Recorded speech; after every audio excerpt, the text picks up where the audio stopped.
Hey, what's up, guys? Yeah, I had some technical issues actually. Uh, I wanted to change the canvas so that it's a specific. What's this?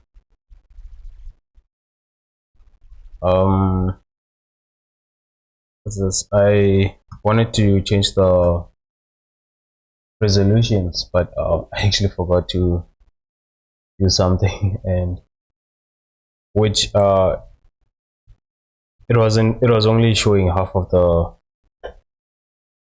the canvas, I guess. So I went back to the old settings, but yeah. Later I will try and see if I can actually fix this so that yeah, so that I don't have any problems whenever I'm live. Just a small technical issue that I forgot to address actually. Anyways, yeah, so today we'll be continuing with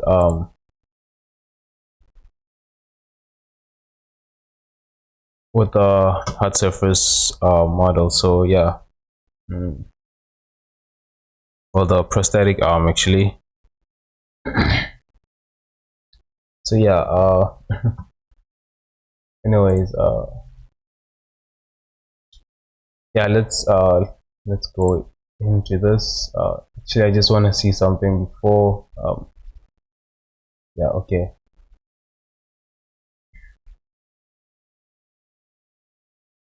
Hmm.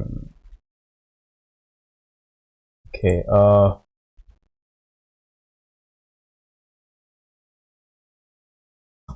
Right. Okay. Yeah. Let's let me not drift away. Just checking that everything is fine. By the way, I actually changed the settings that I've changed was canvas settings, and also the what is this? The settings for the sound. Actually, I'm sure I must be a lot more louder than I usually am. So um let me know if the new settings are to your liking or not. Anyways, yeah.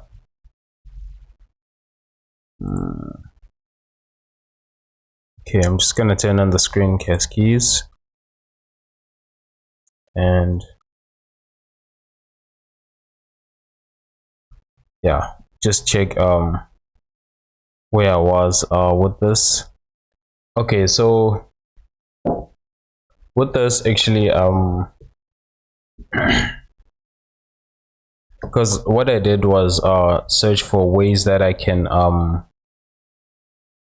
clean this up so that it's not, it doesn't have too many what is this, too many loops that are, that look like this. I just wanted this to be a lot more cleaner, but yeah, it's a lot more harder to do than and to get the okay, wait, something just feels different about this. Okay, yeah, that's how I prefer it actually. To get this to be what is the word I'm looking for?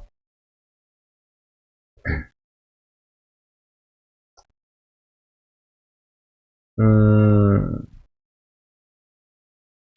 no, to be a lot more cleaner actually. I found two solutions, but the other one is,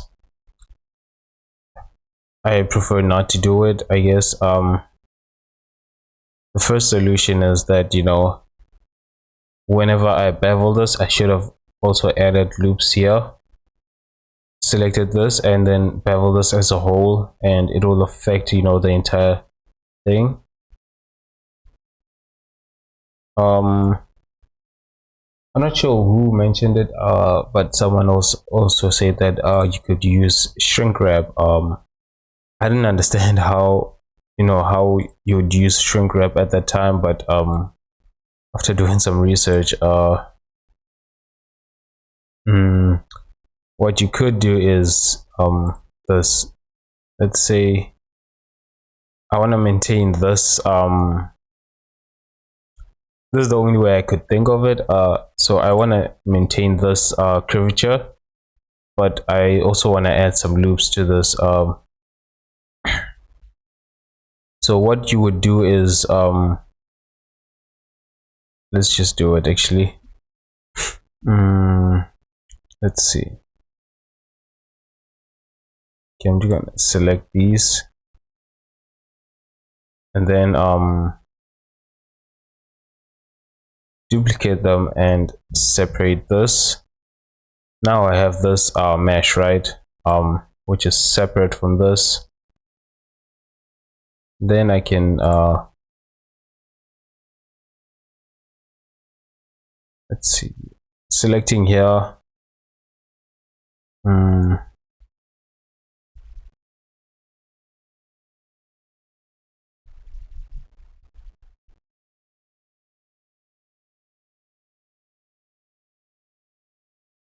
what I could do, yeah, it's a lot more you know, seeing it in practice is a lot more easier to understand, I guess.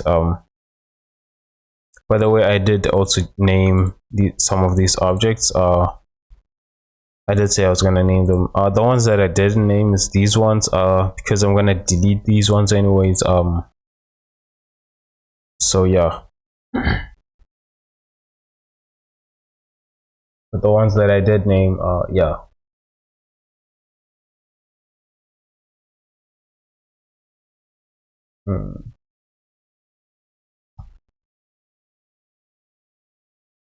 Okay, so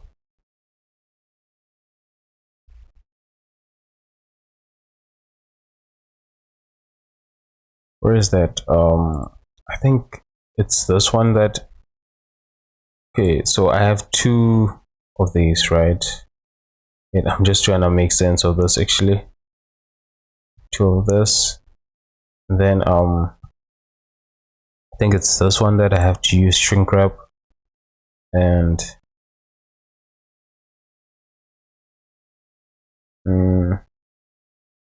apply it on this.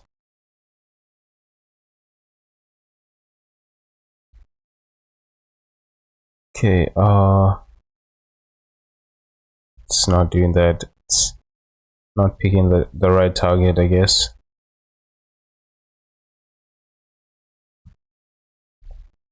How can I make it to pick the right target? Okay, what I can do is copy this name and then paste it here. Oh, by the way, this has to come here actually. Then paste it here. And then okay, I'm just gonna turn it off for now. Then have this, select this by vertex group.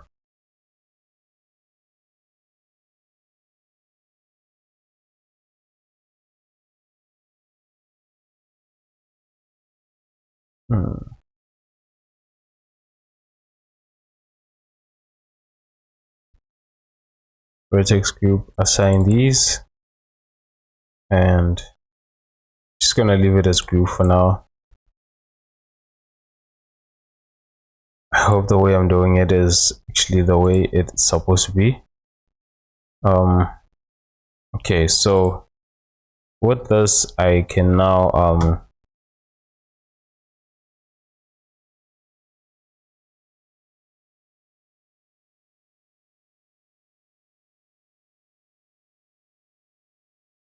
oh, I think I was supposed to do this all the way up. um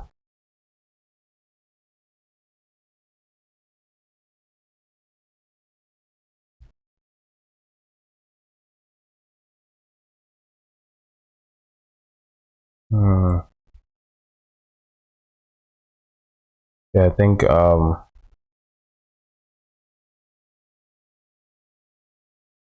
I'm actually gonna do it here. Add a loop here.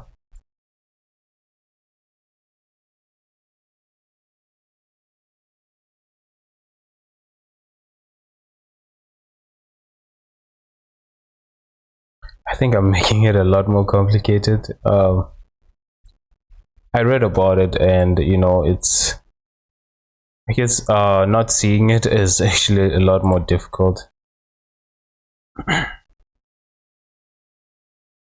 But somebody did say you should use shrink wrap. You know what? I'm actually gonna delete this.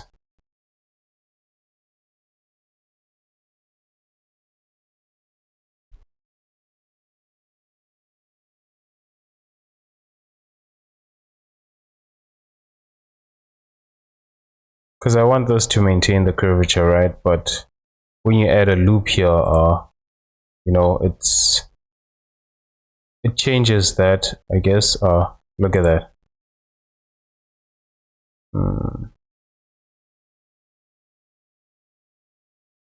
It's not that bad, I guess.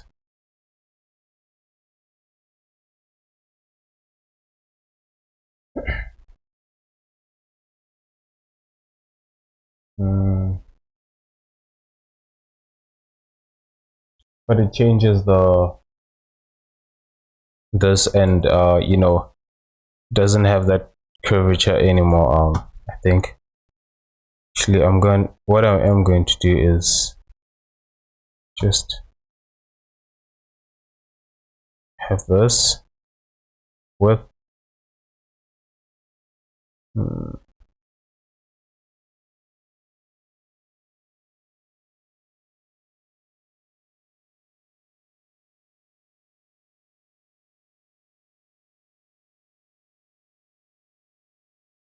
honestly, I don't see the difference, although I'm sure there is a difference. Actually, let's solve that. Yeah, there is. You can see it here, that it's changing the curvature. So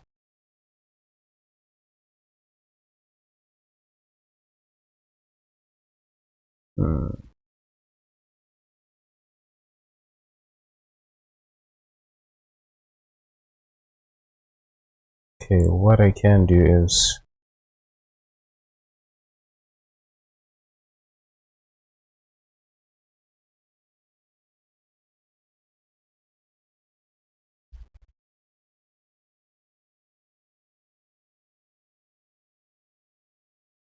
you can also tell over here, I think.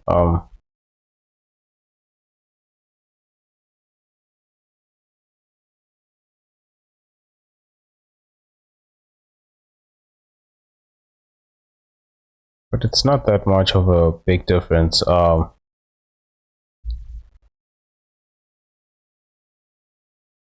think in this case, it's not that much of a big difference, but once you add more than one loop, right, that's where it's gonna change. You're gonna start seeing that it's changing that curvature that I want. So what I am going to do actually is, because this is the original curvature, and then see, now it's like almost a straight line, almost like a flat surface there, instead of it being curved. So what I will do is, let's see. Okay, let's try this, and then now that does the same thing, and when I add another loop here, it then changes it completely. So this is what I'm trying to avoid, and I think by using Okay, so let's just do that.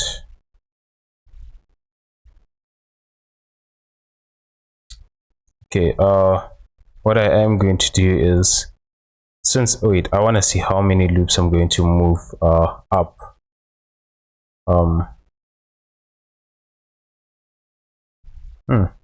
Okay, interesting.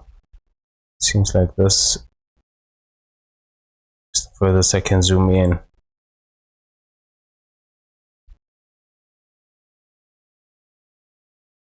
Okay, what I will have is these two loops going up and then these two loops going in that direction. Actually, let's remove this one, dissolve it. So wait, if these two loops are going in, then where will this one go? Maybe this one should attach to this. No, but then that will create a triangle here.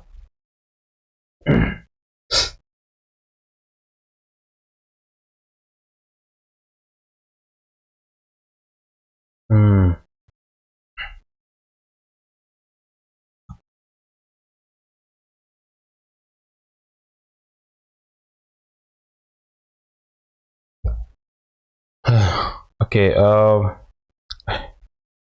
I do wanna solve this. It's one thing that I've been trying to solve. Okay, okay, so this, then 2 will be going in that direction, and then 2. Okay, no, this one actually it's not going to be connected to anything, I think. Or maybe I can connect it to this part. Let's see how that will look. But yeah, anyways, so I'm gonna take these ones. Let's see, this, and this. I'm actually gonna remove some of these. Actually, I want these two. Then I will take this loop. Maybe this one as well, and perhaps this one.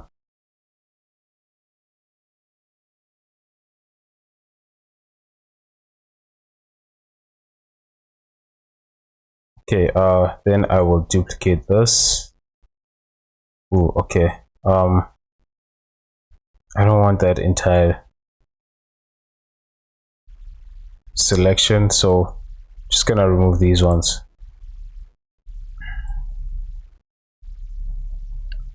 And I'll duplicate these and separate them.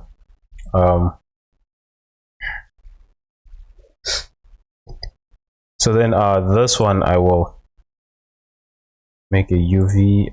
Let's see. Just going to wonder where this is. Okay, I'm just gonna hide it for now and see that this is doing exactly what I want.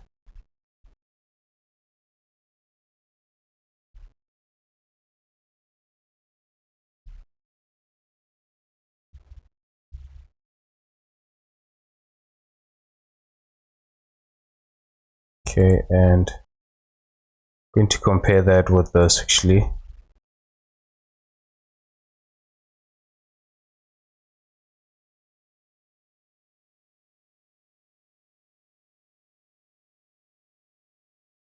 Okay, actually before doing that, what I want to do here is fix these up. Maybe if I remove these, that problem, that curvature problem might not be around. I don't know.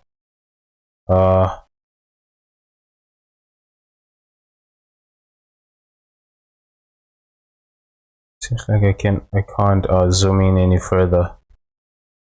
I wonder why that's the case. Actually gonna make this 85.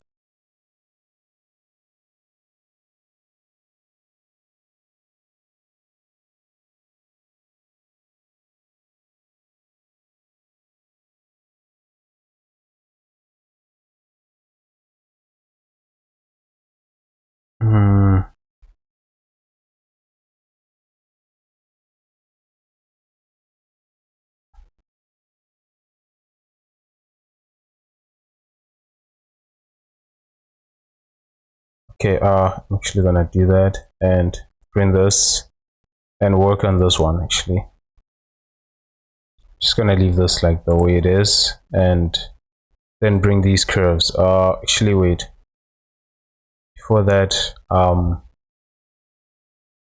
I'm gonna hide this one more time and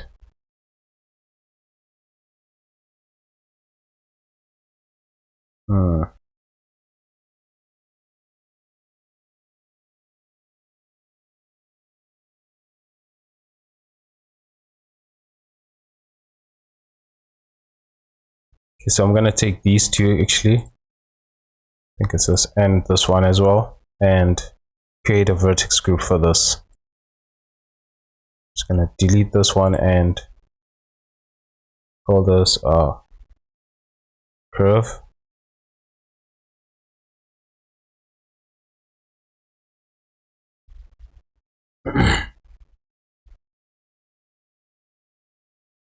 Then assign this.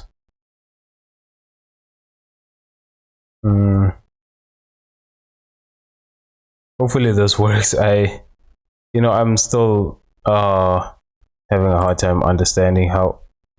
Oh, then I also need a shrink shrink shrink modifier and apply that curve and this one. Okay, so now with this selected, I'm going to add those two loops.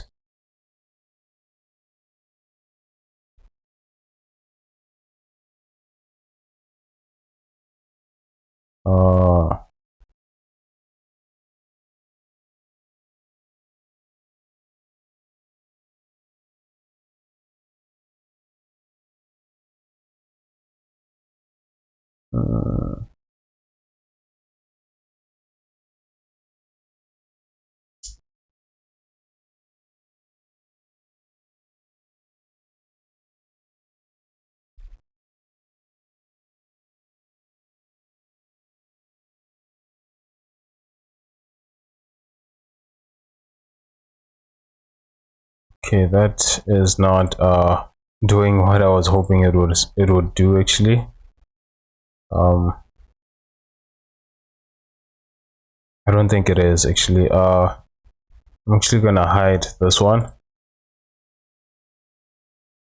Then no, it's still giving me the same result.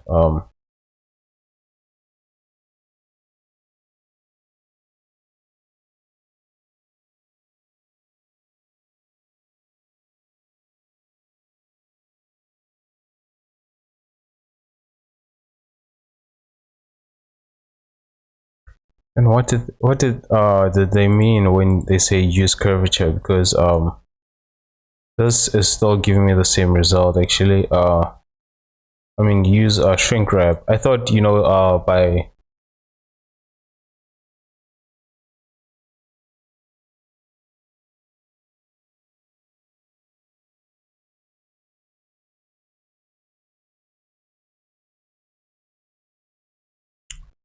okay, let's show this one.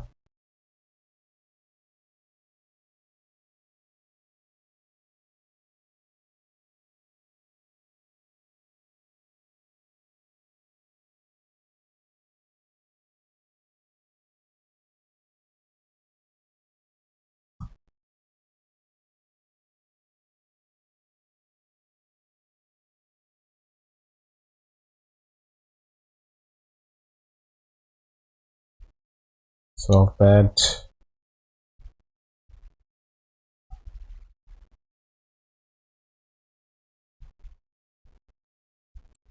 Resolve that. Yeah, no, this is not giving me the solution that I was hoping it would actually.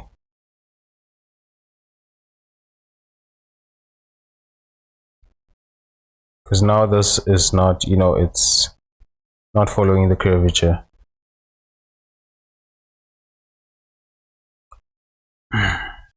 Yes, I must have read this I must have read it completely wrong.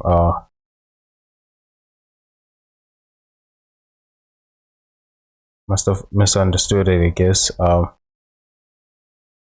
Maybe on the surface, inside out,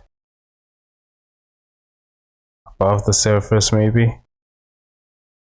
Hmm.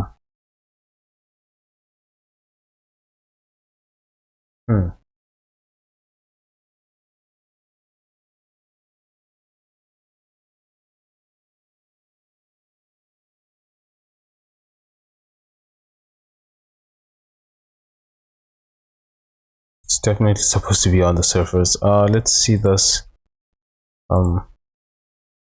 Just gonna select these again, and when I add two loops, these ones are also affected by this. So I'm just gonna.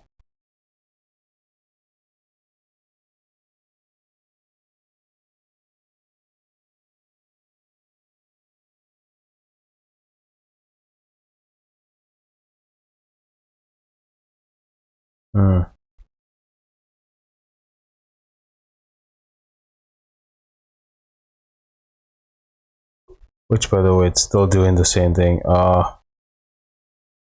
Okay, what I'm going to do is actually add three loops. I think it's hard to see with just two loops, so when I add three loops here, and let's see, oh,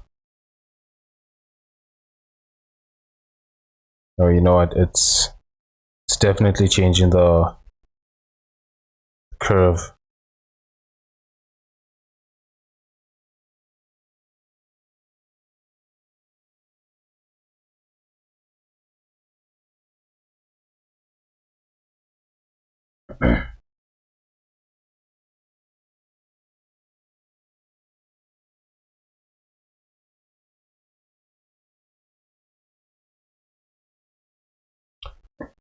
Okay, it looks like the solution I thought I had for this is not actually a proper solution.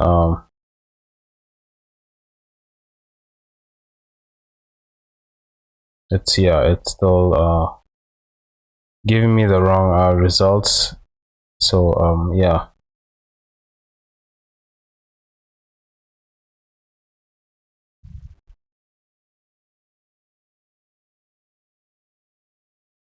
Okay, I'm just gonna remove that and delete this, because now that is not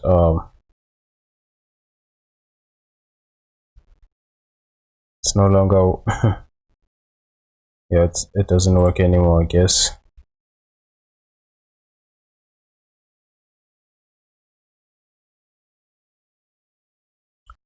Okay,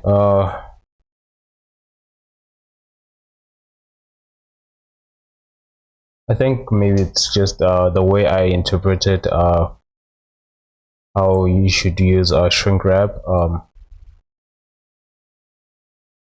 Anyways, I'll find a solution for that. But yeah.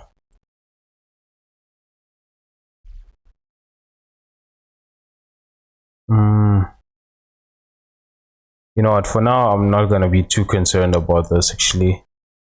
I'm gonna continue with the rest of the model because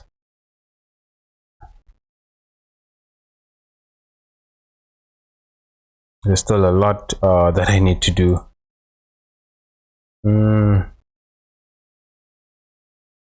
Okay, so let's see.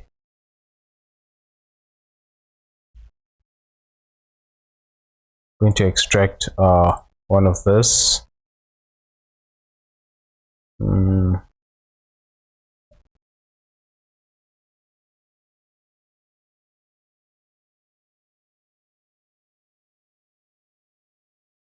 Still trying to figure out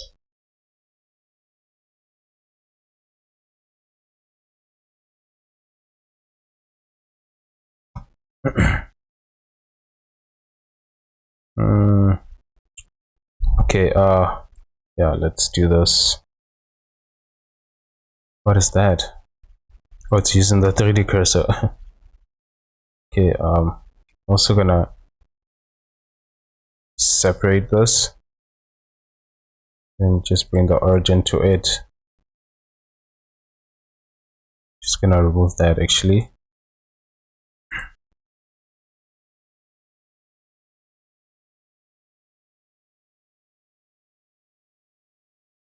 and bring these down.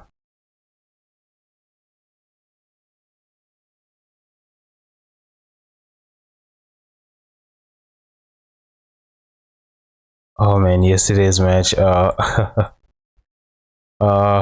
Spain is out. Oh man, yeah, that's, didn't get to watch the match, but yeah, just seeing the result, that was shocking.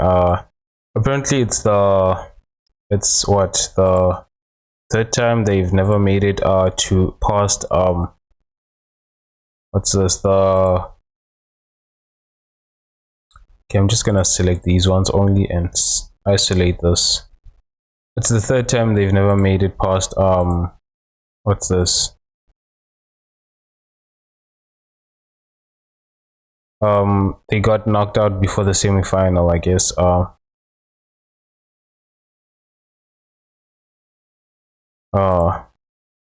Back in what's this,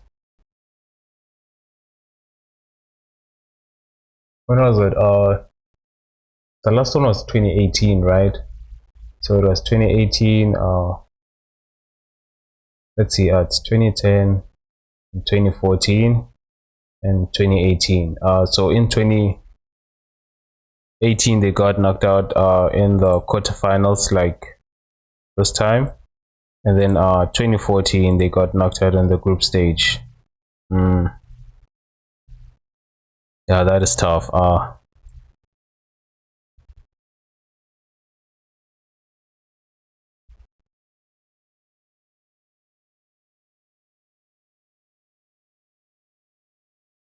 And honestly, I didn't think Morocco would, would make it this far. I'm kind of shocked. I know they are good, but yeah, I didn't think there would be, it would be a goalless, what's this, a goalless, the match would be goalless. I thought probably one of them would score and it would force the other team to, push for the goal, but the fact that the entire match was goalless was quite shocking, I guess. Okay. Okay, I'm just gonna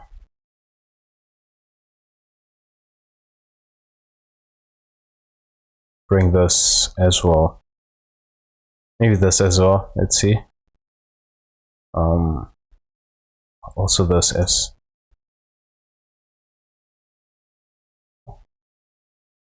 Okay. It'll be like this, and I'll isolate that. Now I can use this to cover up this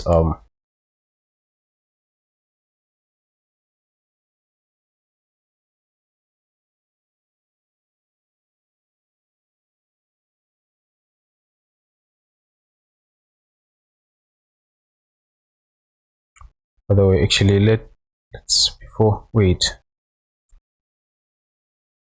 Okay, I want to select these first, then isolate this. No, actually no. Let's do it this way. I'll make it a separate piece because I wanted this to go also around here, but no. It only, let's see, I only wanted that part and then coming around here and stopping somewhere around here. So here, what I will do is bevel this.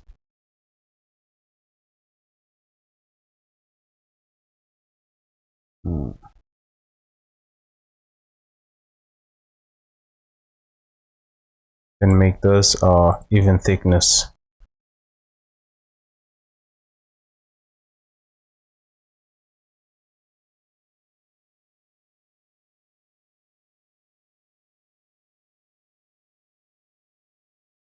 I think here, it's because of this angle. Honestly, it's not something I can control. I'll have to fix this once I apply the what's this, the solidifier. I think that's the only part time I can actually fix this. Other than that, you know, just gonna have to be the way it is.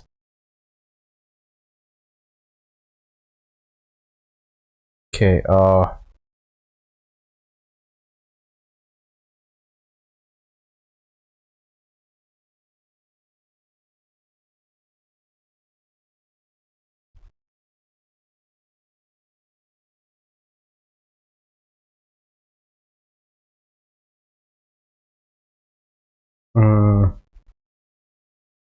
okay,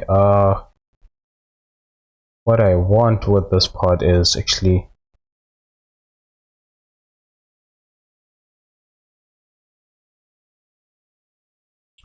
okay, I'm going to bring the 3D cursor there, and I'm gonna bring in another circle, sphere, actually, wrong one, UV sphere, and just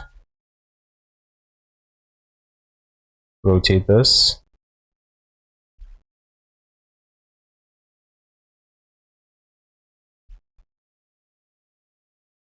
Okay, let's see.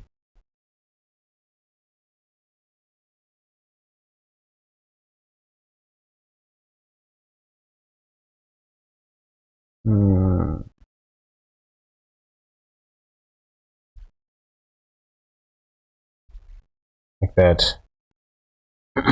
Okay. Yeah, and then I can just resize this. Let's see.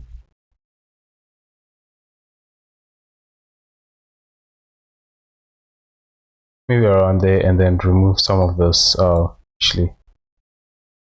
For a line, I think that's around here. Then, just gonna hide that, and then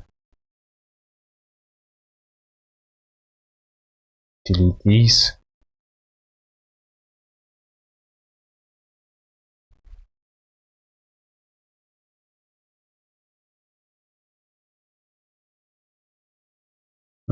Unhide that.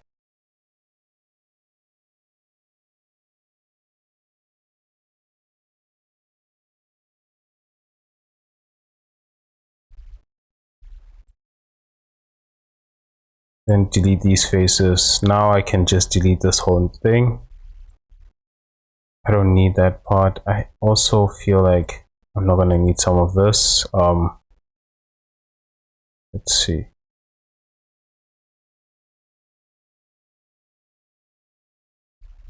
I want to maintain this curvature here underneath, so probably not gonna need some of these.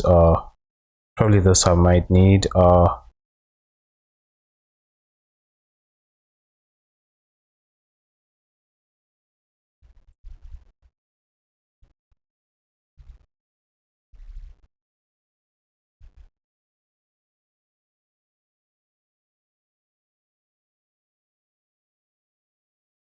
Oh, that is already deleted. Okay. Yeah. Just gonna delete this. Wait. Let's remove this and then delete that.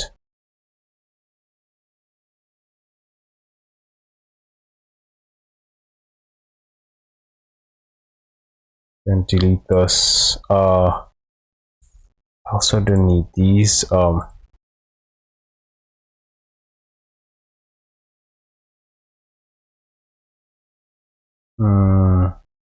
Yeah, probably up to there. And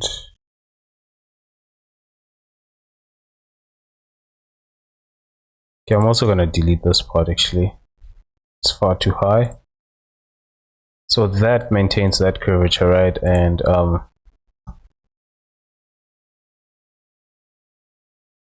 what I will do is select this and let's see, by turning this face orientation, yes, you get that, and then I could Actually, I want to hide this. I don't need that anymore. Then I can Shift N. I want to actually rotate this. Control Shift N, like that, and I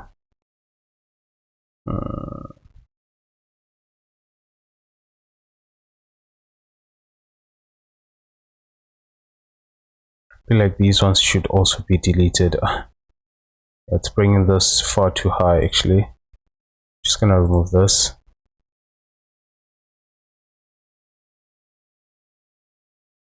No, this part. Delete these and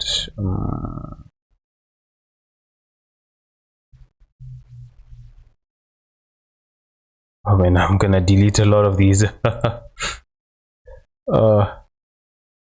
Yeah, probably these ones, the last ones maybe.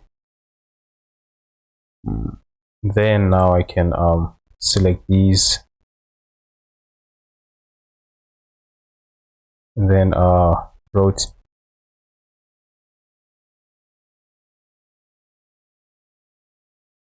Actually, I think I'm gonna do this in the local.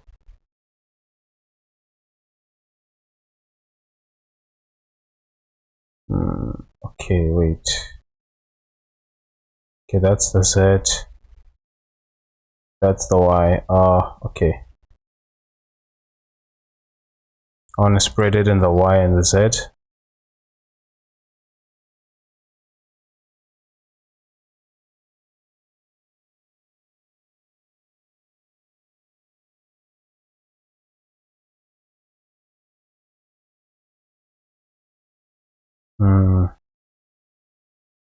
Okay, and I'll continue to move this like that.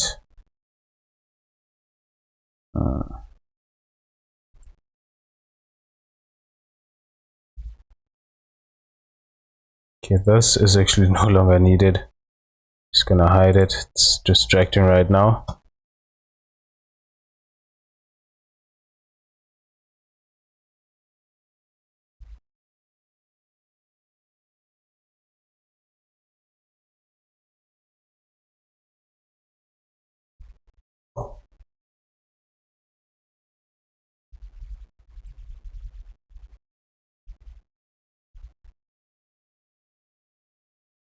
Then here as well. Okay.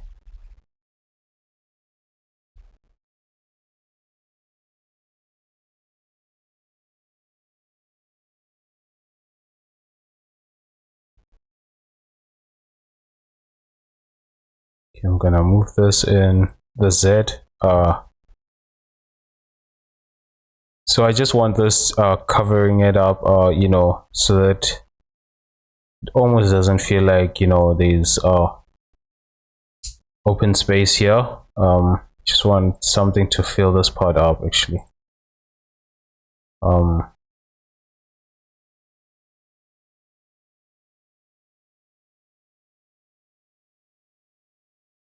Then I can just move it up.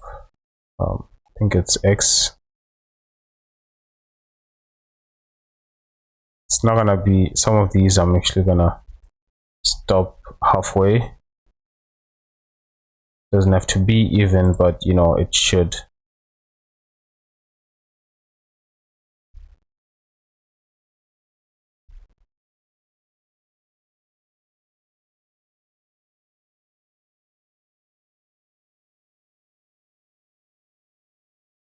I think it was the Y axis, and yeah.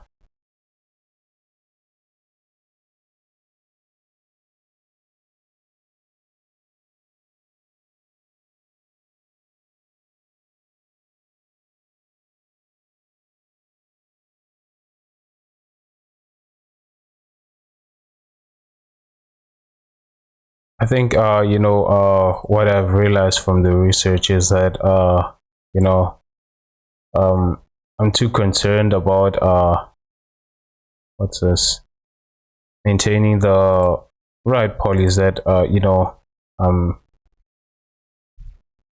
it's restricting me from actually just designing this however I want. I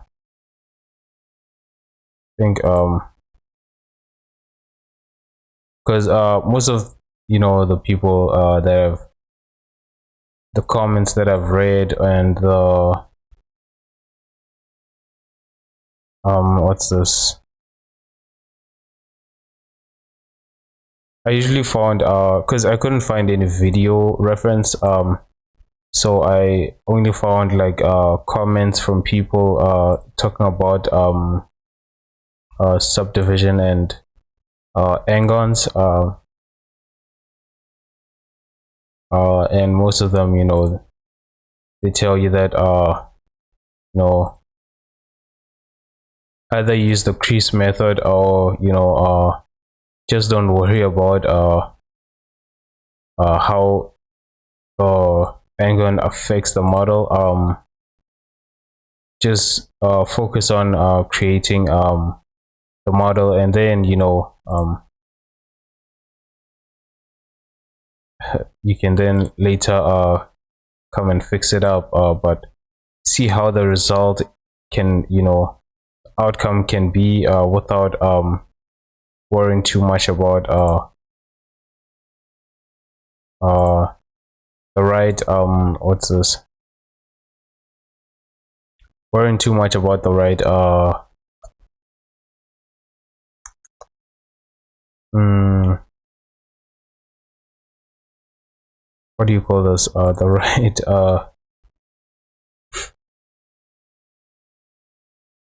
right polys, and you know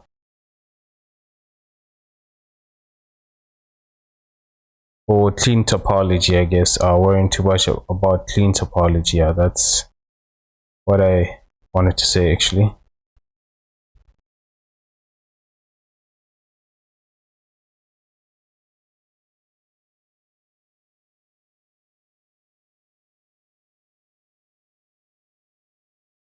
I think maybe it's the mindset, that you're so used to cleaning topology that when somebody tells you don't worry about that, it's then you start to wonder, okay, why, and how can you not worry about clean topology if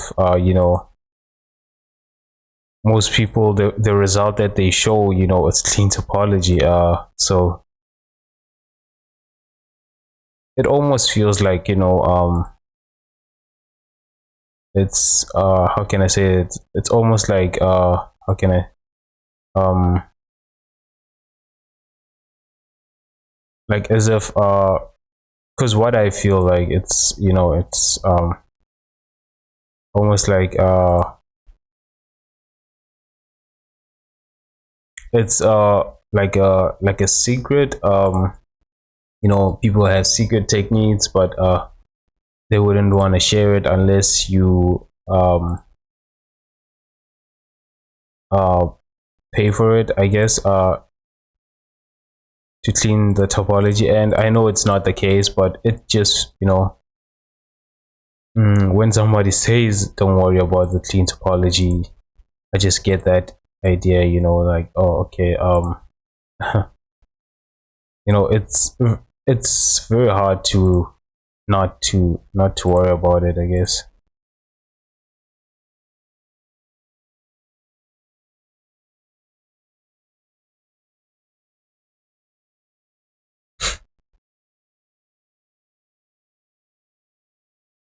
Hmm.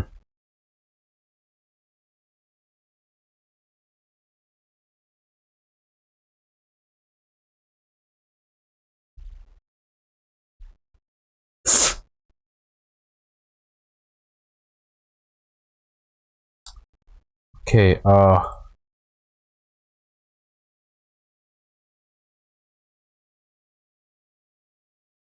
this is actually where this is. What I'm going to do is turn on the face snap, then just snap these on these faces.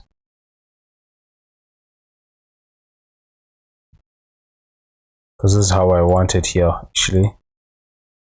Then I'm just gonna delete these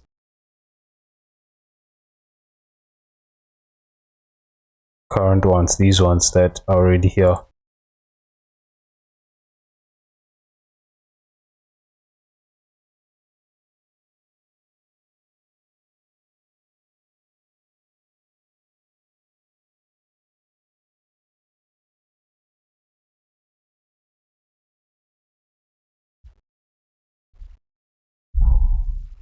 Okay.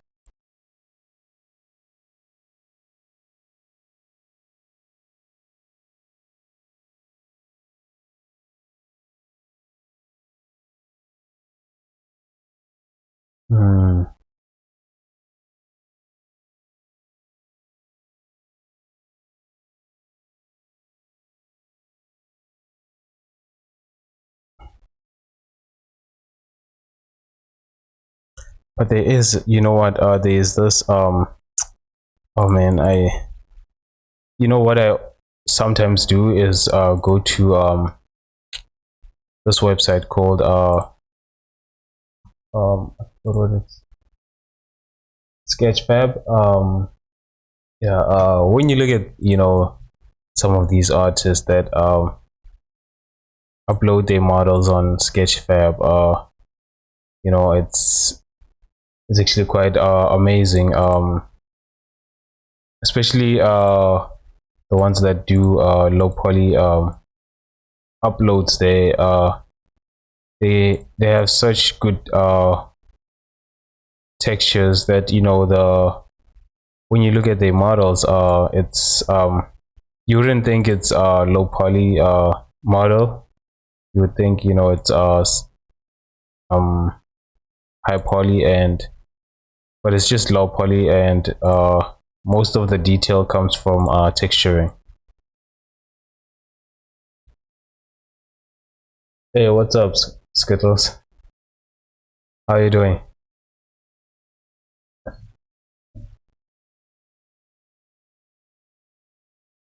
Hmm.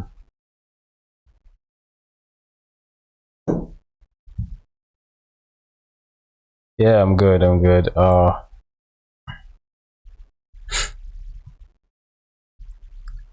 I was struggling with what's this, trying to keep the curvature of the what's this, the trying to keep the curvature while also adding loops to an object.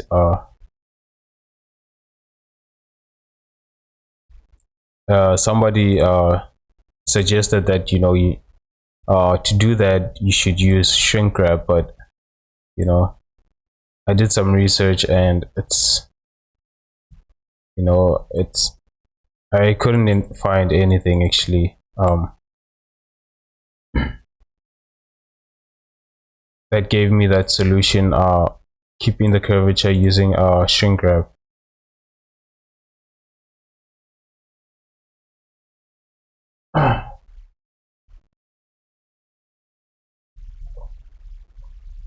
Yeah, but as I was saying, anyways, how's the mic?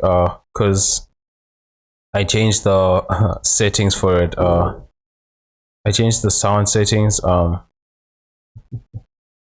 Seems good. Okay.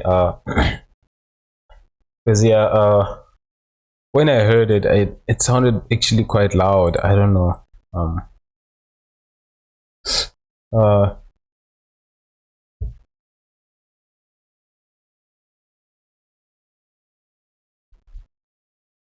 Could you show me what you mean? Okay. Okay. Let's bring that back. Ooh. Okay. I don't know where that. Okay. So loop cut does already have a smoothing option. Okay. So like when you subdivide this, right, as you can see, there's this curvature, right, and once you add about 3 loops, that changes completely. Now it's uh, almost like it's flat rather than maintaining that curve. Yeah, so uh, that's what I mean by adding loops and trying to maintain that curvature.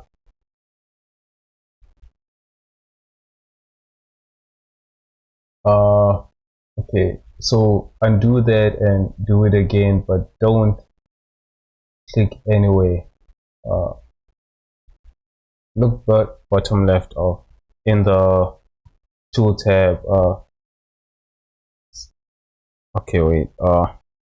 Let's do that.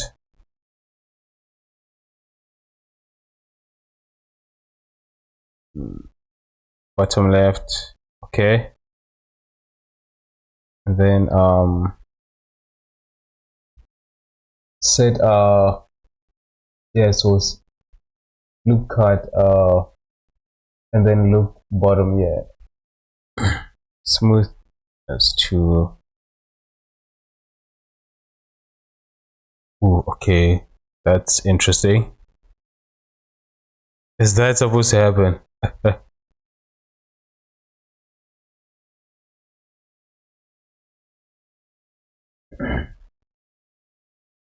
Smoothness. Okay,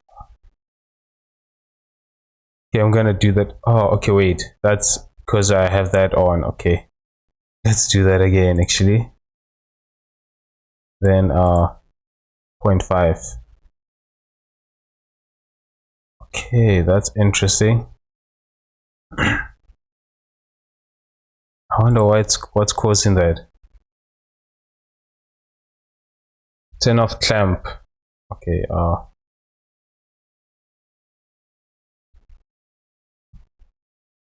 turn off clamp.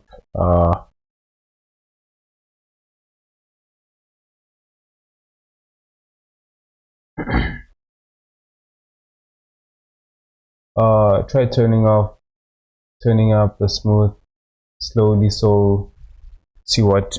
Okay,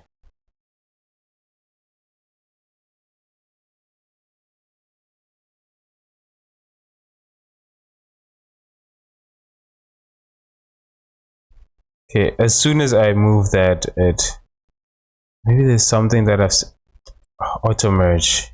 Damn it. Okay. My bad. I think that's what was causing that. Yeah, there it is. Okay, 0.5.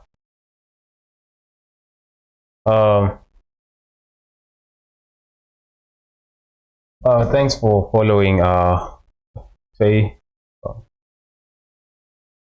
Yeah, I see that part, but then it does happens. So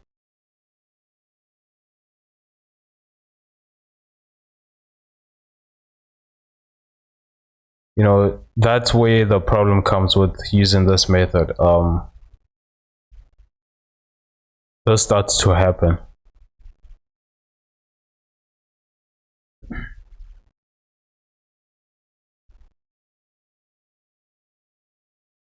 Both the other settings, even I think, okay, let's just, okay, so I'm gonna have to remove the clamp and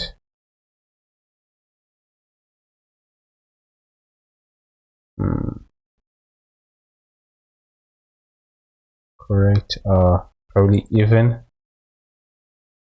No, flip even.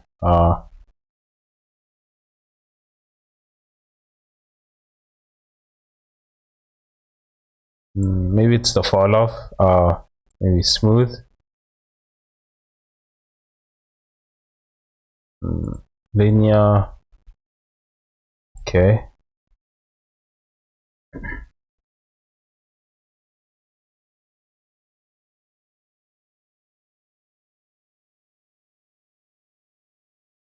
Okay,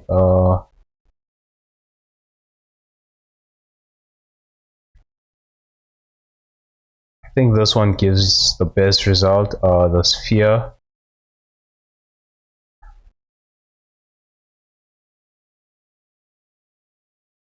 But that does not, you know, curvature, you can still see that it's, this part, it's lost that detail, I guess. Whereas if I,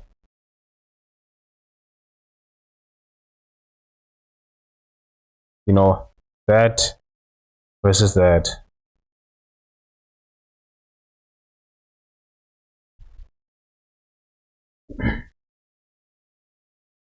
if it's still an issue, another option is use bevel.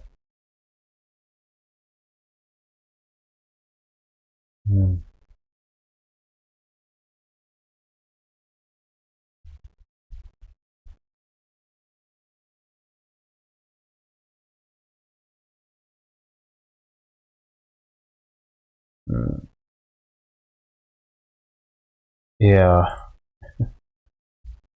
So then how would I use bevel? Because that means I would have to use an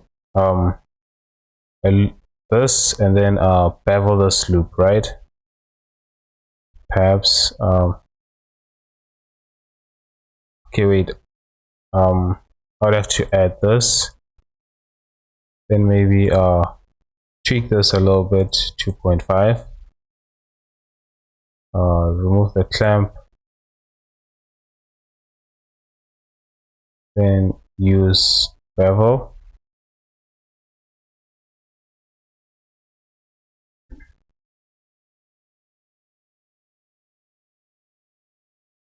So select one existing edge coming down and bevel it. Okay, selecting one existing this. Okay, just gonna cut it over here actually.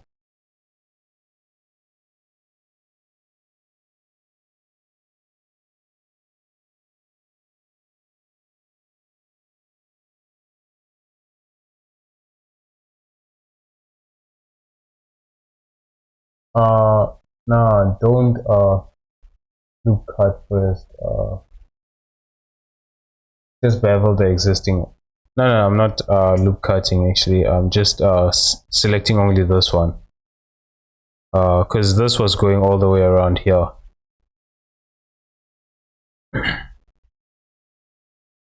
And then just bevel it. What 4 segments maybe?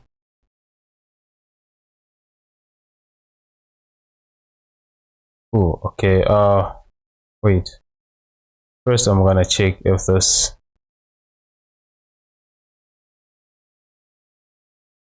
scale. Okay, the scale is okay.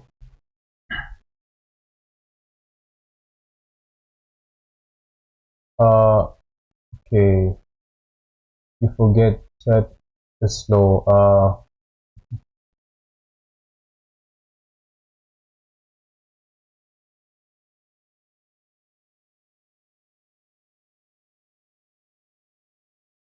Okay, let's see. So select one existing edge coming down and bevel it. Okay, yeah. Bevel by 100% and then merge by distance after. Bevel by 100%.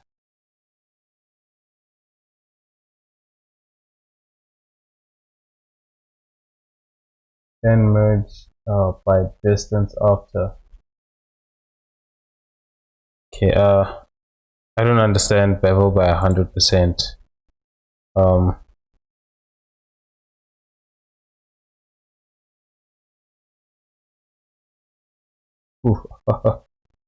Okay, toolbar, there's more options.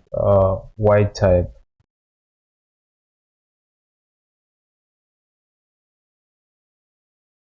Okay, width type,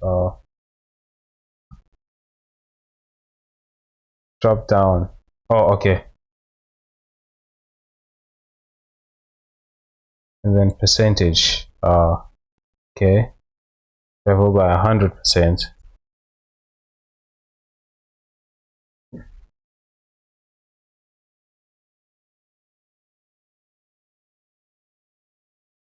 And then merge by distance after.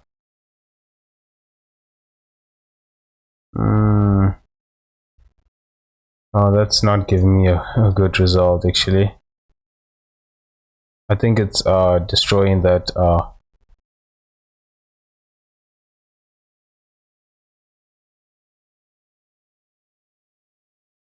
the way it was curving actually.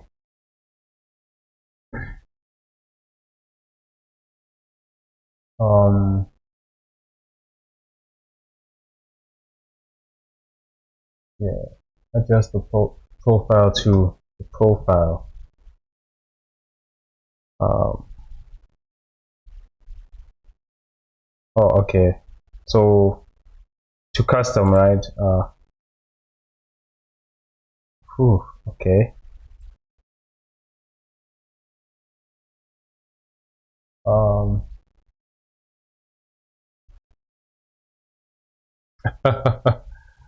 Oh, okay. Oh, shit. Okay, let's do this again. Okay. So gonna bevel this by 100%. Then okay, that one was wrong. Press F9 to get a window back.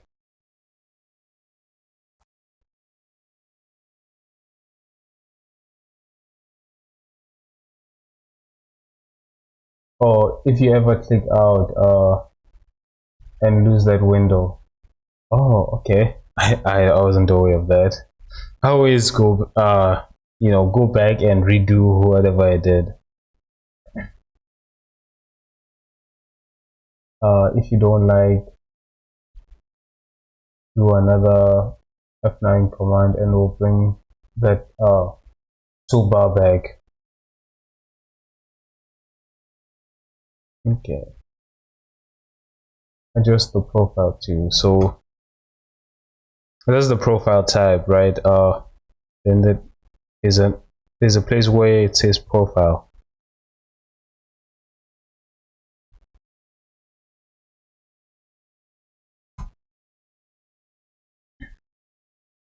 Shape.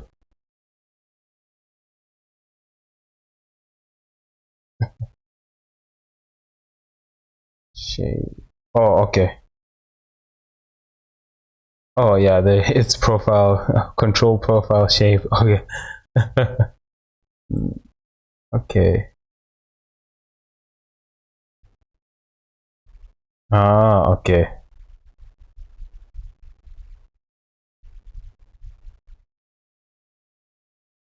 They renamed the profile to shape. Okay, yeah. And called it profile of on the bevel modifier. And then here when you hover it, it still says profile. Why? Okay. I wonder why.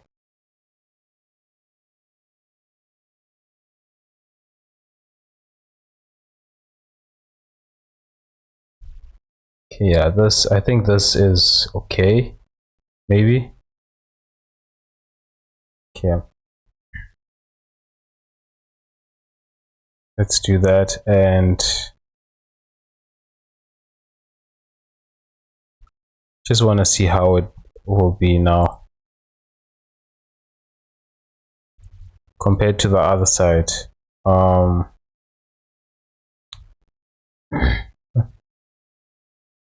Oh, also,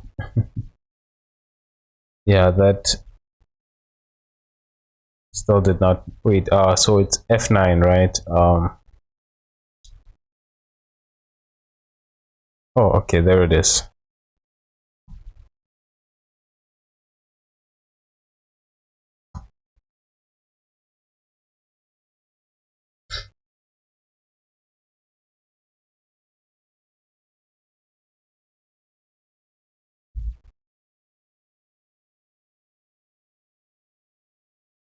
Hmm.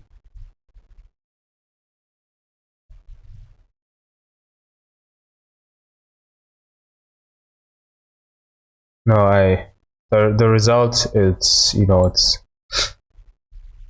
not the way I wanted actually.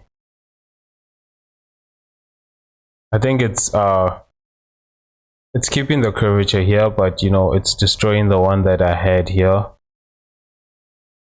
Maybe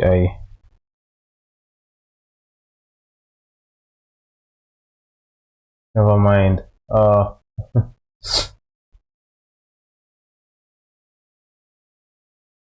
Other thing I was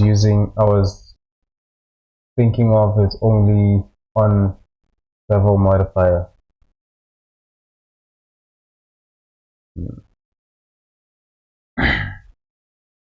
Yeah, the bevel modifier. I I don't use it sometimes. It's a little bit confusing. But yeah, what could that be?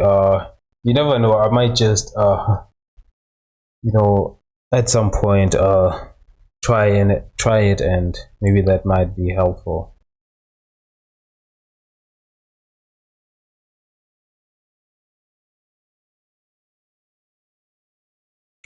Okay,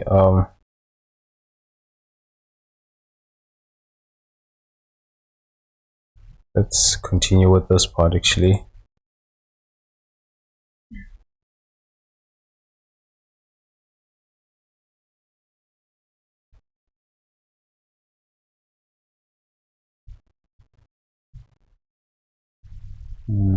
Okay, I'm just gonna turn the snap back on and continue doing this.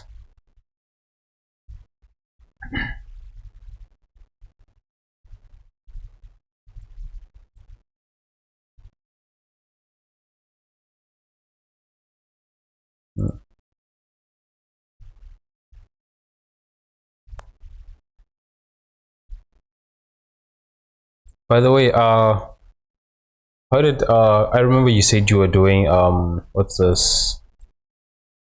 The proceed using geonodes to create what's this a tire. How did the result? How was the result? Did you ever complete doing it?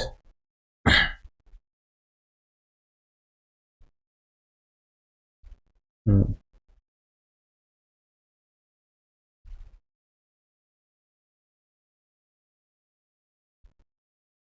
Still uh mostly.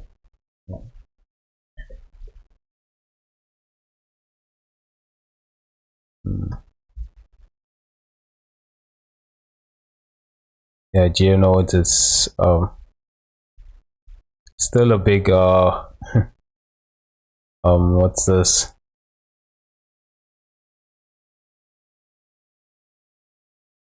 Still a little bit confusing, I guess. I guess it's one of the things that one day I wish I hope to learn. You know. Okay. But that I know it's gonna take a lot of time and dedication. Actually, just gonna delete these ones.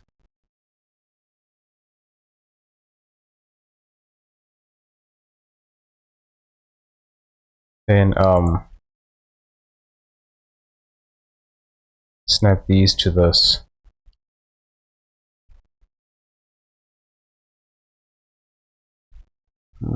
Okay, what's happening here?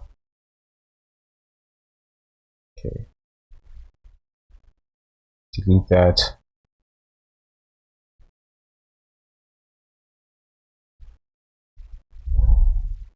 Okay. I think while trying to solve one thing, I created another problem maybe. Okay.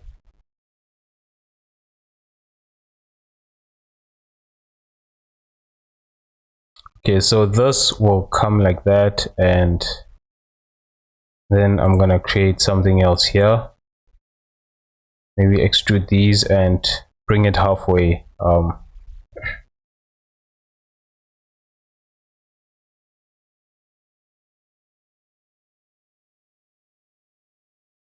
It's better to see while it's in this mode. Okay, let's just turn that off.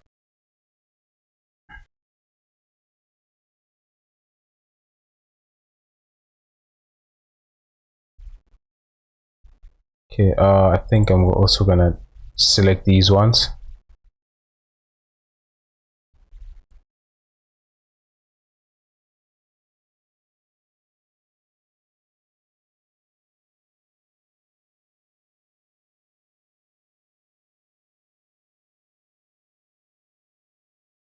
Anyways, yeah, so I was saying I was looking at some of these artists on Sketchfab, and most of the details they it's mostly created from I think texturing. I don't know if they mostly sculpt create a sculpt version of it. I think they might do that.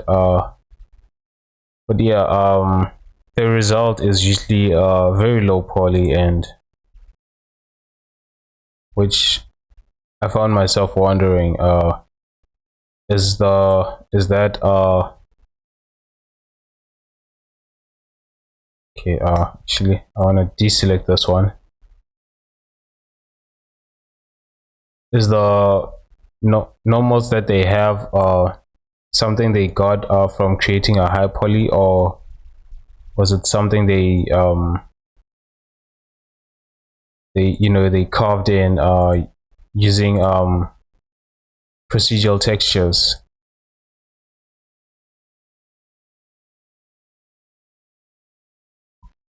It was actually quite I think it's one of the things that I usually do when I'm extremely bored. I just look at some of the work they do and try and analyze how they came with that result. uh Probably both.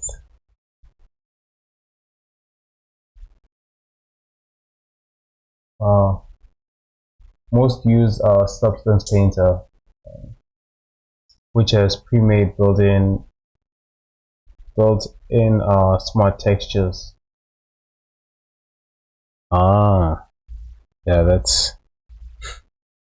explains. I haven't used Substance Painter in a while. I remember one time, Substance Painter used to be free. It's very old. I think around 2015, 16. Yeah, that was then. Yeah, now it's no longer the case. As well as pre-made texture brushes. Hmm.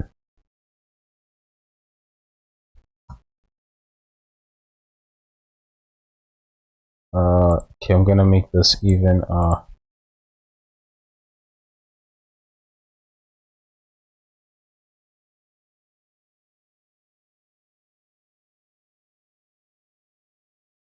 Substance Designer is like a shader node.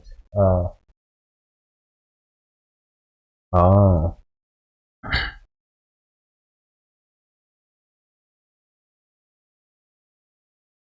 wait, does that mean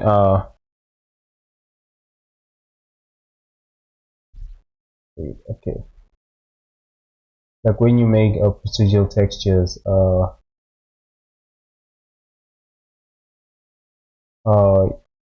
you and do that in you can do that in Substance Painter too. Then use them in Painter.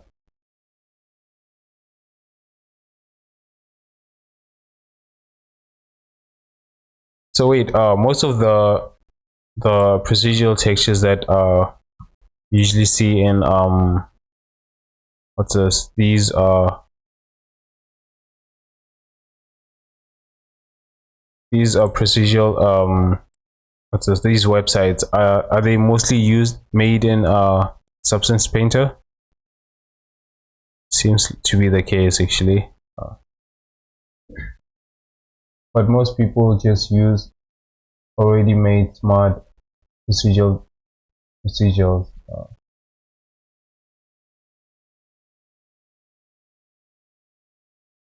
Hmm.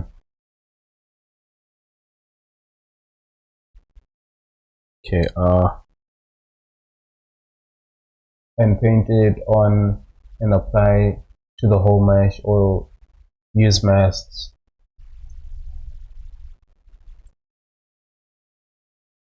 Yeah, I think that way it's it's a lot more faster. Yes. No one really wants to do start procedures from scratch. It's it's not that easy to understand. It took me a while to just to get a hang of some of this. Uh, kind of uh, both at the same time, really. Uh,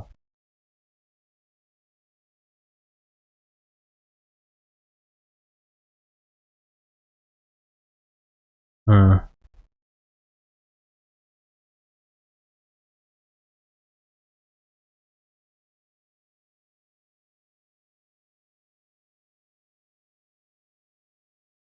Which I'm curious because I noticed that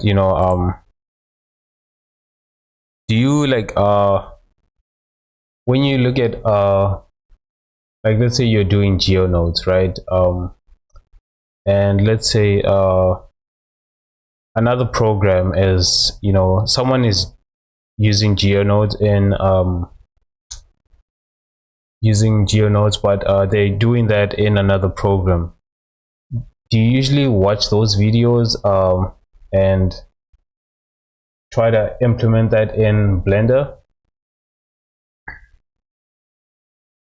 Because I've noticed, I remember someone said, just because you don't use a program, it doesn't mean you shouldn't try and learn the process behind it sometimes. Okay. Like some of the textures will already automatic only applies to sharp edges, but you could paint which areas as well sometimes.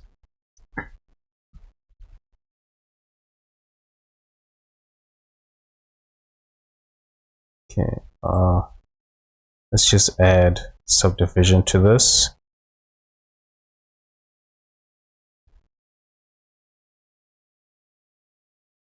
Like edgeware procedural texture setup.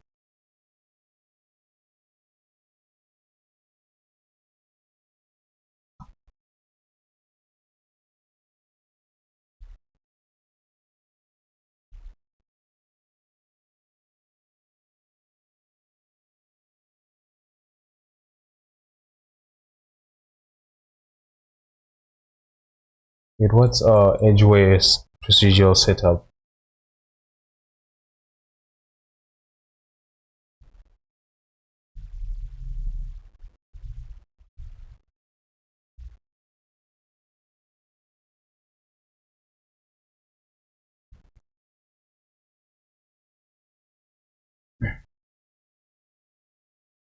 Uh, they are designed to apply more wear on sharp edge, right? So they detect the edges and apply more stretches, etc. to those. Oh, okay. but then could also mask which areas of mesh that applies to. Hmm.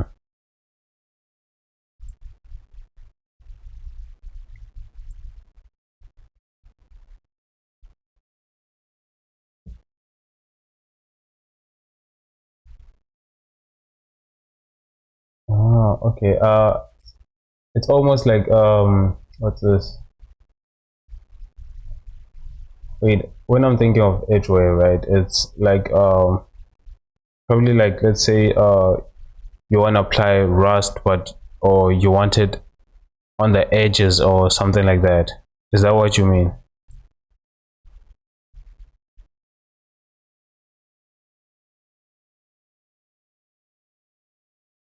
Hmm. But then could yes oh, okay.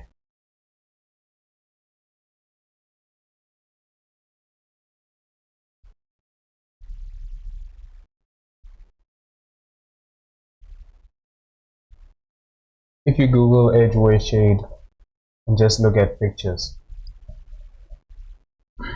Okay, let's do that.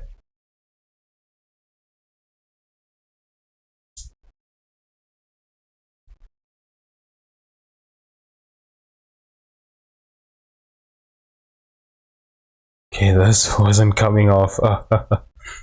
Uh,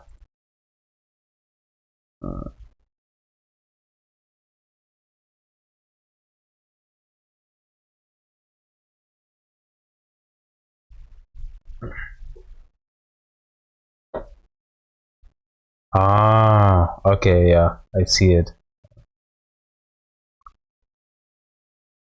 Hmm.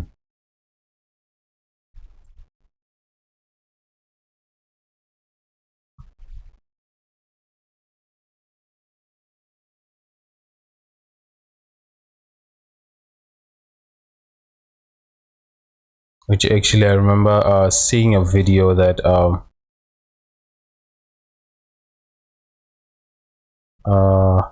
what's this? It was also using something similar to this.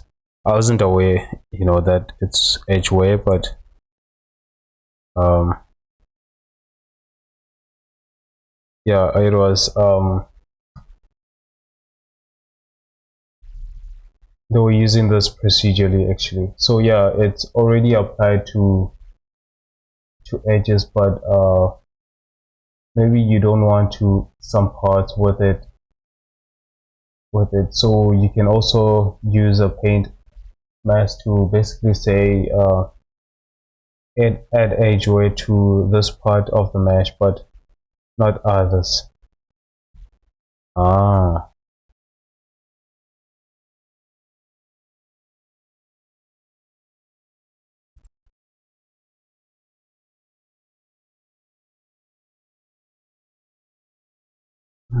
Okay, this is creating some really weird look to this.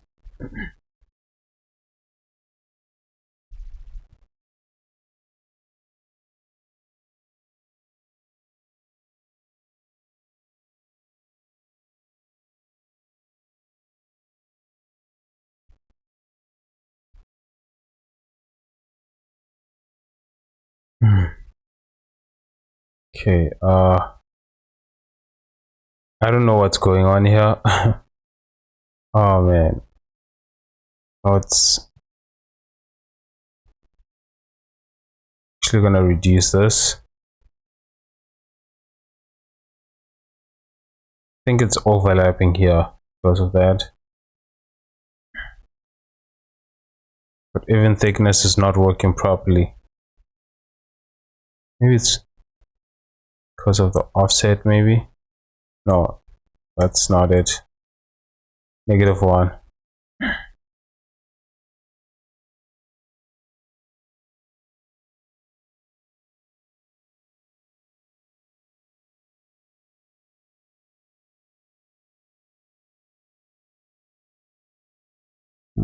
Okay, I'm gonna add a loop here actually. try and maybe fix that. Or buy okay, you can do all the same things in Blender, but have to make everything from scratch yourself, or buy off mark.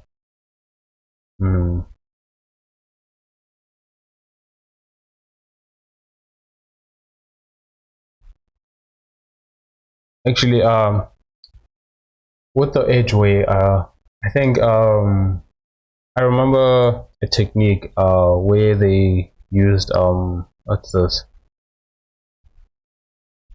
Although it was they were using both alpha mask and what's this? A normal mask. So the alpha mask was using to, I think it was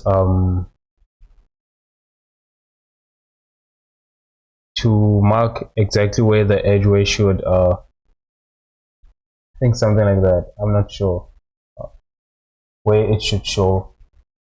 I think that technique might work.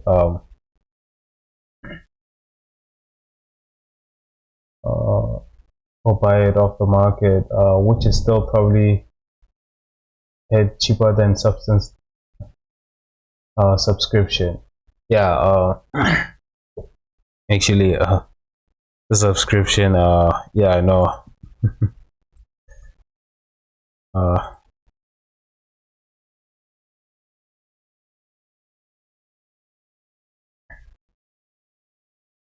Back when they were actually starting the software, it wasn't actually this expensive. Actually, it wasn't. I think it used to be free. I actually, when it first came, I thought it was an open source program, because I remember some people were like, oh, Substance Painter, it's free, use it.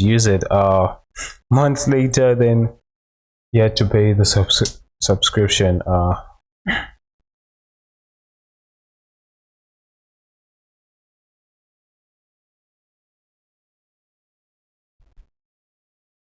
It's one of those programs where um when it was free, you didn't feel the need to use it, and then when it's no longer free, you regret not using it. There's an add-on for Blender that makes it a lot easier, and some that even almost copies substance.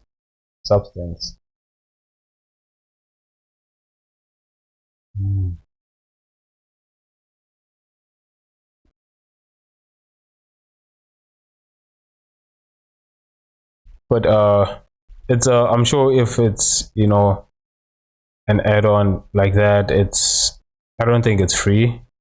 You have to pay for that, right?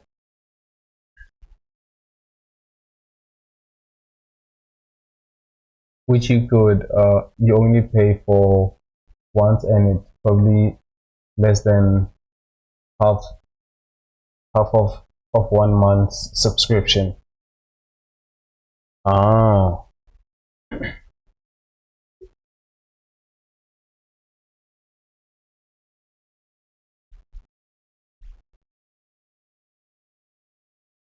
Oh, okay. I actually hit this.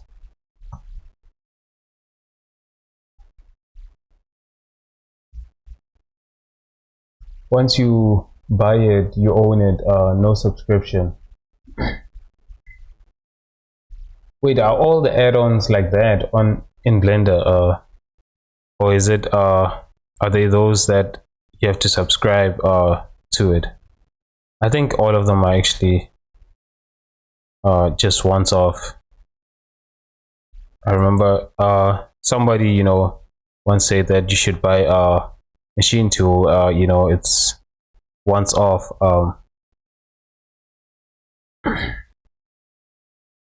99% oh, okay.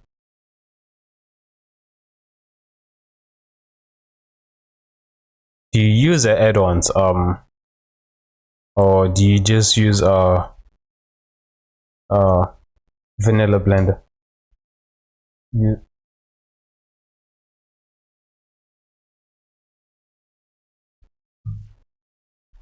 I think I'm so used to working in vanilla, but add-ons that I might consider buying is ones that will help me with UVing, because yeah, UVing is a nightmare. Mostly just vanilla blender, but I have bought like shaders before and reworked them.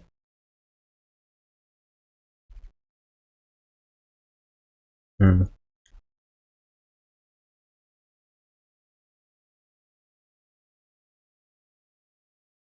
Okay.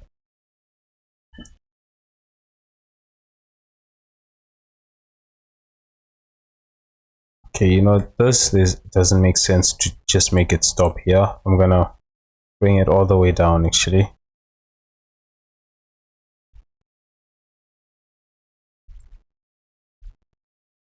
Whoa, okay. What just happened there?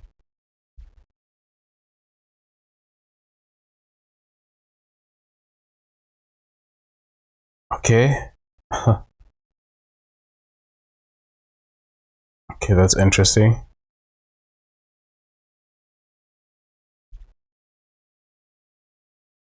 Both to use, but also to learn. If you find a really good example, then dig into how it works. You can learn a lot, even with free stuff too. Wait, wouldn't that um require you to have at least knowledge of programming to learn how these add-ons work?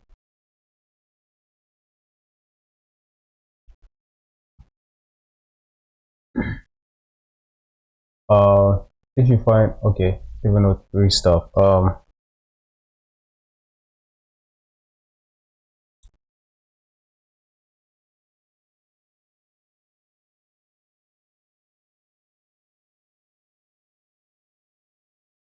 not so much add-ons,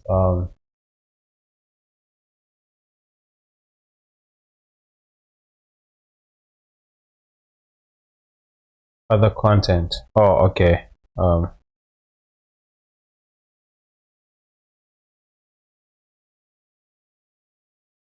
Like pre-made shaders or geo setups, etc. Yeah, that's,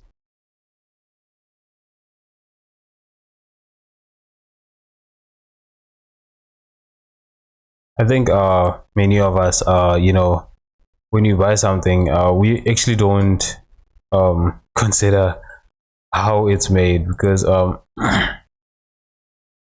try to create something similar. Because I remember there was is this what's this model called Snow. Blender created it, and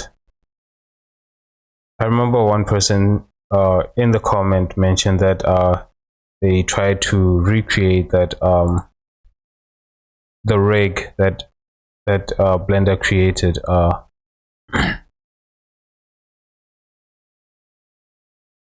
But I guess you can sort of with I guess you can sort of with some add-ons like those mesh machine add-ons.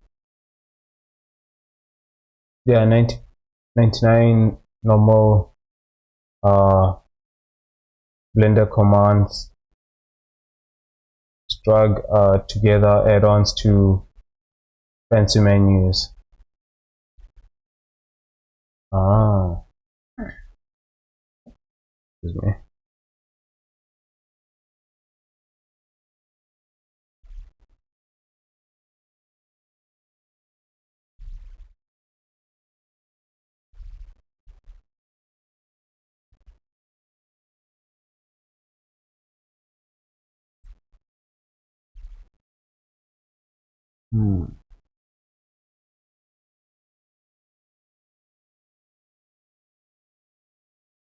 I think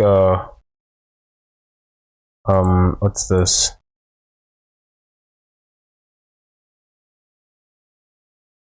A good one. You know what I always try to do, right, is I try to download a model, but the problem is, most of these just to understand how a person has textured or look at the anatomy of that model. That's how I usually study try and study some of these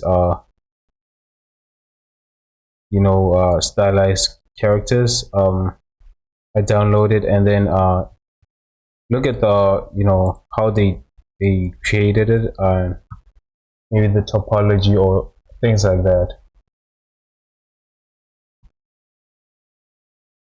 So even if you didn't use it all the time, you could use some things, see what commands they are using.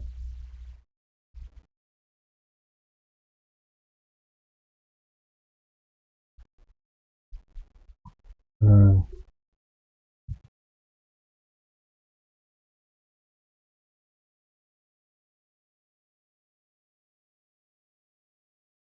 But wouldn't that be like I don't know, wouldn't the artists themselves feel that you're taking their work by doing replicating something that they did?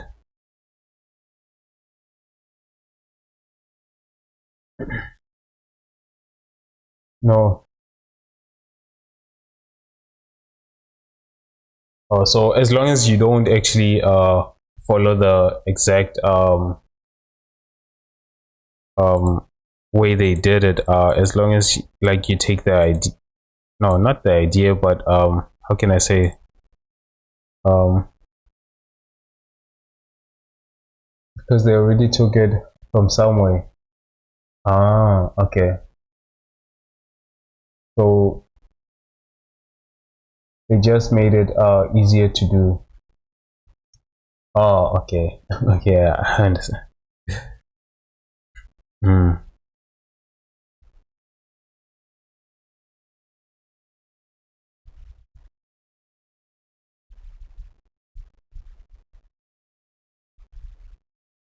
mm.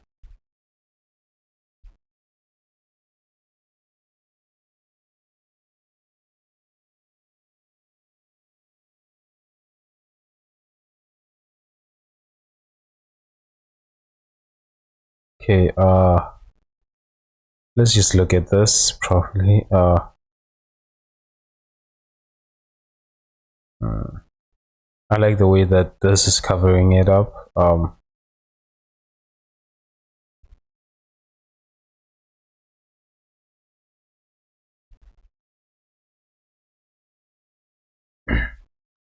For example, Mesh Machine has a bunch of different mirror tools like Blender.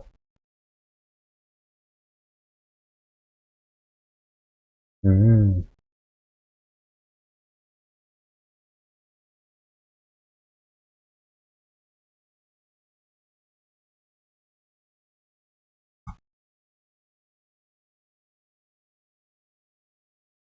One of them just duplicates the whole object and then sets it to negative scales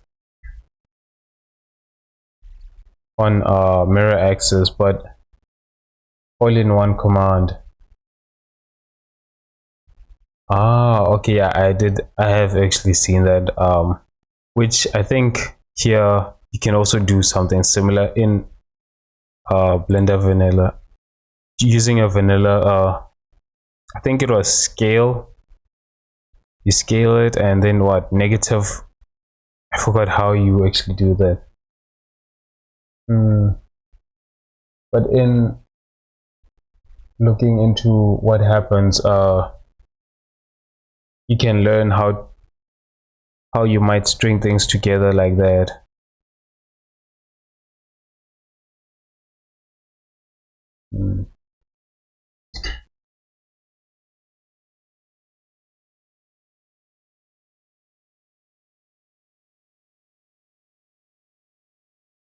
Okay, I'm gonna copy these.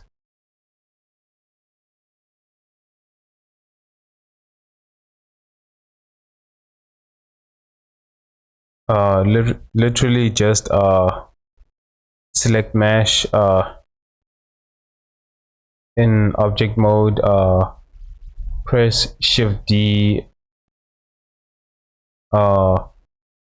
scale x -1. Okay, wait, let's do that. Okay, select mesh, shift D, x -1.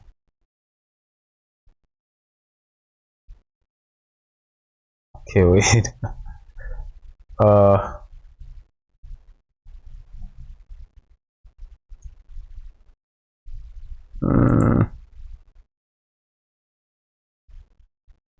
I think maybe I'm doing it wrong. It's because this is already, okay, wait, maybe I have to move the origin, because where the origin is affected, because I think that's what's happening actually. Then there is another add-on yeah, origin. Then there's another add-on I use that can record it and replay it.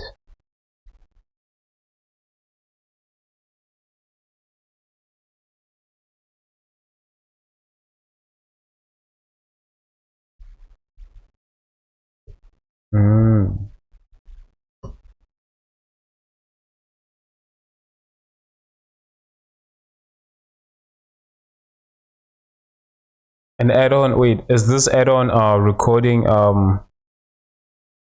whatever you're doing, whatever actions you're doing in Blender?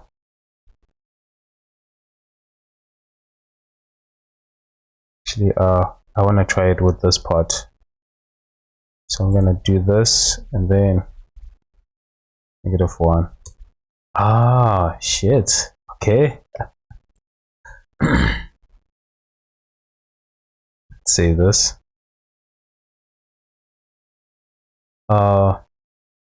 Which is in simple terms, it is most of what mesh machine is doing. Yeah, you just press record, do a few commands, and then stop recording, add a name and maybe a hotkey for it.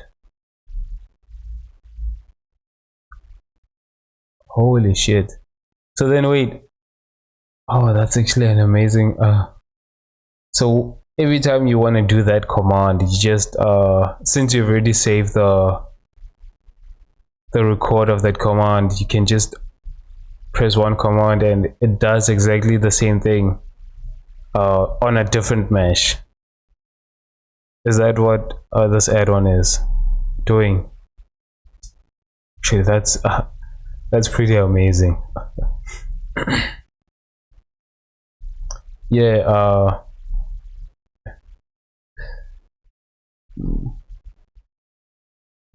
actually, if that's what this add-on is doing, then oh man,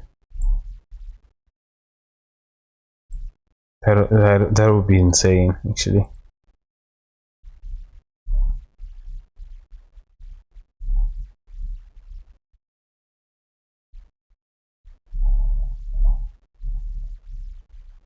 Okay, I'm just gonna separate this object.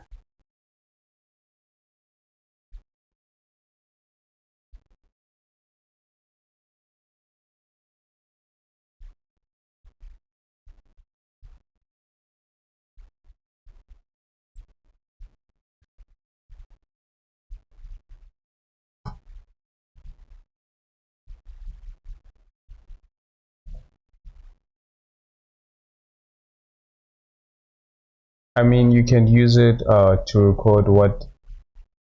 record you making a whole mesh, but it's more for stringing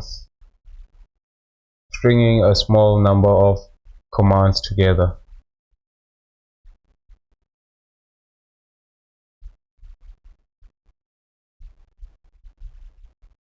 Ah, oh, I thought it was recording a command, and then if you want to apply that command on another mesh, it would do the same thing, which, I was thinking how that was possible. Like, it's similar to when you how can I say this? I thought it was similar to like, let's say I do this and merge this, right? And then by pressing Shift R, I can do the same thing, which Shift R just does the last command, right? I thought this this add-on you're talking about does something similar to this. Like, let's say you extrude and you do a couple of commands, and then instead of wanting to do that all over again on another piece, right, you can just do that and it does that entire process that you did at once, which I think that would have been insane, actually. But it's more of a stringing together. But yeah, you can, but usually meshes are different and probably won't work the same. Yeah, it will. Oh, okay, that's it. Yeah,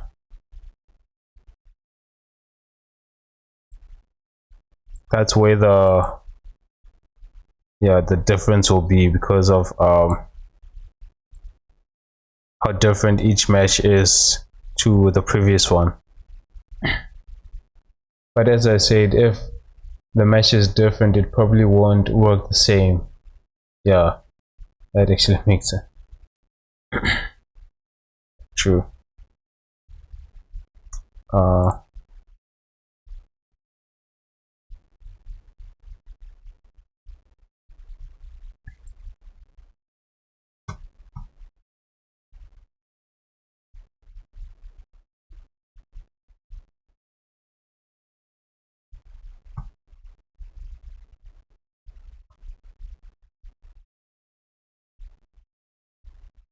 and depending on if the type of add-on edit command.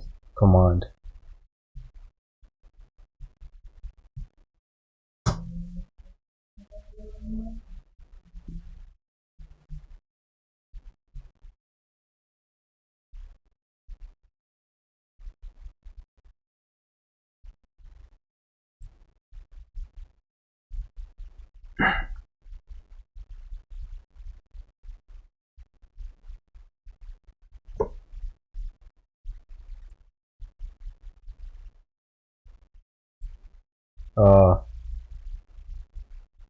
like, if you did extrude and then scale down, um it might not do the same uh if the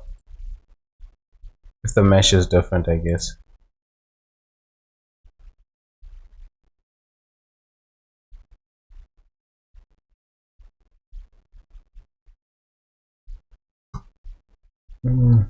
Okay, I actually saw something that was cool that I wanted to add here.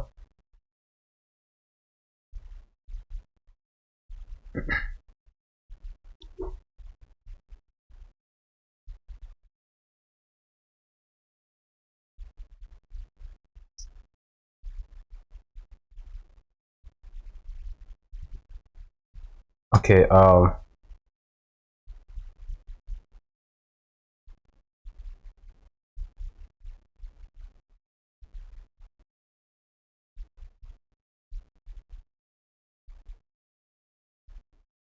this, I'm actually gonna add it on each one of these. Actually, let's just make this an instant.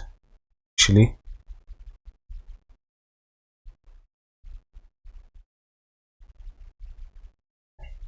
they will scale the face same amount, but you might want scaled in like by say 1 centimeter from the edge rather than 1.5 of the face size. So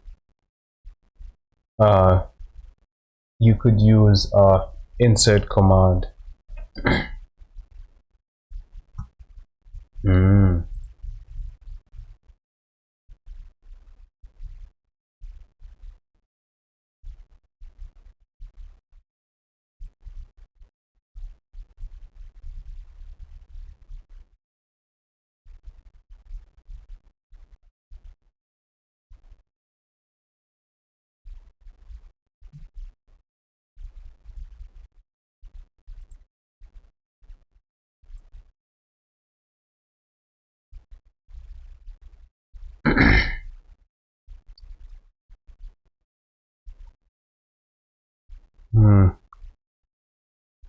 Okay, this way I'm going to have a few problems because the length is different here, so I might use okay, let's see. I know if I change one thing here, because I'm using an instance, it's gonna affect everything else. So maybe what I will do is oh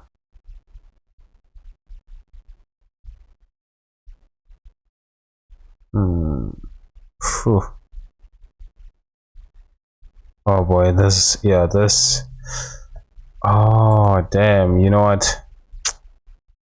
Okay, I'm not gonna use this as an instance because then it will, it will have different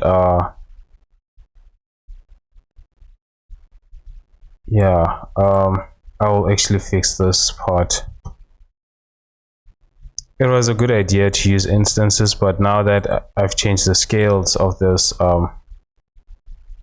yeah, this is being affected differently.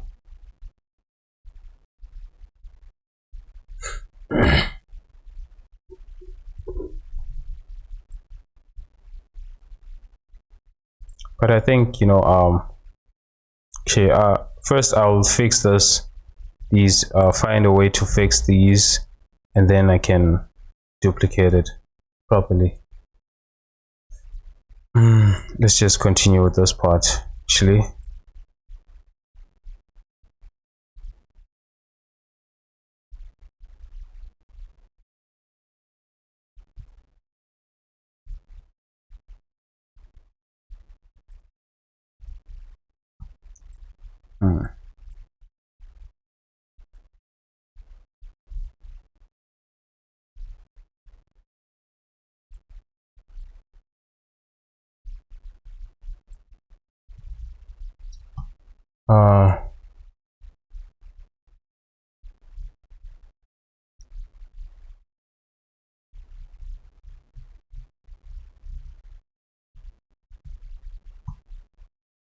Let's see,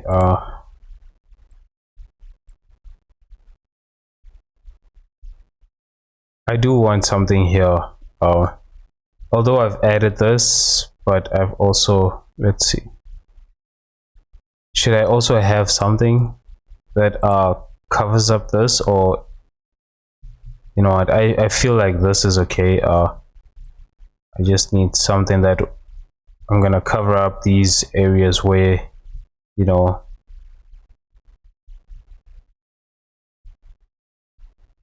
but these areas where it's like this, I'm not gonna cover it up. And here actually I need something that will show that this is connected to this.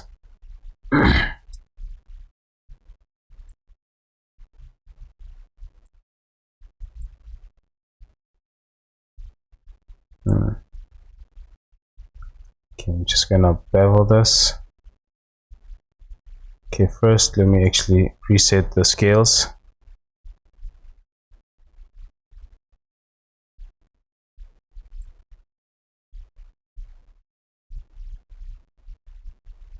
And then bevel this properly.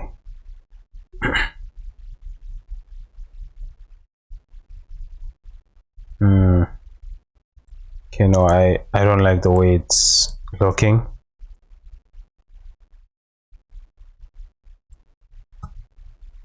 Let me just shape this properly.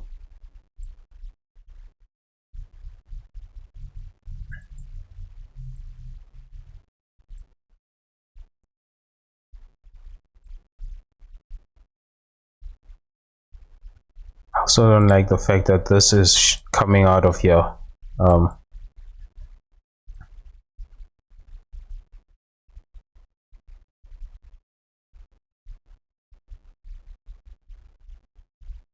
You bring it up and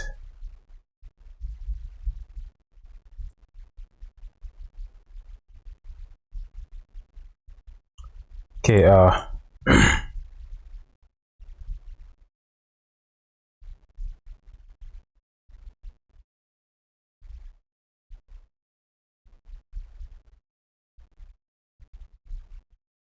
this is covering this completely, and I actually don't want that. I just wanted covering it, you know, just a little bit, and then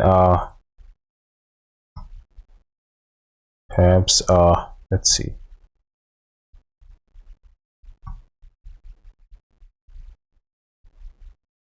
Maybe like that.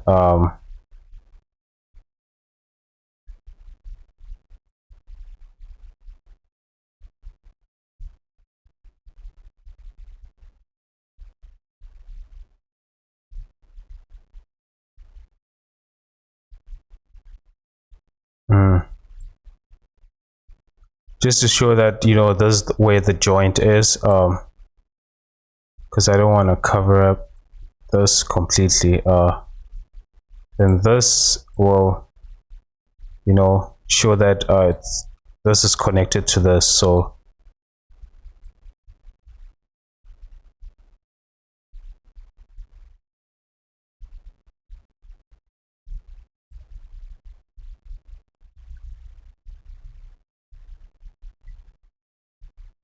then close these up.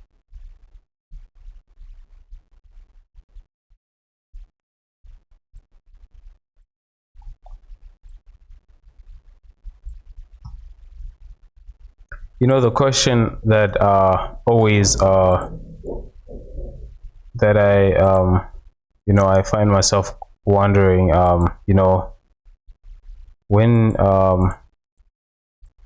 is it right to be, you know, to do things destructively, and when is it not right to, you know, to use non-destructive methods. It's one of the questions that I find myself wondering, you know. It's similar to how what's this, when you're using symmetry, right? When do you break symmetry, and, you know, how long should you maintain symmetry if you want an asymmetrical model, something like that, I guess. Because sometimes, you know, you want you don't want everything being the same.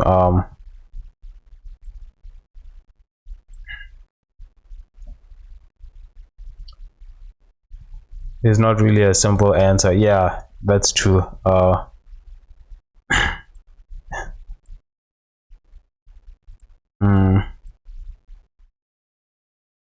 Because I think it depends on what you're doing. I remember someone saying that if you know, you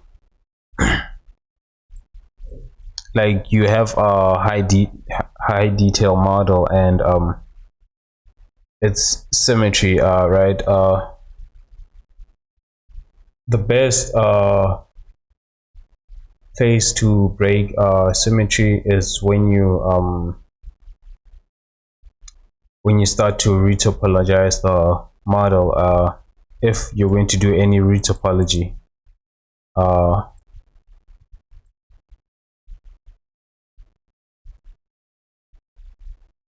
so then I also wondered if you don't do the retopology, then what, when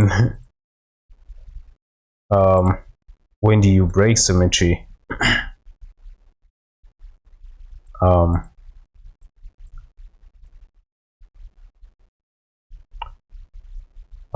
It depends on so many things.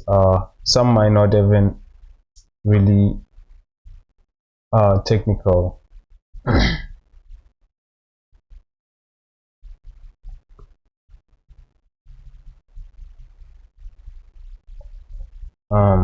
Yeah, it is I feel like there's a sound playing. I don't know, is it me?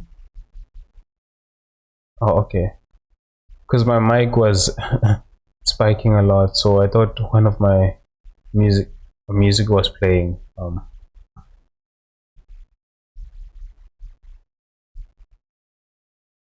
It's probably the background noise.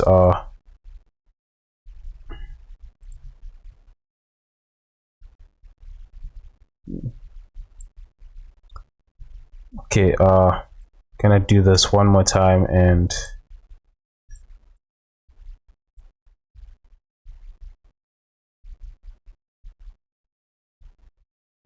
let's see. I want this looking like it's actually coming from inside, I guess. That means this I will need to increase.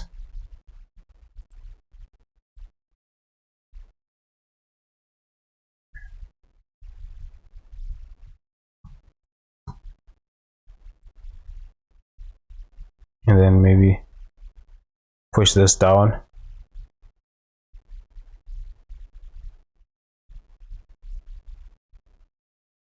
Yeah, and I might also extrude this.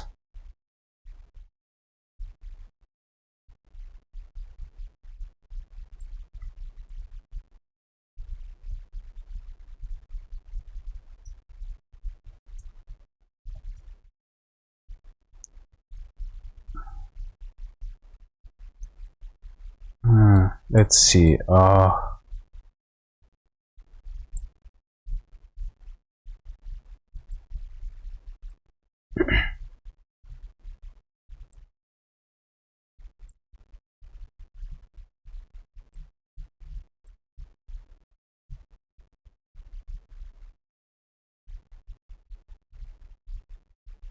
Like, how long do you have or want to spend on project?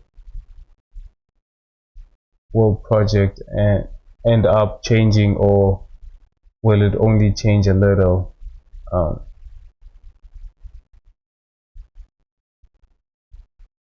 Usually, I'd say that I try to make a project last at least not more than a month, I guess. Probably 3 weeks at maximum. That's what I try to do. But sometimes, yeah. Or will it have 5 iteration based on guidance from artist director's concept?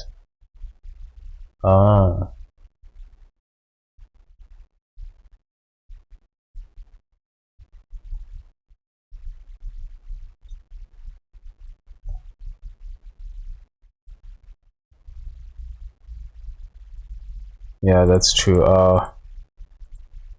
Because actually, if it, you don't want to break symmetry, actually, if somebody has to approve it first, I guess, or unless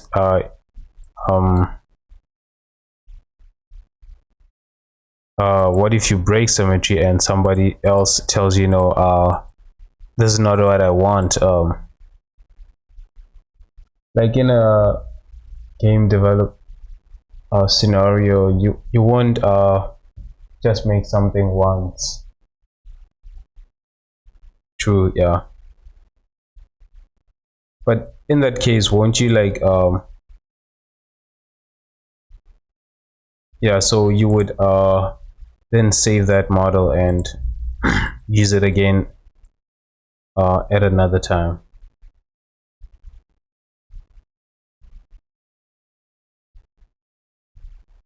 Ooh, shit. Okay, interesting.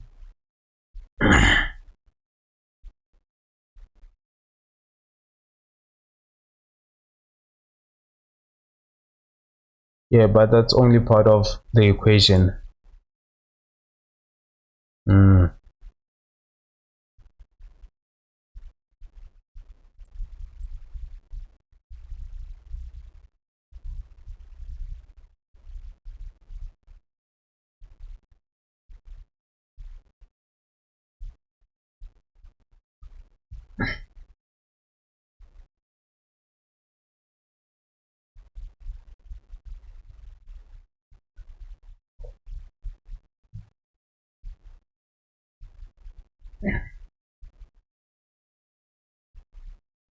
excuse me. Yeah, those are things to think about, but then you have to add like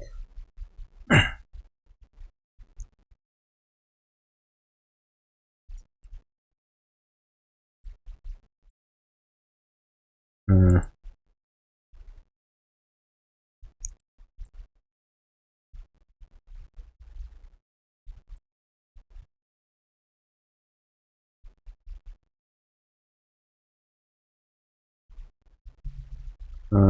let's see.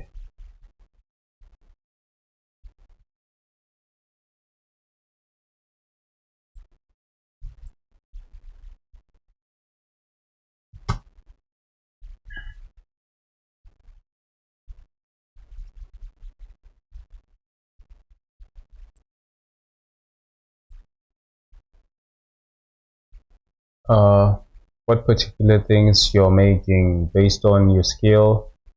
If you have to remake it, what will be easier?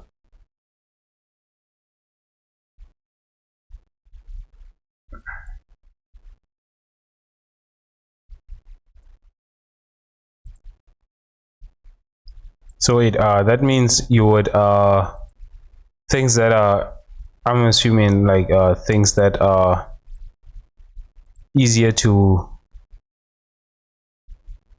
make are the ones that you would make you would leave so that you can reuse them all over and over again, and things that are difficult to make are the ones that you would um,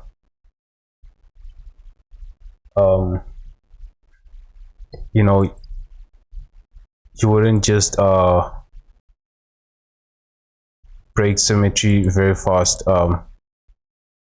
Maybe that's what I'm assuming, because I mean, if it's something difficult, right, you'd want to relearn it over and over until you get used to it before you can you know, adjust some things, I guess. If it took you 4x as long to make a non-destructive, then they just scrap it altogether. Damn.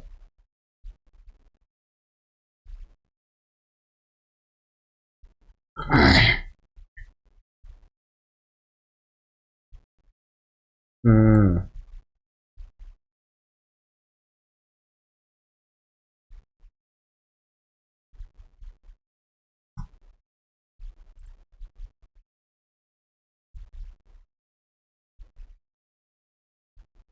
Oh, I see. So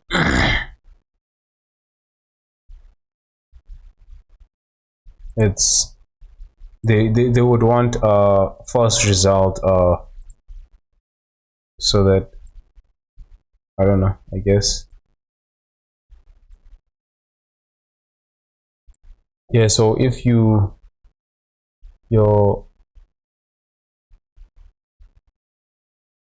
doing a real,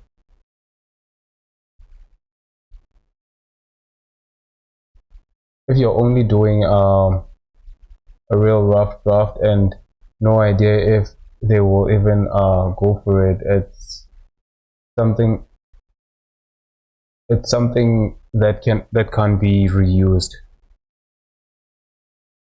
Ah, okay.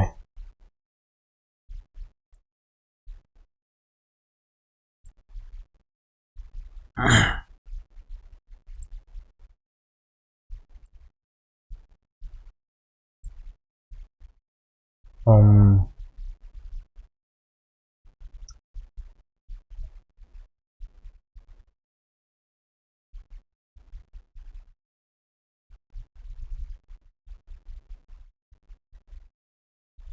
Maybe it's not a great idea to invest tips into non-destructive.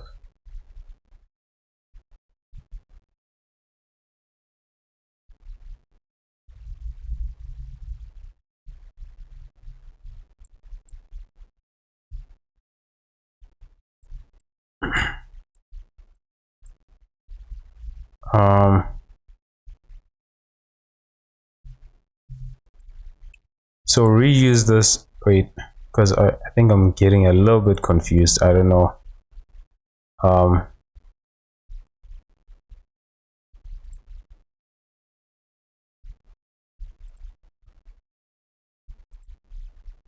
so reuse in this term is not like um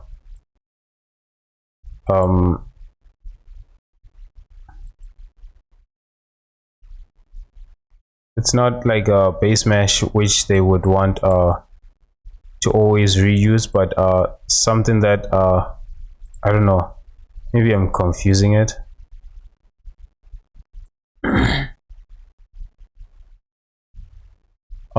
There's so many overlapping layers. I'm just mentioning something, but they they're all overlapping, pretty complex.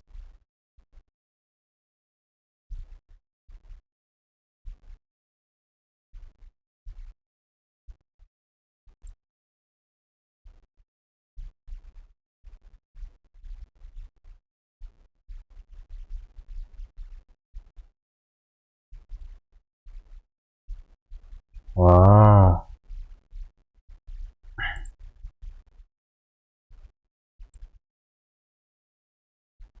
Oh shit. Okay.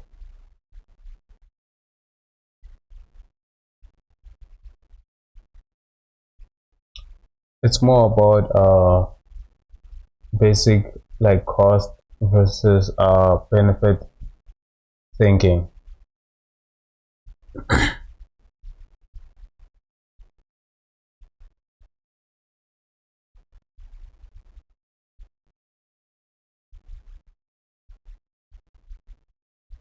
Hmm.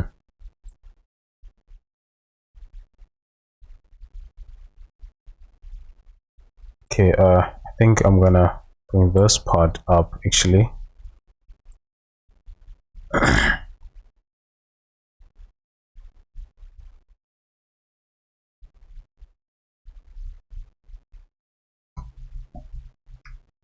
You have to learn the pros and cons of each workflow and then apply them to each situation.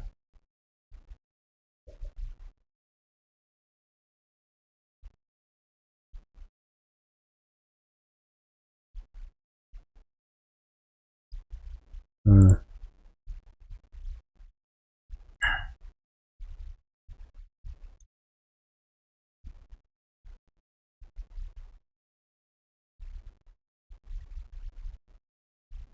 But then I'm trying to think of, like, um what's this, um because you would want things to be unique, based off the character, right? Sorry about that. Based off the character, you would want things to be unique. So I think the only things that you could actually use is like instead of having what's this, I think base models, I guess that's one of the things that you would use a lot. Maybe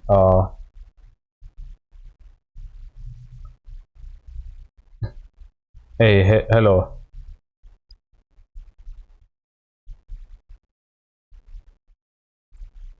Like you wouldn't want to reuse like let's say a gun, right? Let's say you create an asset, a gun, and how would you reuse that? Because like if that gun is specific for that character,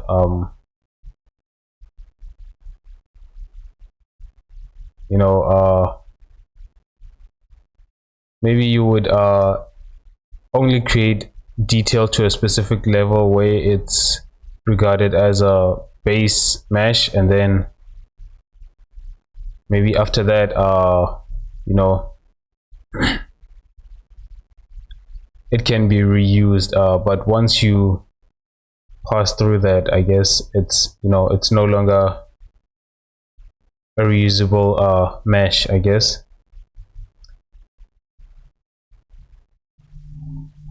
Okay. Guns are made from component parts, right? True.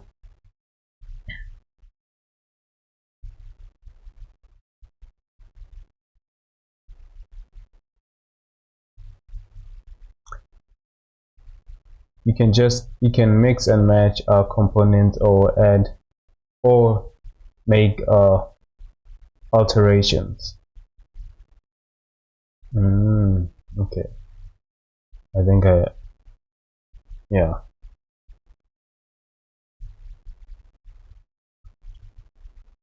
Okay, let's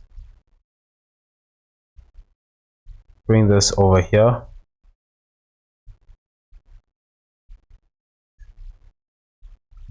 Okay, 3D cursor actually.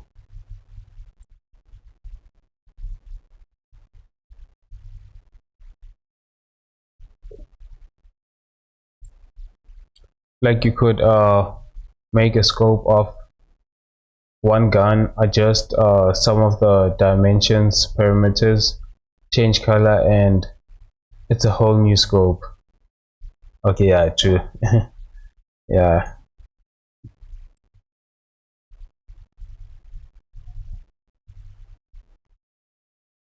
Actually, let's remove that.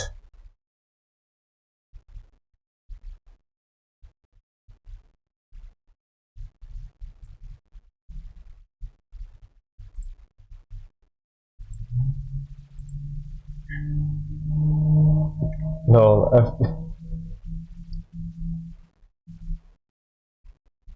FPS games do that a lot.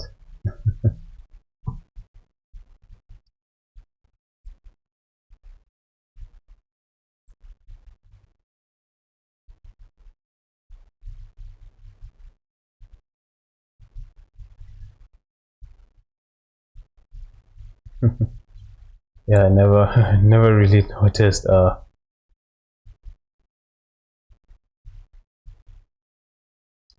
How's this project treating you? Um, yeah, yeah. So far, you know, I feel like I'm making progress. There are some parts where the details look good, especially here. But then, yeah, some other areas it still needs a little bit of refining, I guess.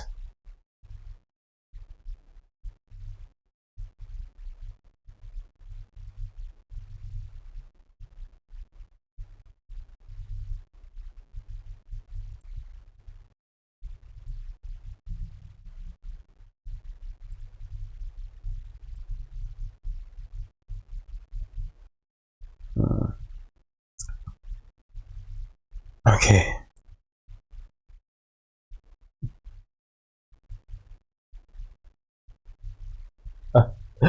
uh Looks pretty sick. I love me some robot. Yeah, not a robot actually. It's a prosthetic arm. Yeah, I think it looks like a robot, I guess. Actually, an arm for this guy. So once I'm done with this, just gonna reattach this and remove that hand.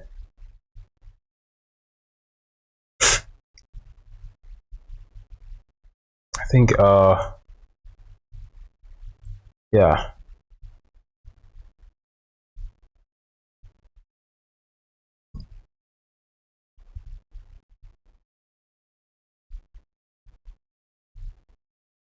What a combination. Yeah.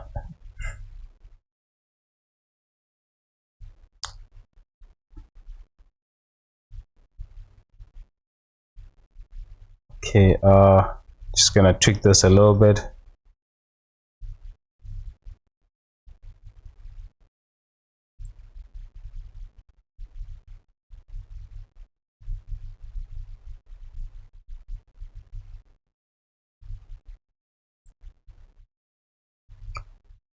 To match this.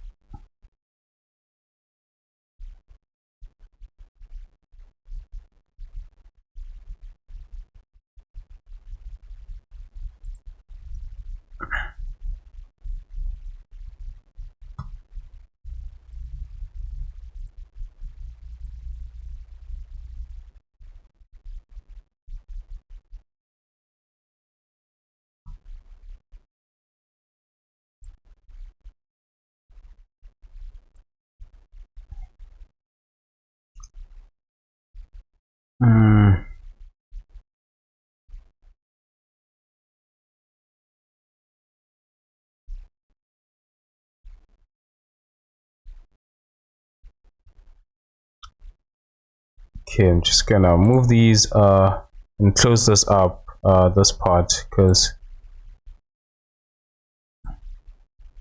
this part I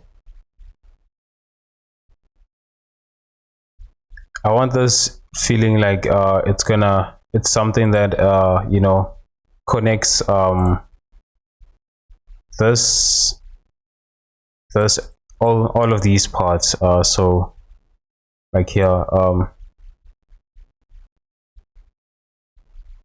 but mostly I want it looking like it's attached to this part. Actually, this is a piece of that actually.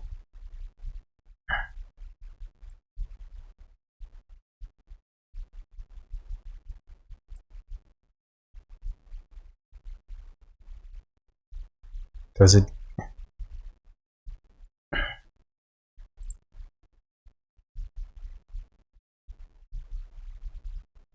Okay, this I might between those knuckle parts where you are going to apply.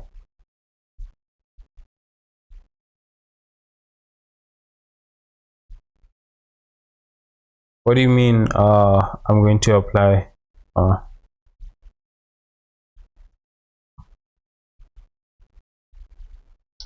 You can avoid that with a simple geonode setups.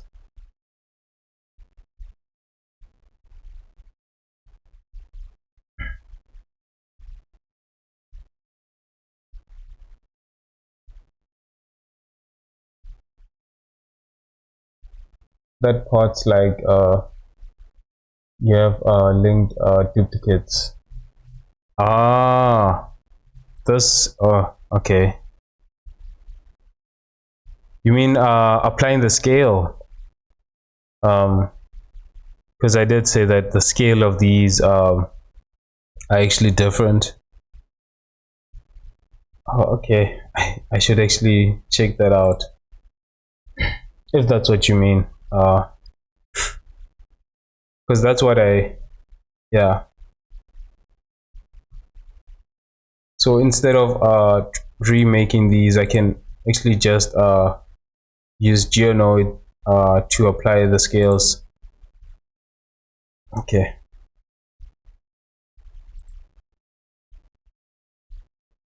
I'll look that up actually. Oh, if you don't mind, we can actually we can do it if you don't mind teaching us your process.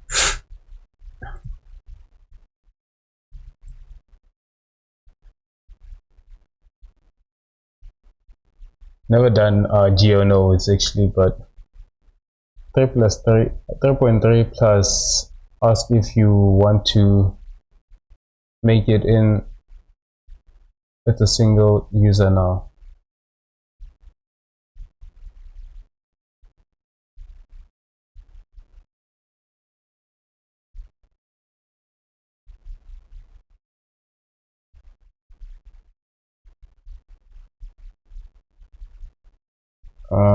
I don't understand your question.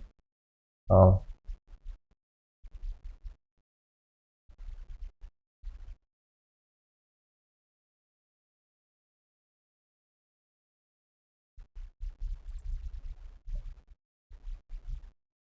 but it won't retain correct um, relative scales when relinking.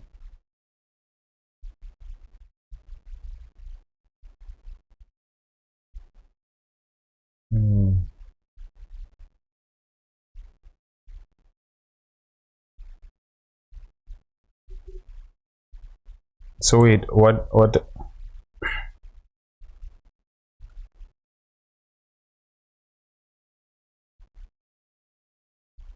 So that wait, if I'm gonna do this using GeoNodes, it's gonna destroy the link, because right now when I move this, right, it moves all of these all at once.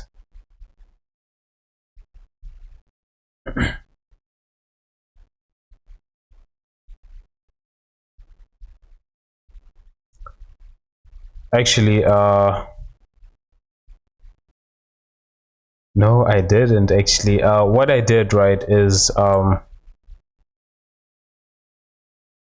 first object actually didn't apply the scale, but then with these ones as well, I also changed the scale so that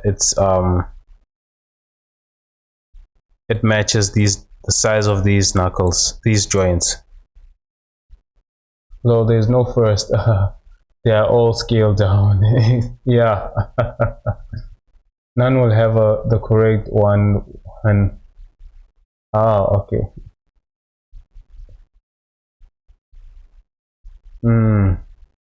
Okay, that's because that's what I want. I want them to have the correct 1-to-1 scale.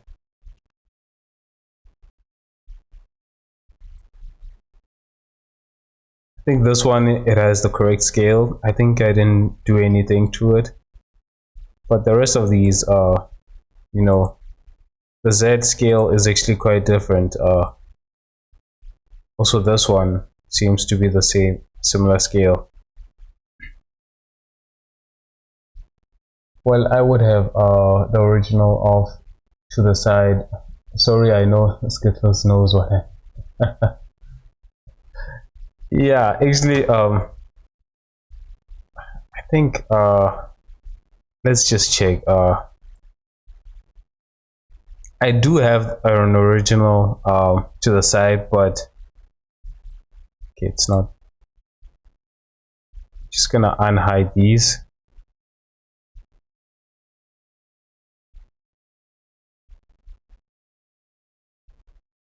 I think I remember having an original to the side. There it is. But you know, the scale is not 1-1-1 scale, so because all of these were made from this, and this I forgot to.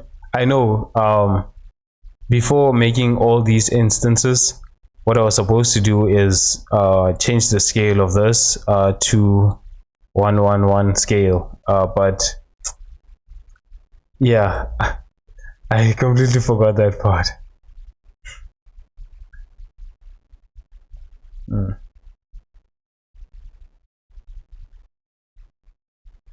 Uh, nice. You get you get a star gold. Oh man, that makes me feel like I'm in kindergarten now. uh, Instead of using like link duplicates, they are good, but GeoNode is so much more powerful.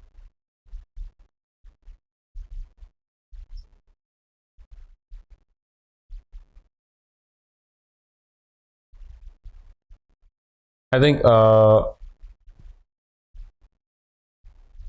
wait, so in GeoNodes, right?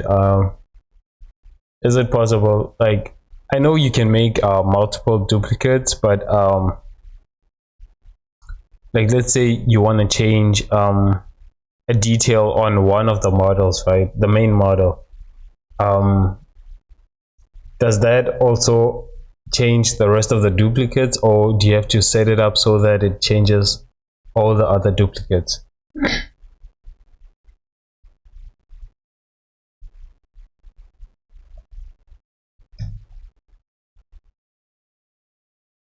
Like, you don't have to use complex vertex math geonodes. You can do simple stuff, make duplicates, scale, etc.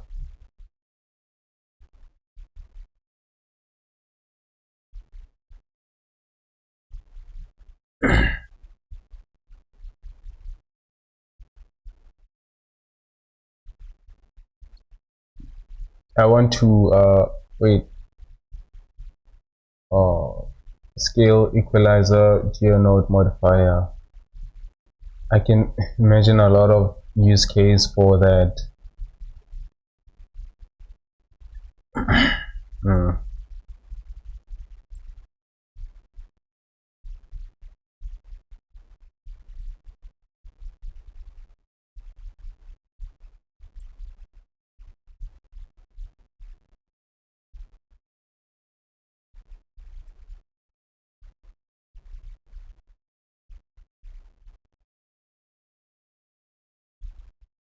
Okay, just gonna select all of these and move them inward again.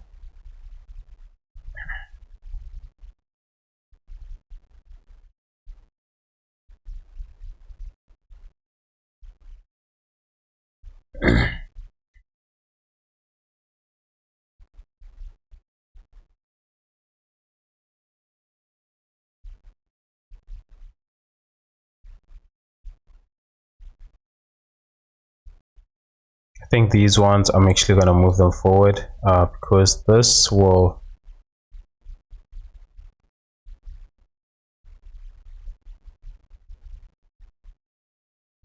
perhaps like that create a little bit of space. Just creating a little bit of space here.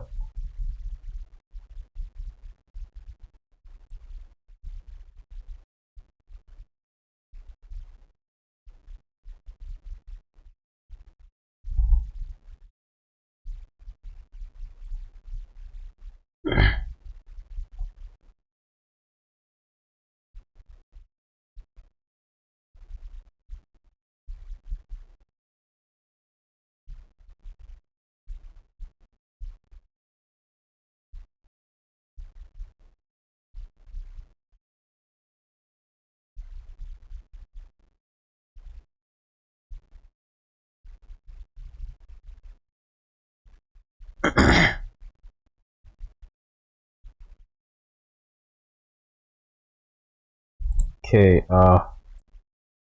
this here, you know, that this part is actually, it's pushing this a lot more further, so maybe at one point here perhaps I should bring these ones back.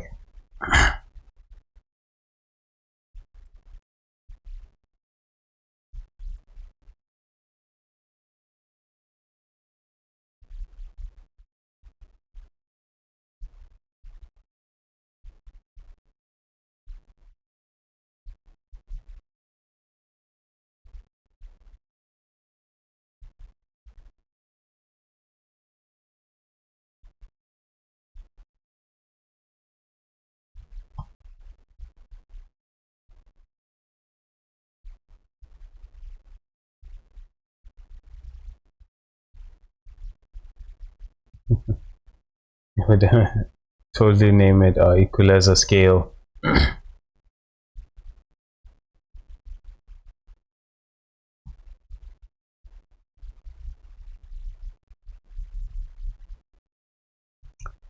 Okay, just gonna take this and apply it on all of these actually. Duplicate and bring it here.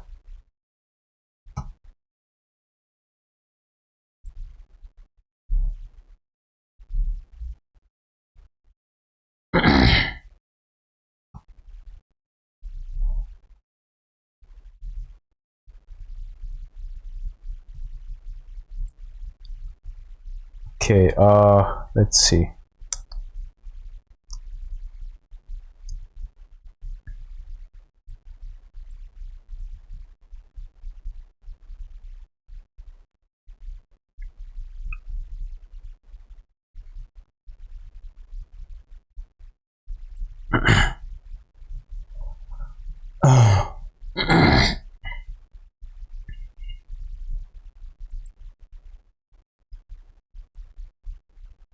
Oh, okay, I think those parts,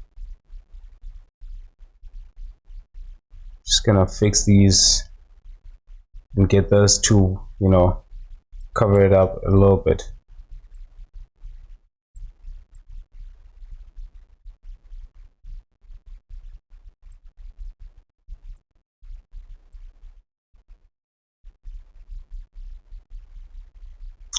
Oh man, you know, the window button is so close to the alt.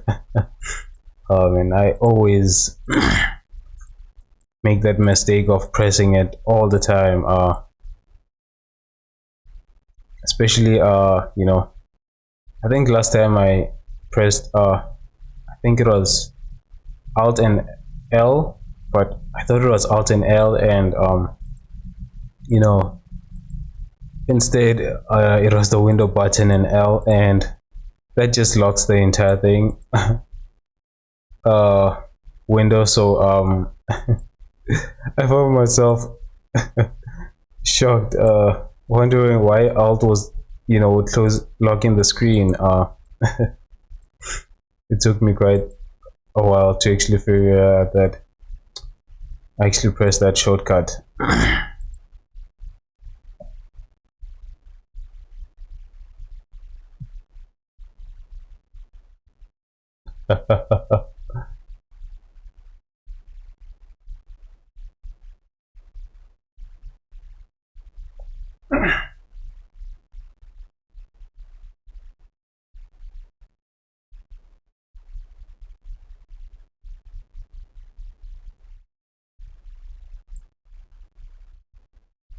Right.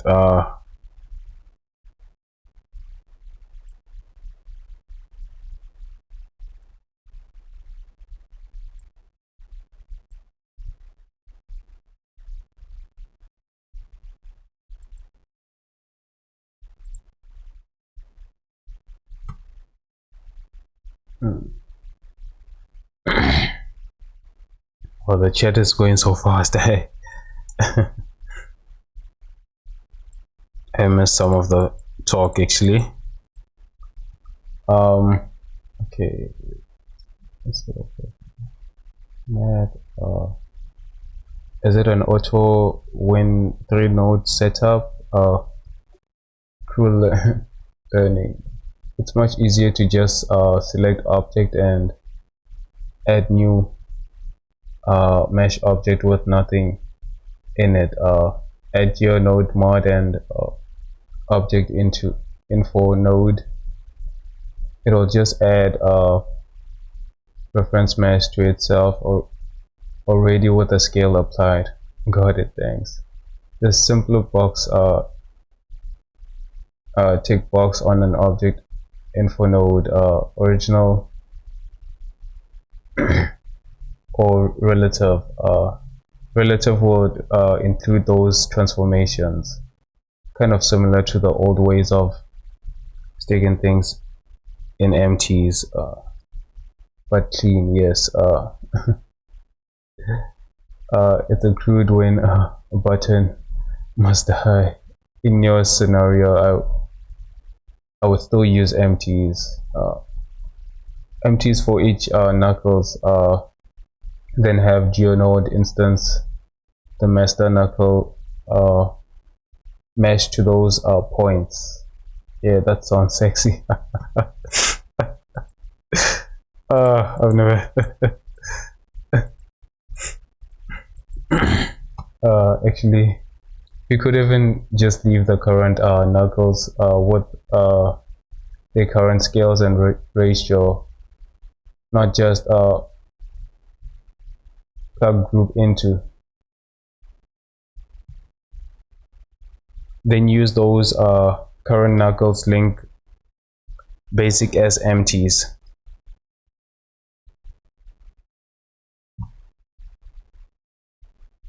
Yeah, I caught up what I did. uh,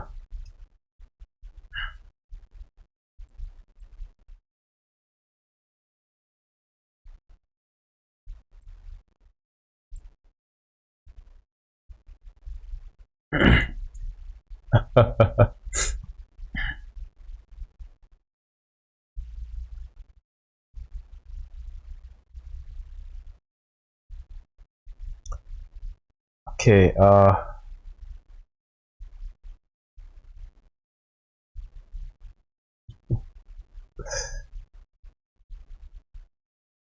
Mm,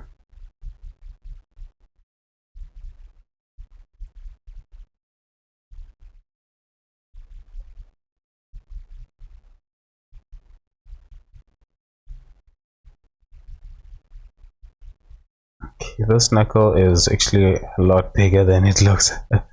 It's actually a lot bigger than the other ones. Okay, I'm just gonna.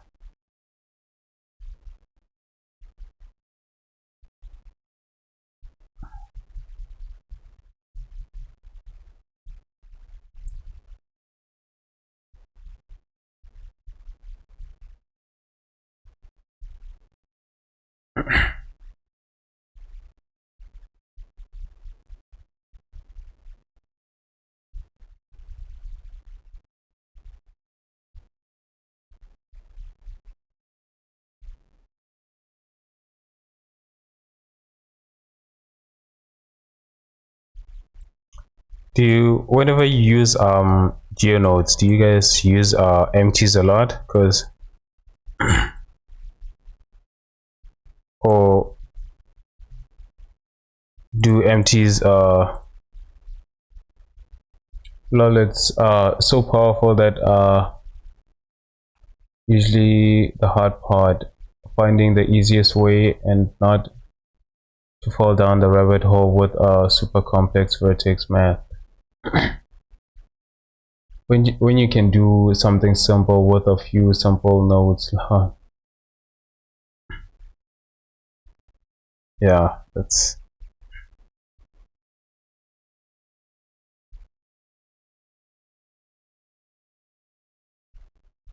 Now I'm thinking of using mesh lines to make robot finger hands arms.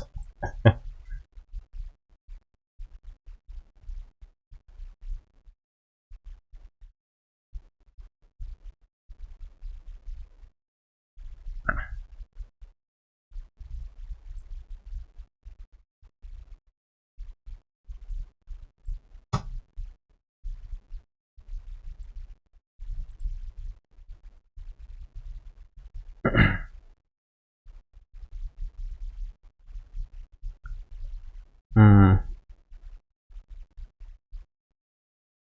I usually don't use empties with geonodes currently. So geonodes can be done without using any empties, right? I know it's a stupid question, but just curious. Uh,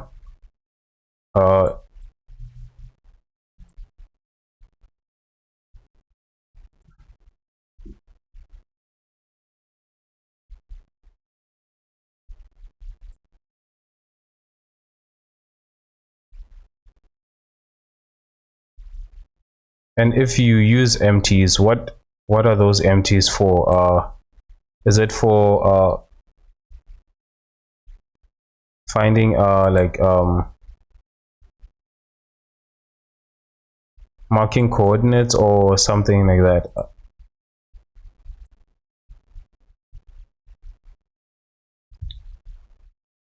Yeah, you can do so many things. Mostly my GeoNode stuff is just good old cubes or Suzanne's in collection and parent to each other. Empties for hooks. Yes, controllers. Oh, okay.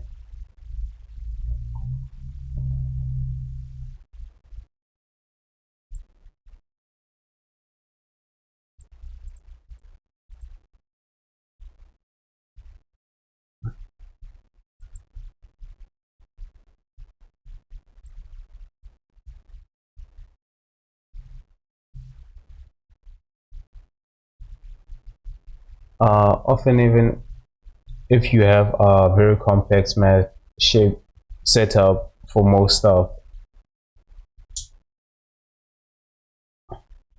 Oh shit.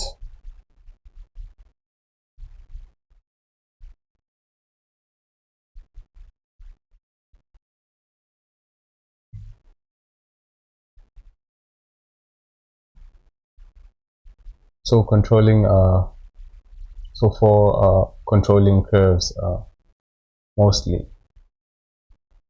You often want a curve or something empty or something to control.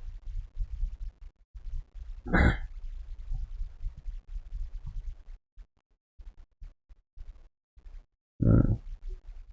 That's true. All the roadways, crack bed, terrain stuff use curves. Uses curves.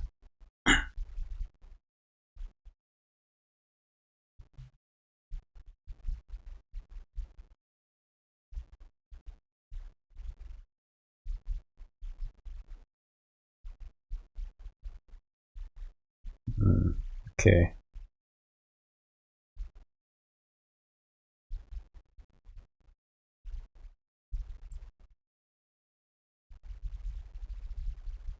And a lot of weight painting. Wait, you use weight painting in GeoNodes? I just thought, it's in my, I was just thinking maybe it's just taking nodes and using that only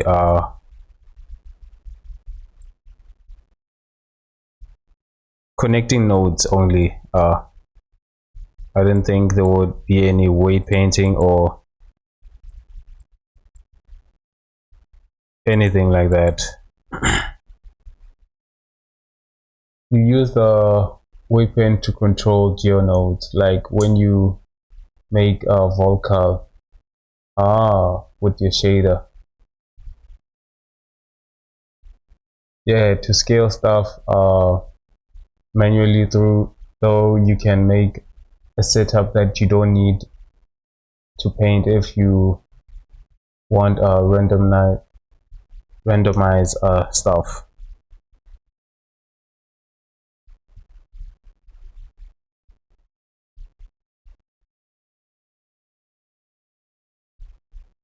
Mm.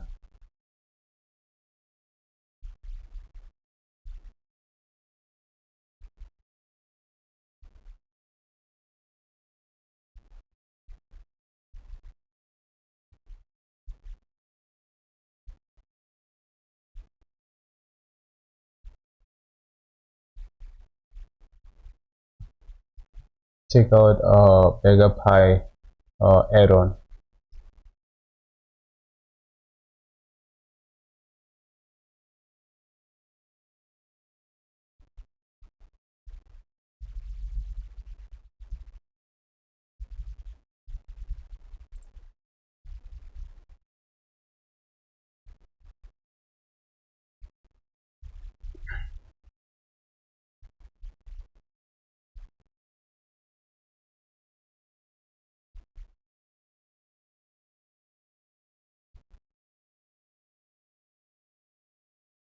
Yeah, see that thing, you usually never want total random. You want limited and para parameterized randomness.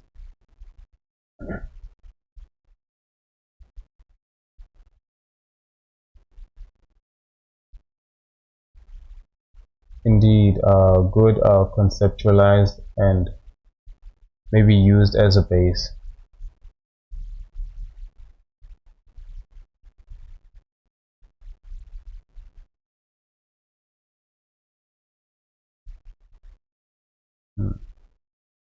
Okay, that part. Here I also want something to close up here, but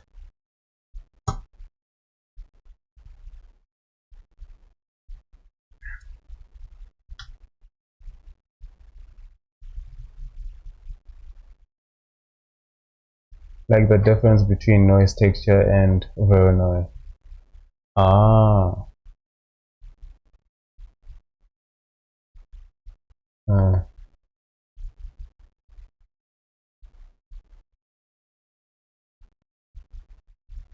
coordinate.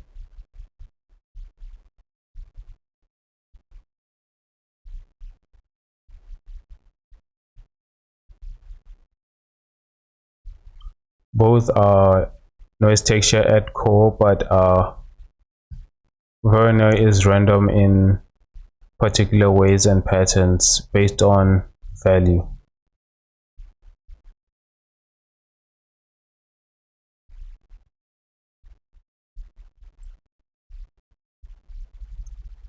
Okay, I think I'm gonna move here. I think I was, too focused on the hand, so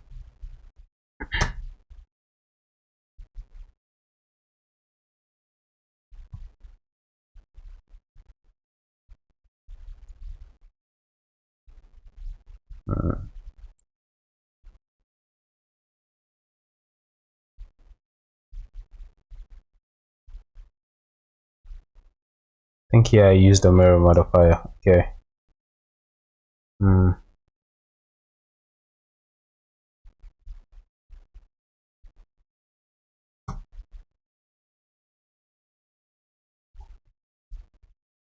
Just gonna add a loop here, and actually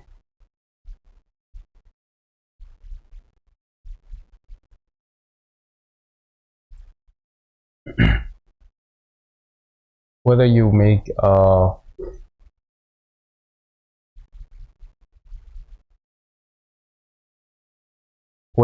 procedural textures in shader node or mesh with with nodes, making it random, but not too much random, not too little random in various ways.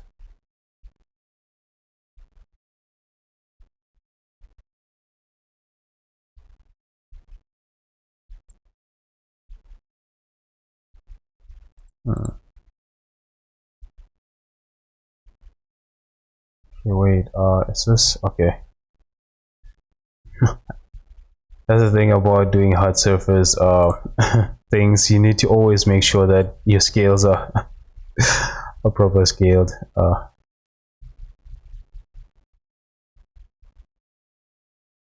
Oh shit, did I change something? It's oh, that's because I changed that to that. Okay.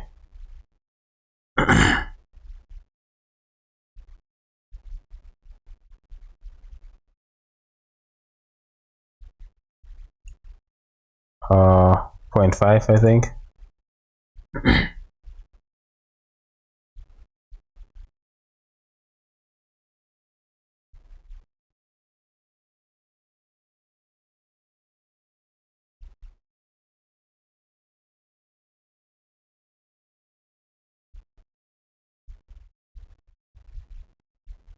Also gonna do a bevel here, actually, just a smaller one.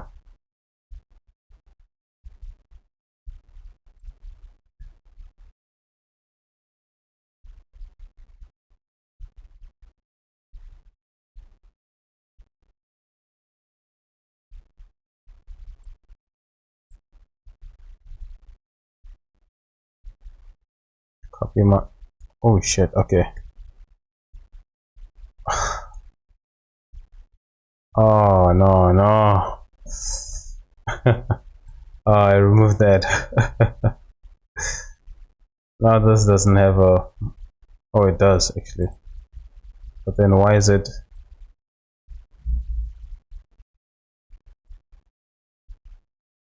okay, I think it's the other way around. Copy modify.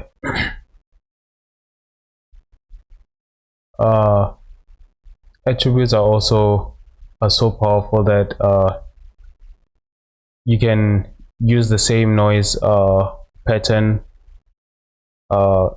paint to inform geometry and the shader. So make the details mountain scape with one brush stroke. Now we have the curve brush. You can also simulate in GeoNodes now too. Damn, that's that's sick.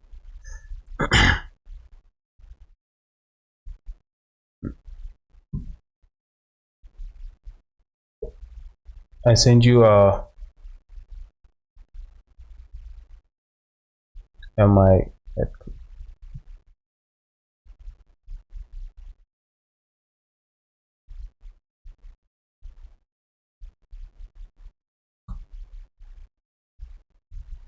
is a simple terrain erosion simulation.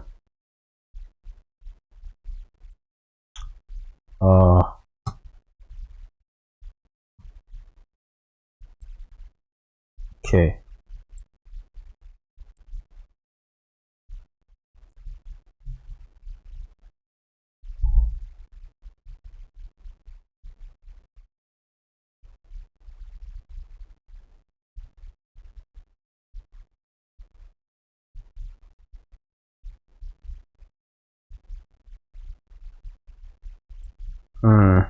Okay.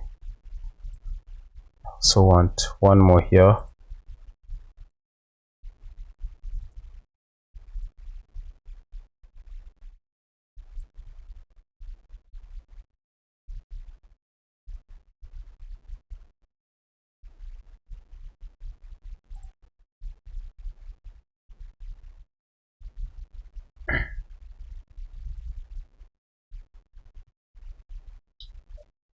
I can send it to you to whisper me.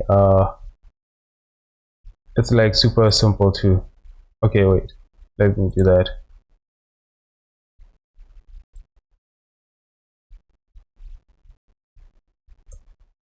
Yeah, I sent you the message.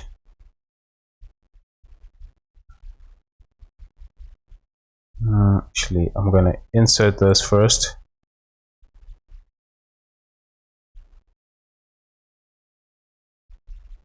Okay, let's check that out.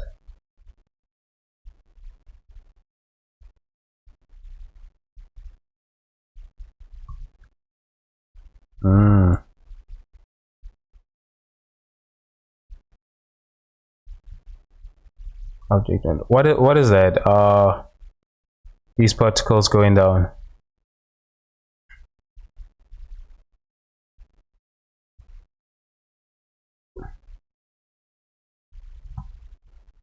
Wait, is the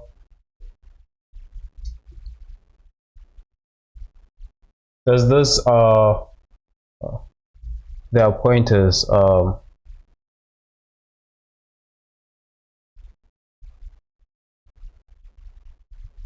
yeah,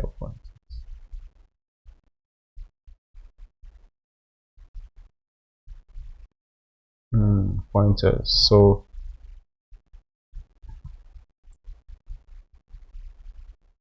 So what wait, because I'm still, you know, I don't understand much about this. So these pointers, do they what exactly do they do? Actually, this is no shit. Okay, I'm going to apply this. I hope that, oh man, okay, wait, I wasn't aware that this is not scaled properly. Well, the particles spawn on the mesh and then move downwards based on normals. You can make those little diamonds into anything and have them influence anything. Each frame, they exist on the main mesh. Main mesh it pushes it down a little, so they curve a little channel like rain does.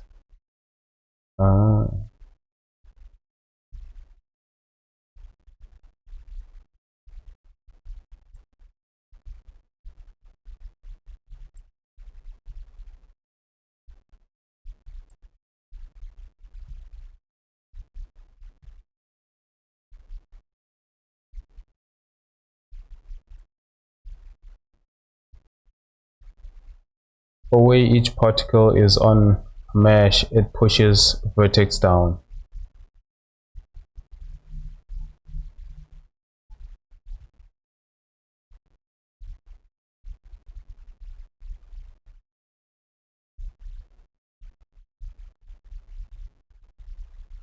As if it was rainwater eroding.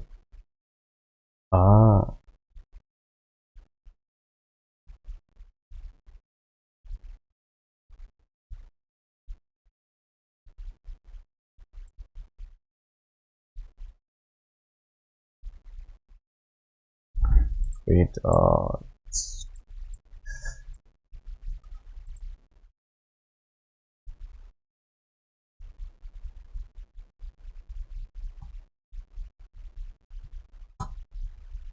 yeah, it's pretty interesting.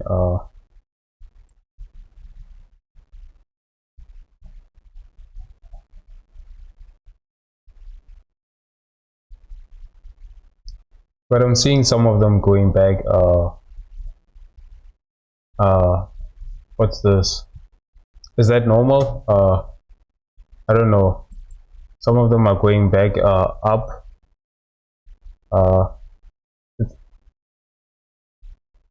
It's only this big to super simple equation.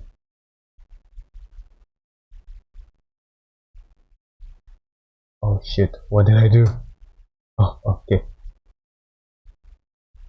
I don't want to lose this.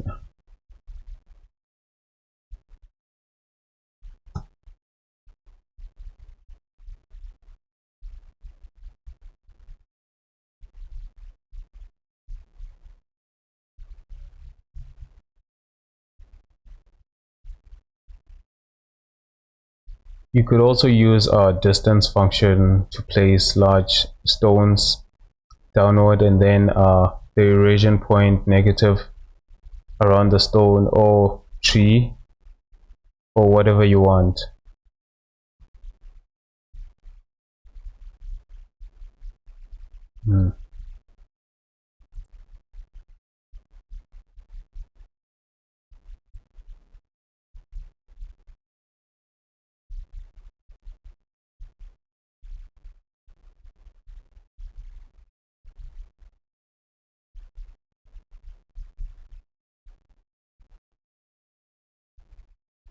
The solver needs much improving.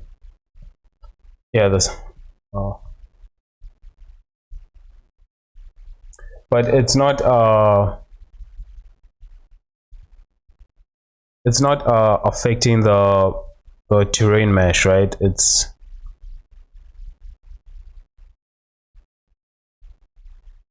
only these particles that. Oh, it is. Oh, okay.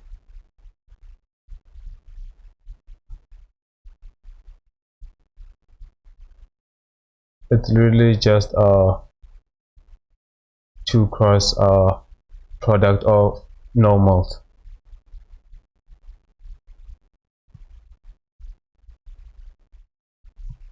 Wait, maybe I'm not paying attention to it That's why it's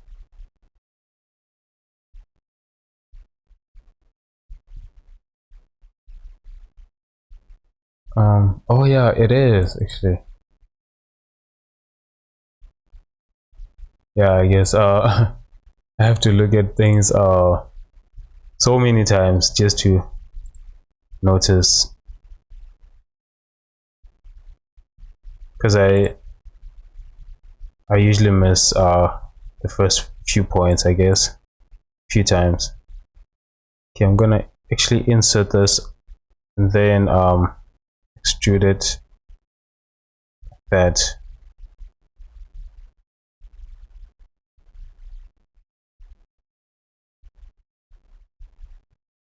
Yeah, you have to look closely and see the rip it makes. Yeah,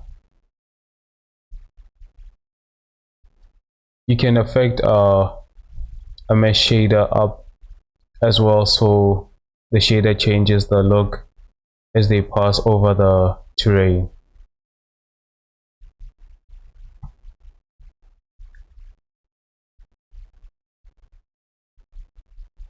Each particle only pushes it down a tiny little.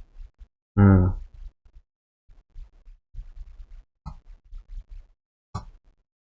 I'm gonna use clip here.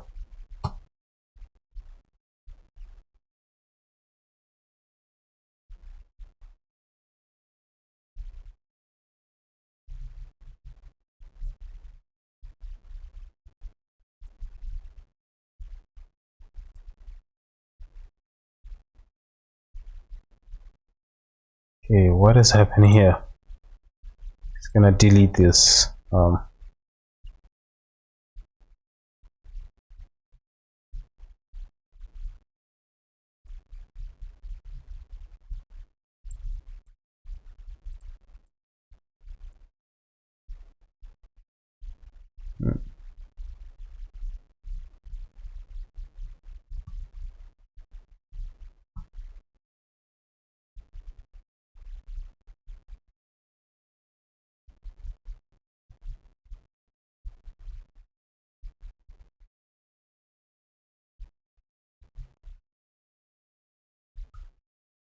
Okay. I think I have another base mesh here. Okay. This I need to place here to just gonna make okay 3D cursor and then push that here.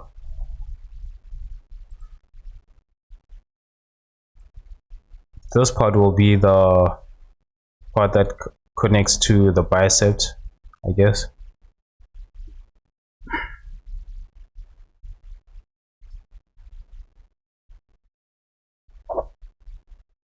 Now I want to incorporate mesh to volume to have some slide running over a surface erosion. I know, sorry, all of this geotalk, the model is looking great. Nah, it's I don't mind at all.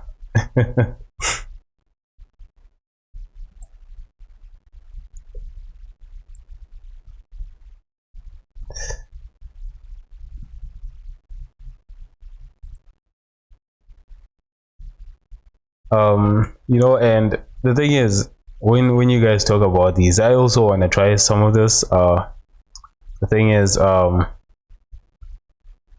yeah, it's still, I think I should start with the easy things.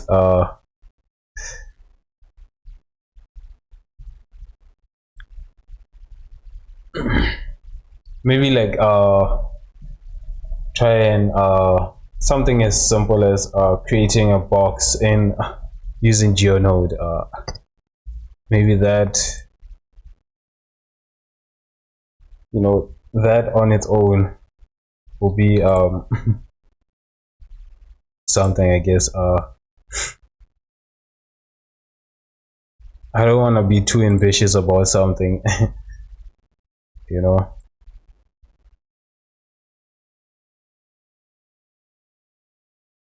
Mm.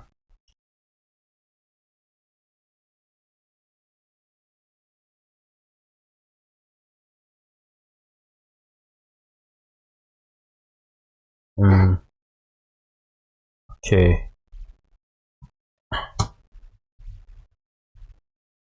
I don't want this just looking like a.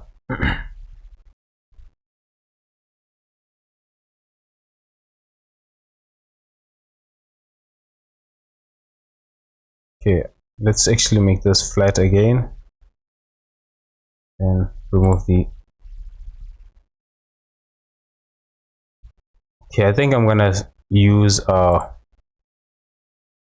bevels for some of this. Uh, a lot of people use it as a more tweakable modifier for instances.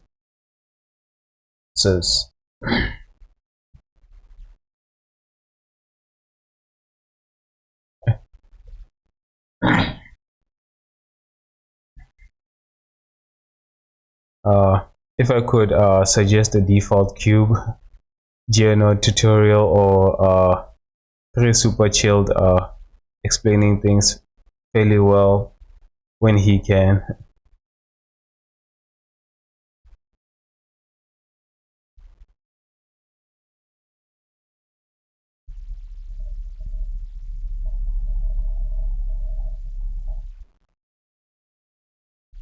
Oh, okay, the person that is explaining this is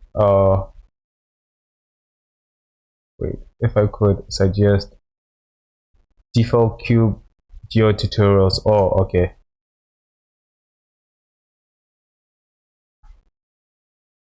Default cube.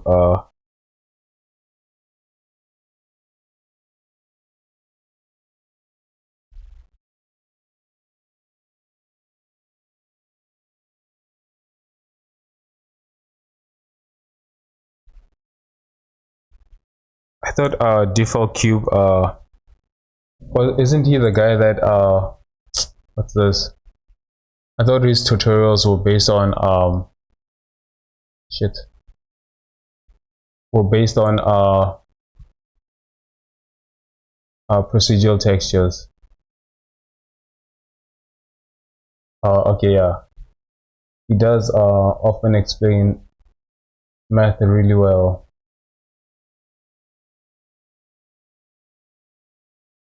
Hmm.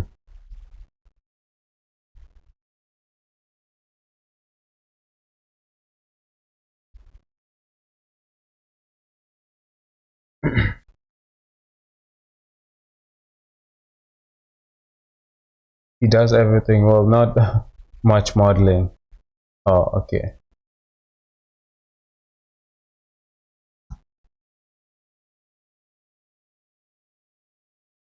Hmm.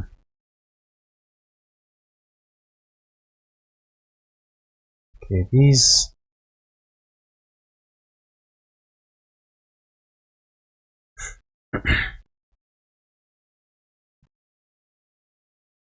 More into VFX stuff.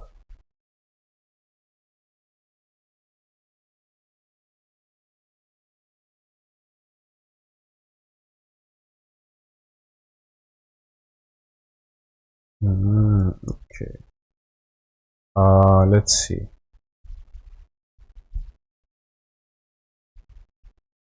I think I think it was him. I'm not sure. There was a tutorial that I actually watched where he was explaining. Let me just check. I'm not sure, but where he was explaining how what's this? The math behind procedural textures.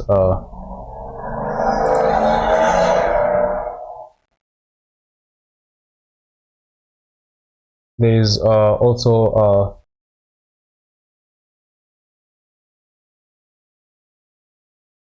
Siemens Thomas and or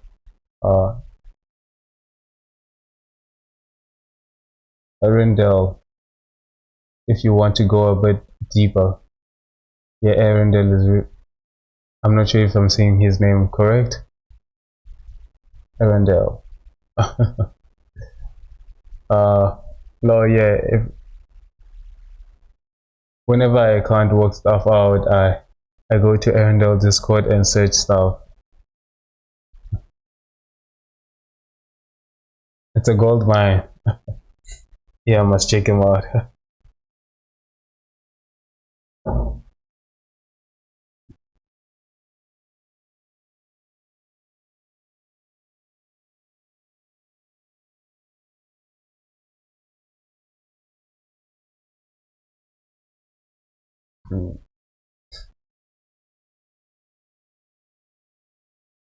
It's not just Arundel, but there's a bunch of other really smart people on Discord, like yourself, no doubt.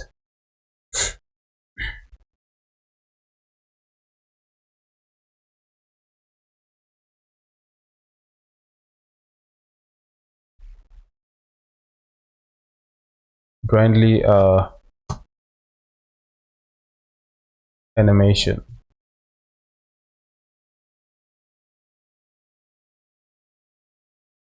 Bradley.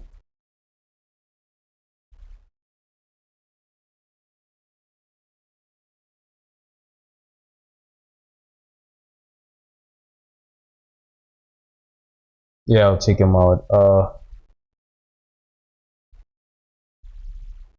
What he does, is it also geonodes? Oh, he uses geonodes to make animation.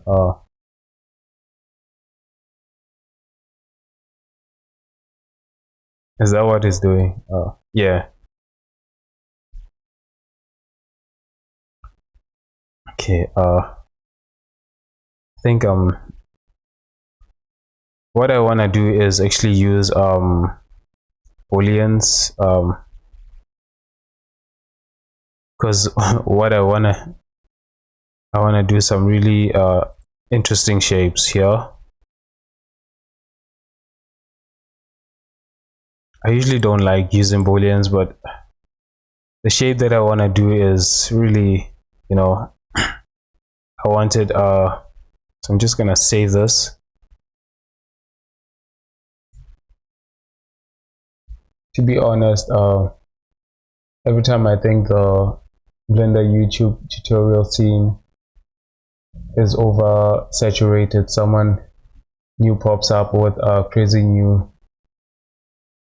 skills, doing something new or better.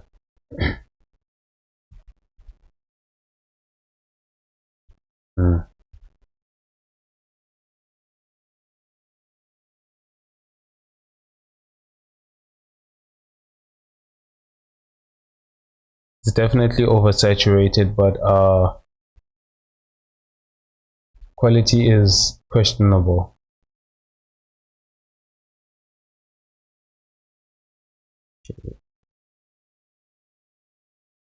Just gonna bring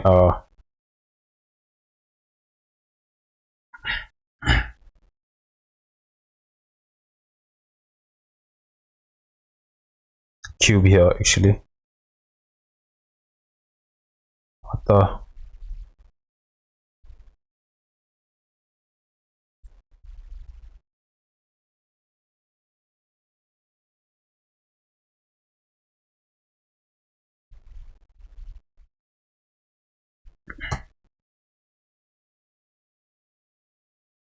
Most tutorials don't teach much other than the exact things showing how to make.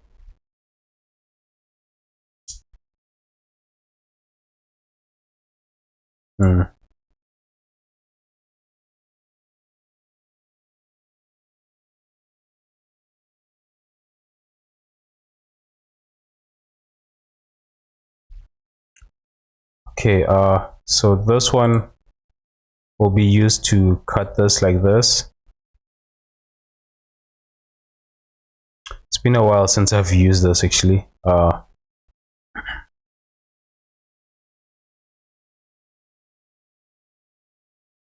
and I'm gonna make a duplicate.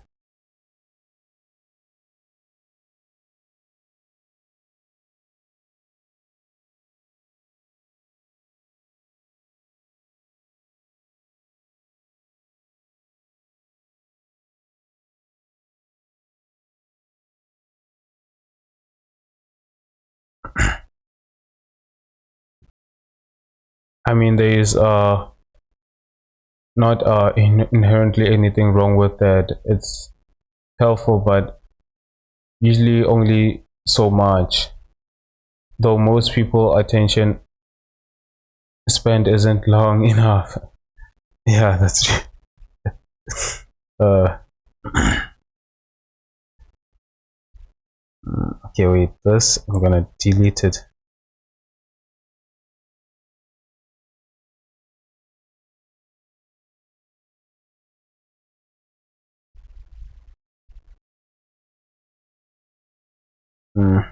Yeah, I think I'm also one of those people, because I usually watch a tutorial, and after a few minutes, yeah, it almost feels like an hour. uh,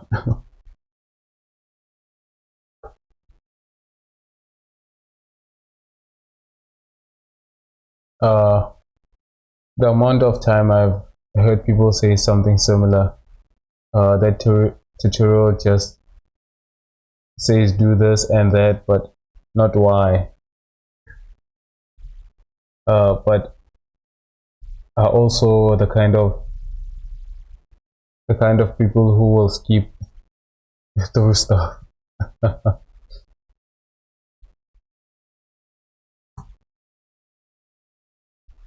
uh, it is full of a lot of repeating stuff by people hoping no one will notice three more professional versions of the content already existing, but 1 in 100 is helpful. Actually, I'm going to take that as a note. Because one of the reasons, I want to do what's this, tutorials, but uh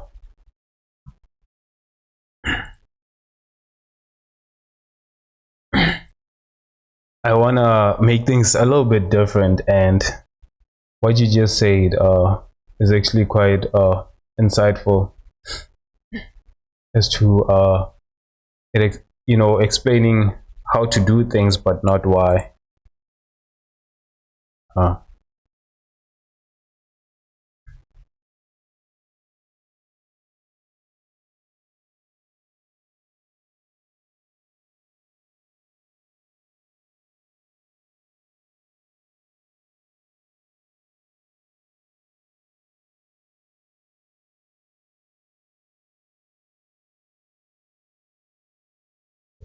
or like it immediately closes tutorial that are too long. I often find the most stuff when I'm not rushing and skipping through specifically trying to find. Mm. Okay, guys, I want to take a break real quick, because first, the tile, the sun is actually hurting my eyes, so I just want to close the door, and secondly, I want to take a quick break for a water break, so I'll be back.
All right.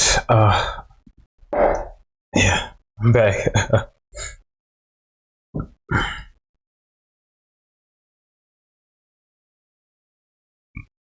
Excuse me. Yeah, the day I actually get a webcam will be the day you guys will be seeing the most embarrassing things that I'll be doing. Oh man, especially the chair that I'm using. I remember I used to use those plastic chairs. Now I'm using the chair in the dining room. Yeah.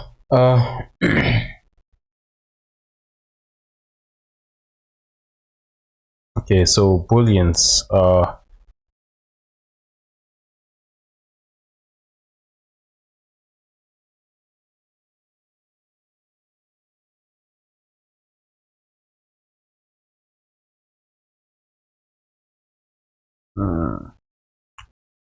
Okay, I'm gonna move this for now.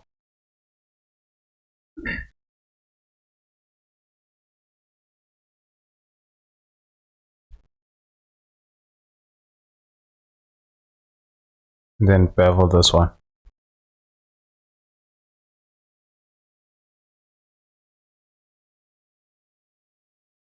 Maybe not too much.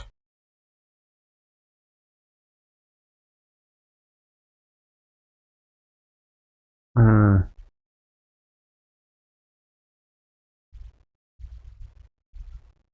Oh, I actually forgot the.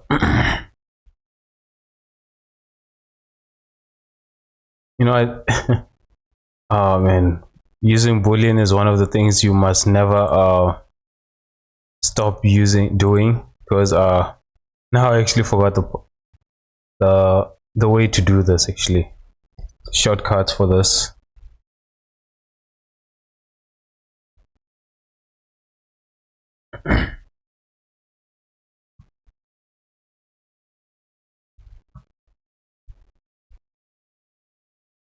Mm. Section.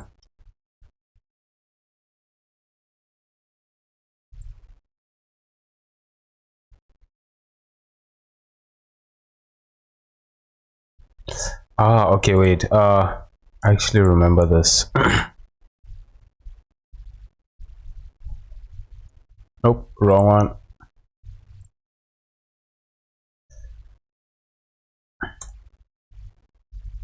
Then there's that. Okay, I'm starting to remember these shortcuts. uh, Pretty sure it was uh Skillex that taught me about the percentage bevel merge trick.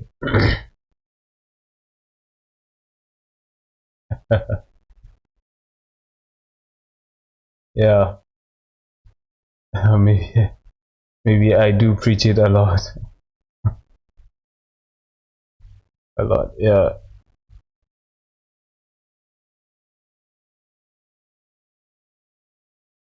I actually didn't.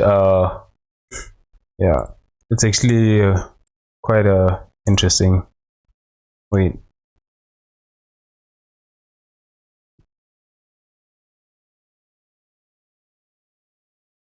okay, why do I? That's what I wanted to do.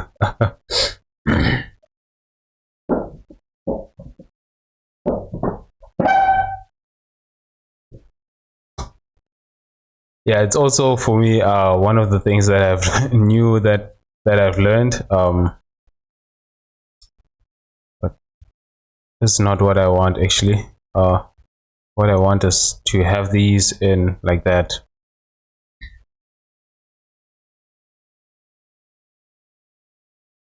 And then I can bring this one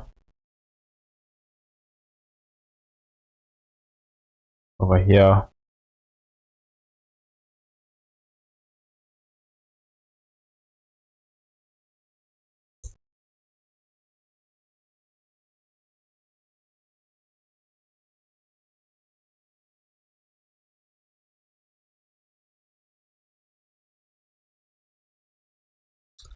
Okay, for these two, I'm actually gonna create what is this? Cutter. Then just, you know, leave them in that different folder.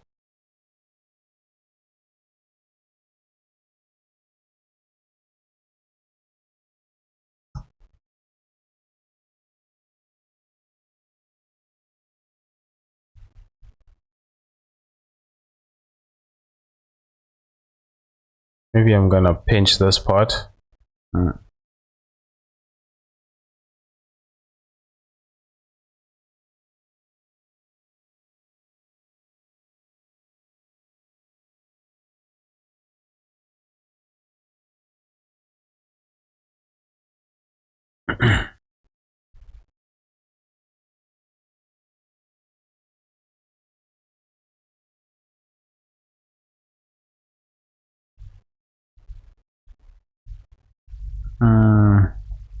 Okay, gonna add a cube.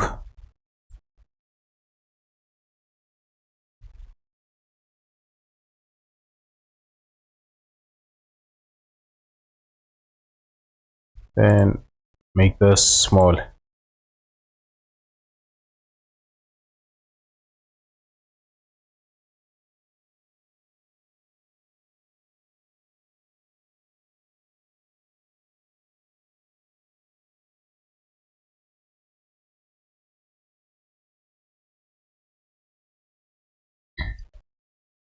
I would do that part with just a shrink wrap.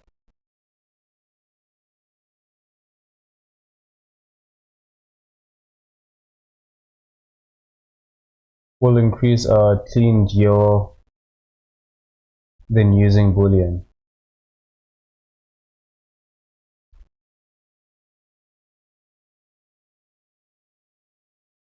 Wait, which part? Do you mean this?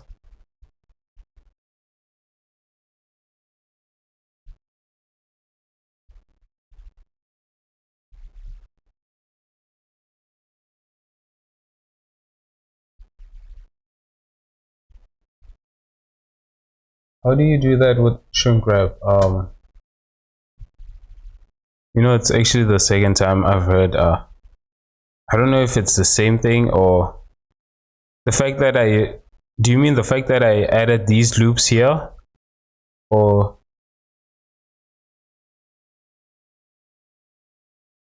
do you need quads?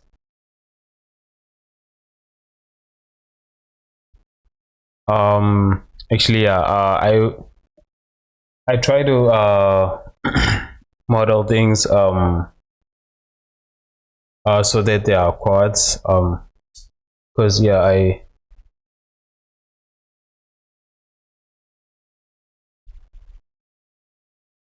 so that you know in case I ever want to animate this you know, I wouldn't have those problems of them not being quads. Instead of adding more edges,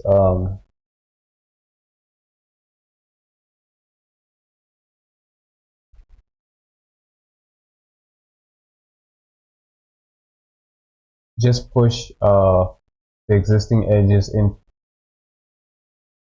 up upon the surface of the cutter. Ah,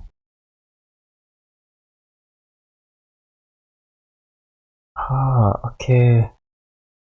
That's so that's what they mean using shrink. Wait, so wait, I would have to, because this is like this, right?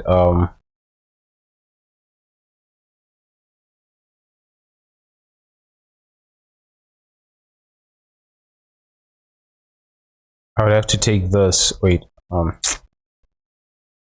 these ones, these edges, and push them to this point.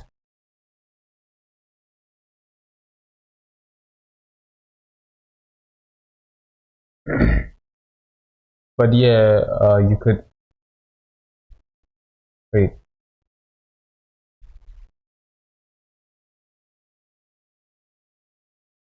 It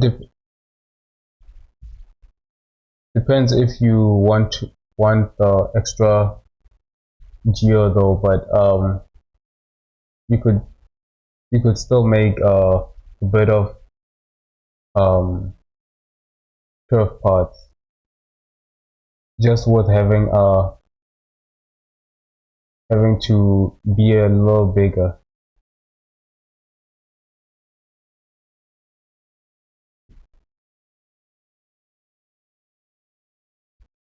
Excuse me.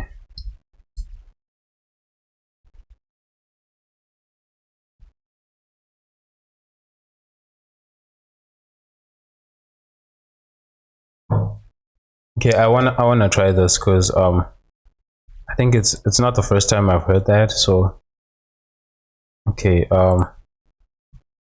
so this is the cutter, right? Let's just make it visible. Hmm.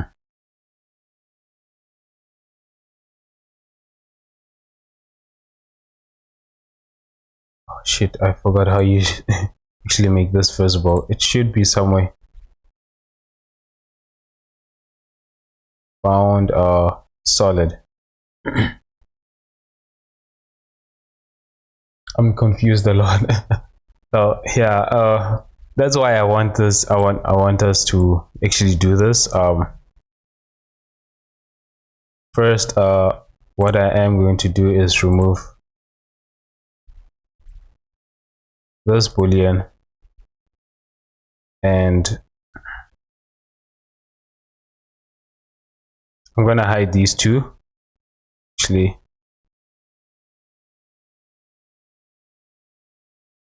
yeah, I will hide these two and bring this one here. Right. So it was like this, right? And then the shrink wrap will have to be on this one. On okay. That means I would also have to remove these. Um.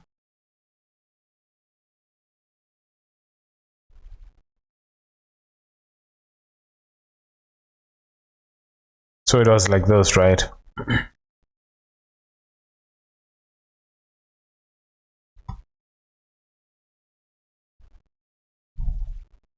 Okay. Let's see.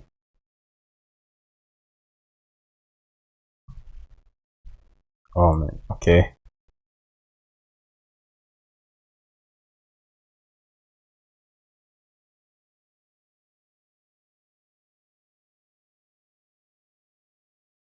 Oh.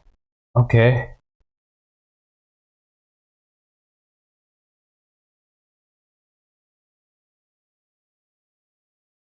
I've never seen this actually.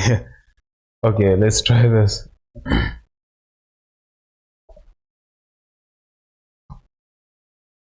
Oh, okay. I just got it. Only shrink x on z-axis on beveled surface. Okay. What I am gonna do is bevel this and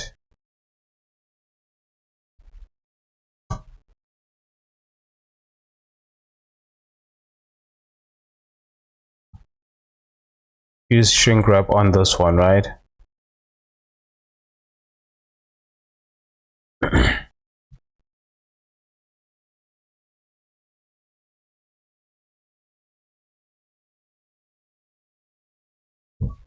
Hmm.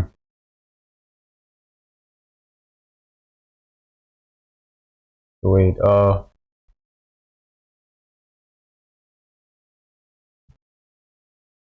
Obviously, I have to make this the target. Oh shit. Okay. Wait.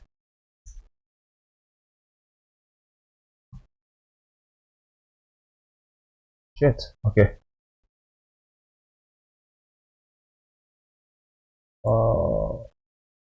Excuse me, sorry. Fuck. I think I just played a YouTube video. My bad. It's fine, just change the settings, Lord.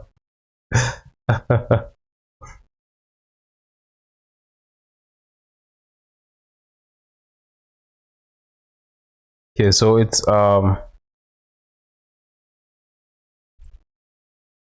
project.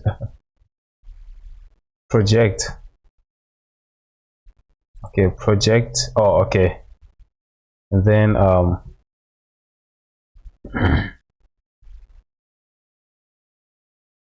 yeah. But keep it enabled while you're changing the settings so you can see. Oh, okay. Okay, so it's project and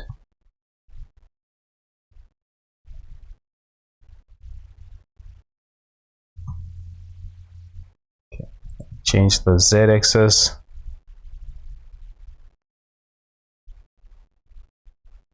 Offset.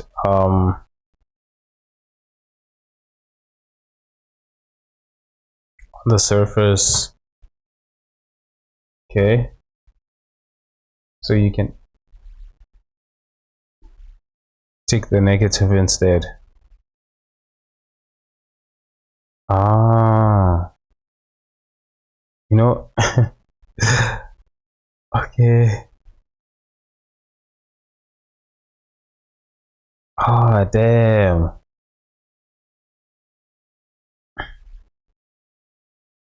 Well, I just learned another thing today. Yeah. Still all perfect quads. Don't have to mess around cleaning up later. Yeah, true.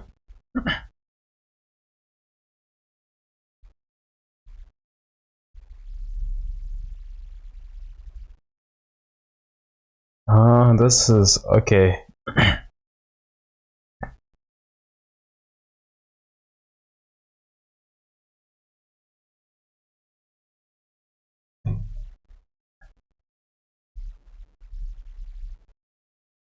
Yeah, no, I wasn't aware of this actually. Project, okay. Yeah, there's so many, technical things in Blender.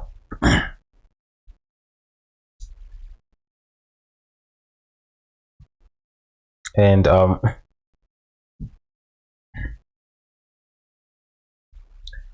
would mean that wait, I just wanna try and see something.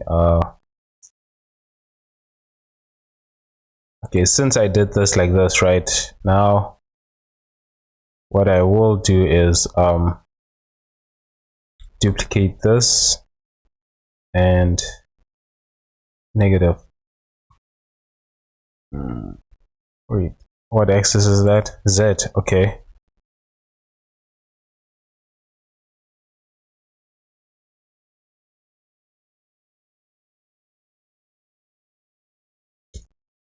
One, and then rotate this.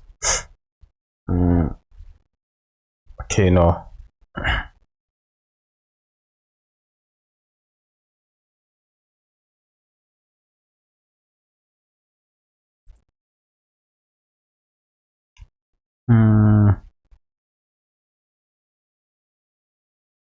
Yeah, it seemed like I was doing it right.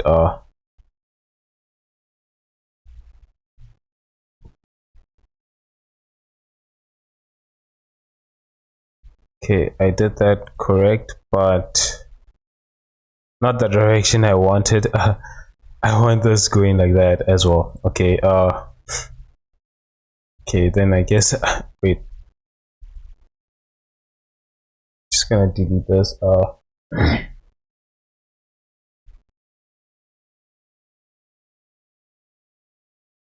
You can hover scale and just press negative. Keep it.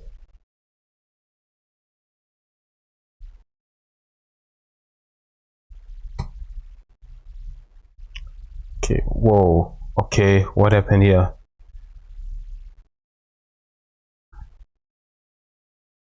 delete everything apart from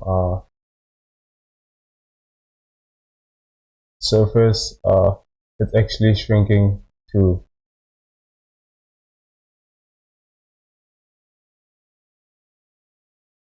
before you duplicate. Okay.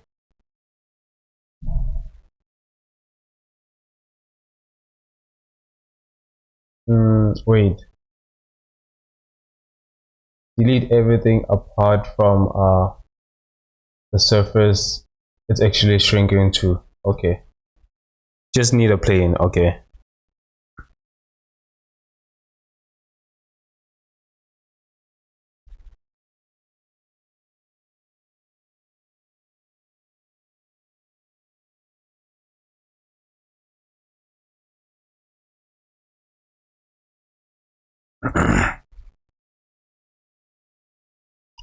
Okay, and then I can duplicate this part and do this.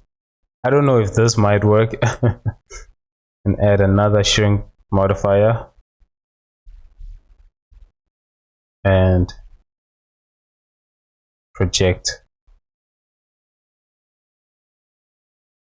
target.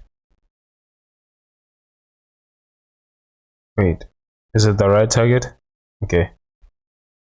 And then z-axis. There it is.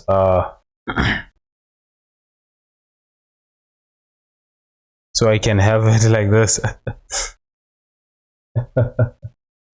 So yeah, now if you scale -z, I actually wanted to do this. And then I can bring in that other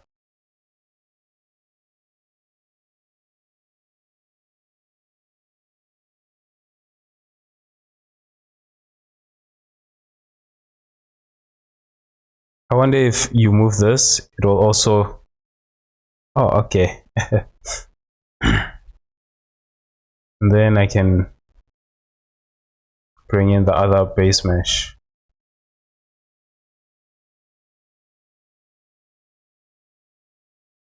Can actually remove this, and then okay. Use shrink modify. Oh man, I'm actually gonna use this a lot. Yeah, I wasn't aware of this, so. And negative. Then we no longer need that.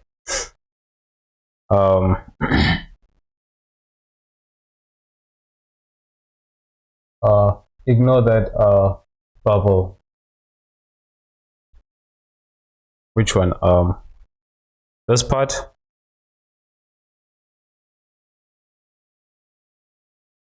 Okay, wait.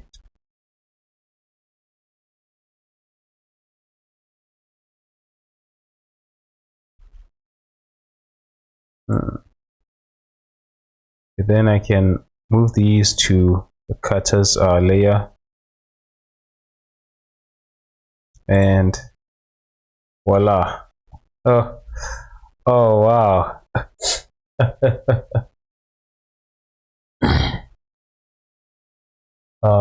The whiteness on top of the top, but it's hidden anyways. Okay, yeah.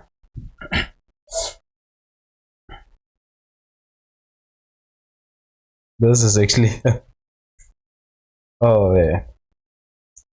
So instead of using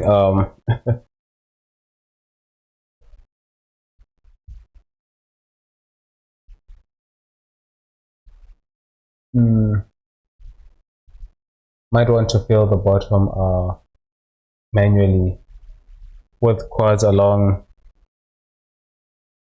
the cut angle.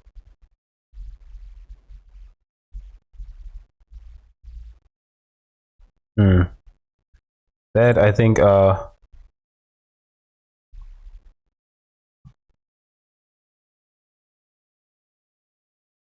but to you know, to connect these manually, that means I would have to what is this? Maybe I'm thinking I would have to apply these modifiers, or can I just you know, connect these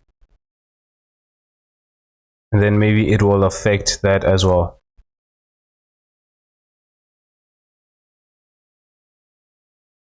Oh, okay, there it is. I can just do this then. That way I don't have to make it almost as if it's, I can make it almost as if it's non-destructive, and then it does that.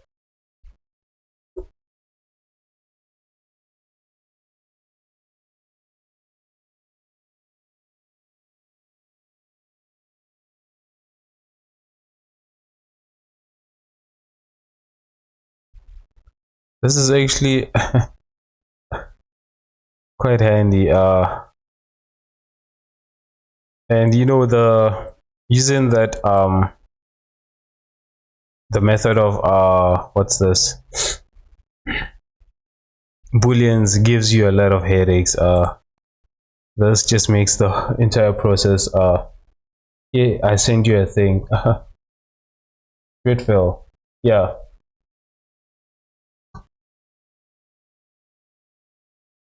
Okay, wait, let's let's see the new one.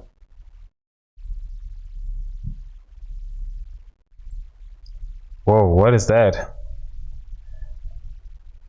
Oh, you just pressed F.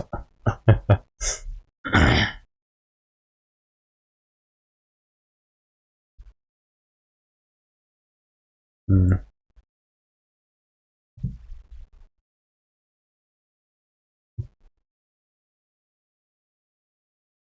Not good fill, just poly along the blender, the blend. Okay, so that means I would have to delete this. Oh shit, okay, wait.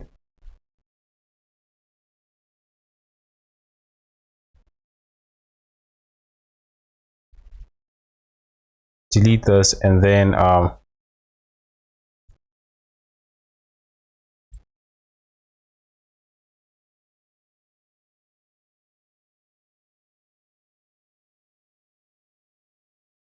man, this is this is amazing.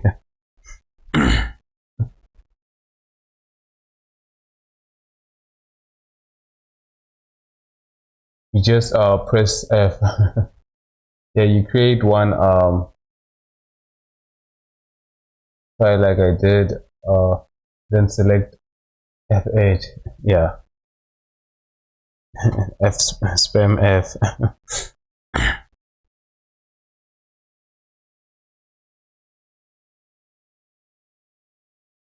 Okay, I'm actually gonna hide this and do the same with the top. Actually, delete these face and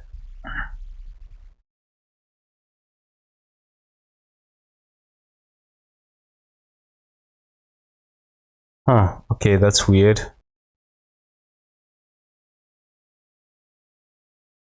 Ah, that's why. Okay, that's okay. I'm gonna redo this properly. Actually, I'm dirty. I make duplicates and apply like a bandit.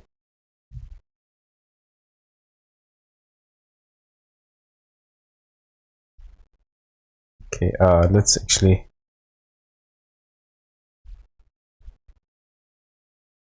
make this a lot more cleaner.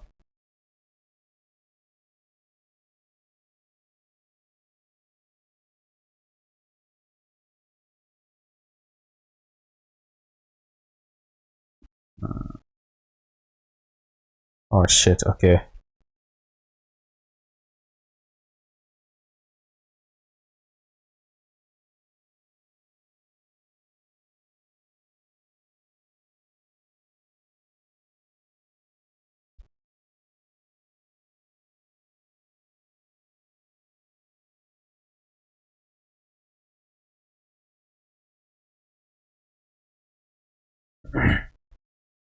There's a hole. Uh, Yeah, I think it's here.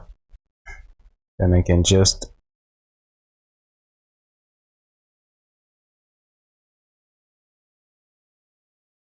when you went into X-ray and select three vertex,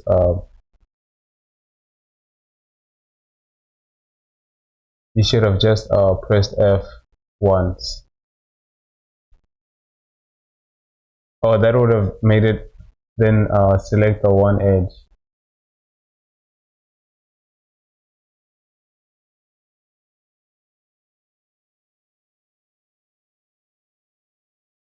and press F. A lot. Okay, let's do it here. Because I need to do the same thing here at the top. So these three, right? Okay, that's weird. Hide this.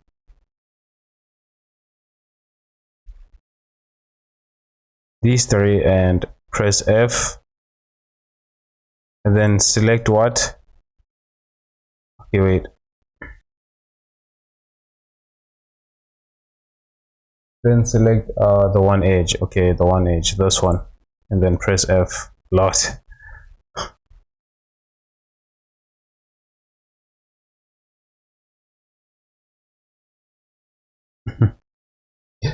Oh, yes. Yeah, I was also trying to understand.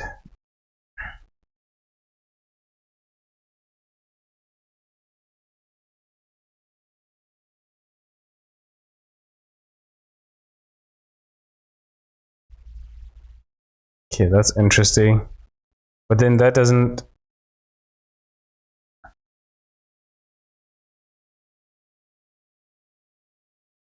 That leaves that as a triangle, right? So why can I not add? Oh, there it is.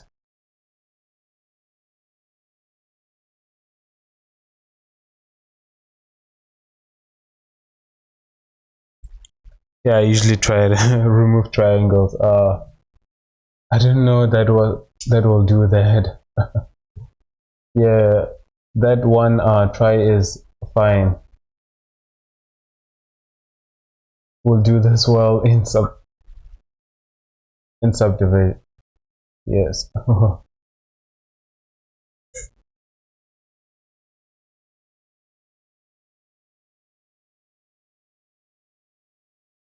Okay.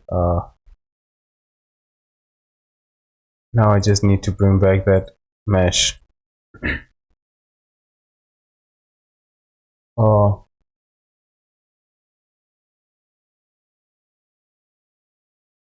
That's why I told him to do it that way, to keep it clean and low poly.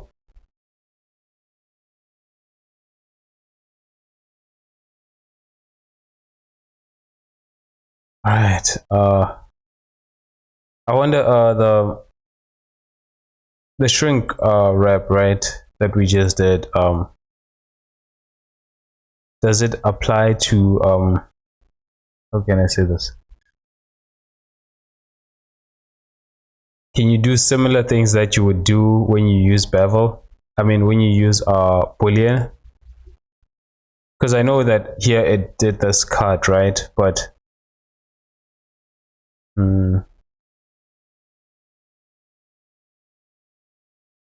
I just want to try something similar to that. Let's just see. Gonna add shrink wrap one more time.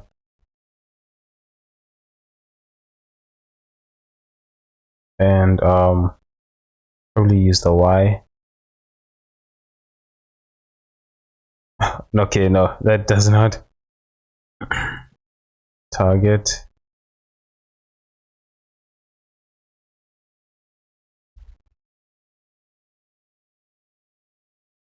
Oh, okay, wrong target.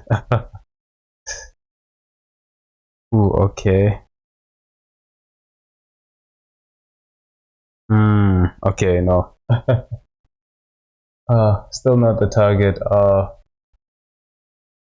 can't get self-targeted. Yeah, target self.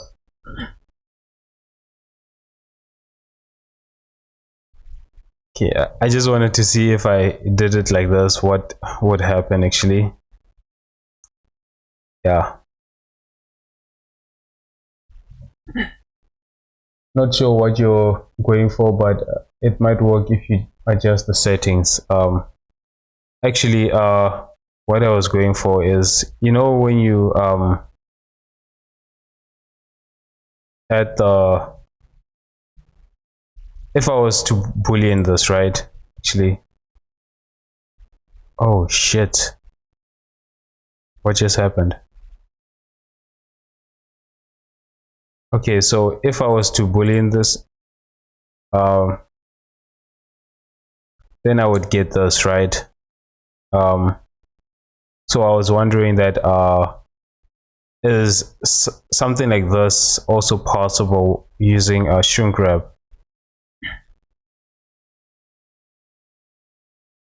Add a loop cut.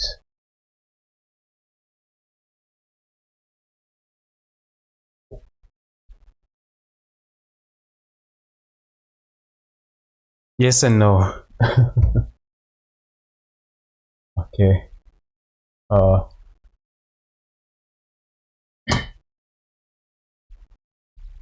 So yes, how, and why no?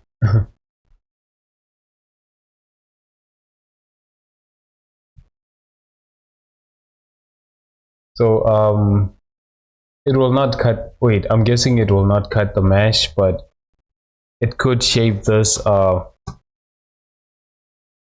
mesh to be, to give you a same result, maybe. Give me a minute, I'll send you something. Okay.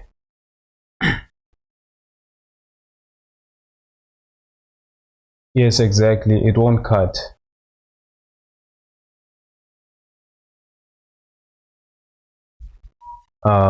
Okay, let's just drink some water.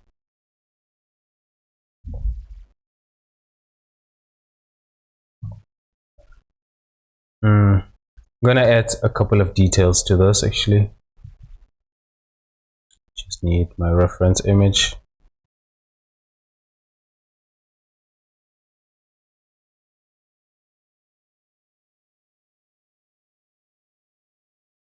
Okay, so here I'm actually gonna remove one of this. Okay. Gonna create, just bevel this and then delete that.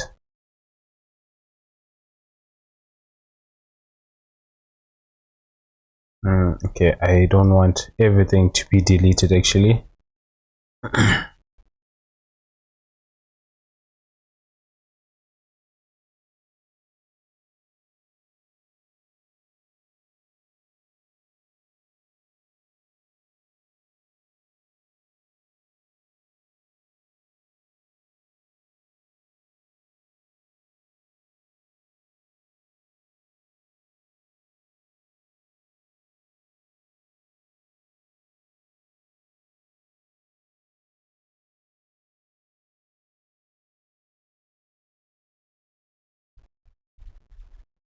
Okay, like that. I just want these two okay, I'm gonna hide this because it's a little bit confusing. And then I can use this. Oh, okay.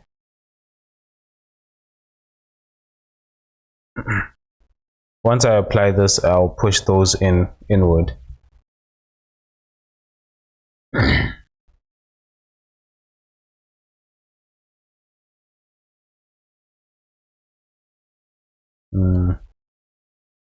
Okay.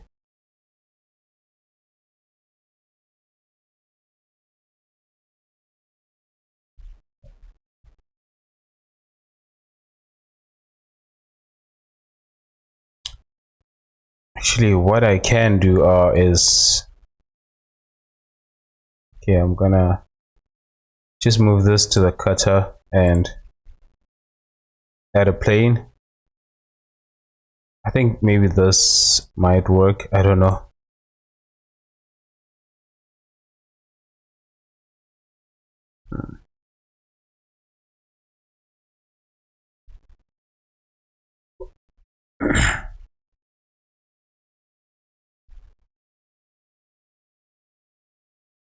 Then bring these closer together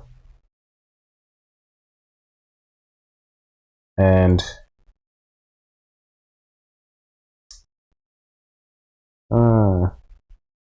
okay, for this to work I would have to extrude this actually. I don't know if it might allow this.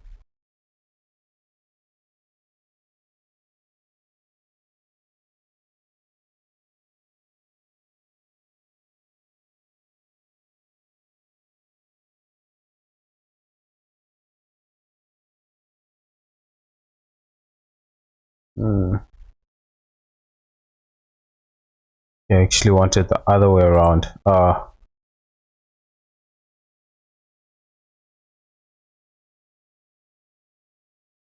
Then let's try the shrink wrap actually.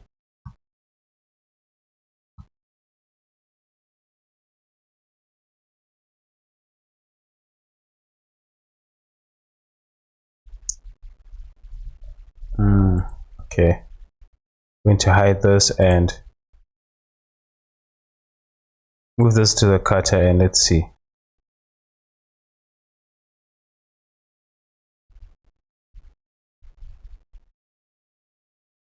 Okay,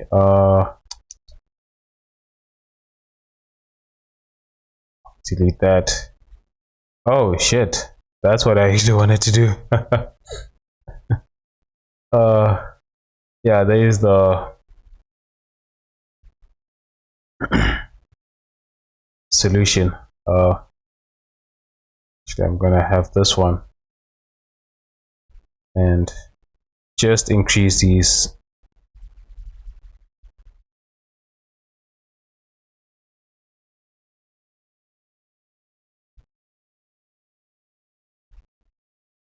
Yeah, actually this is exactly what I wanted to do.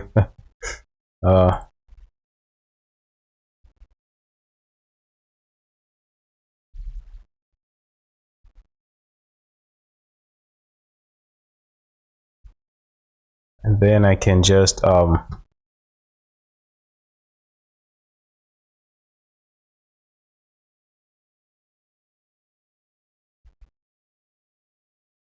using this side actually connect these.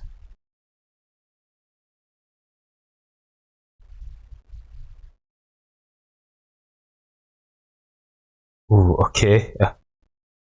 That did not go the way I...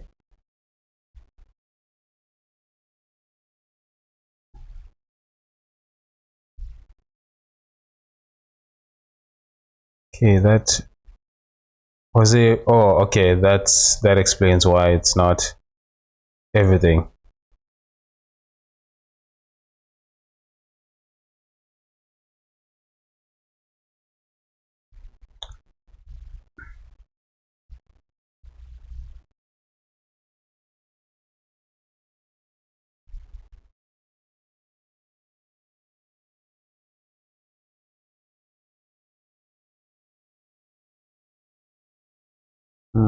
Okay, let's try this one more time.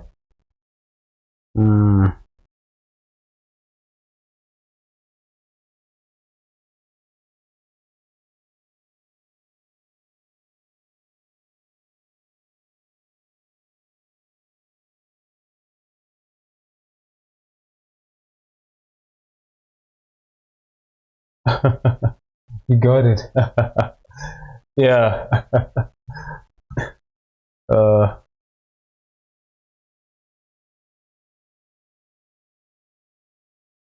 So this is what you meant. Yeah.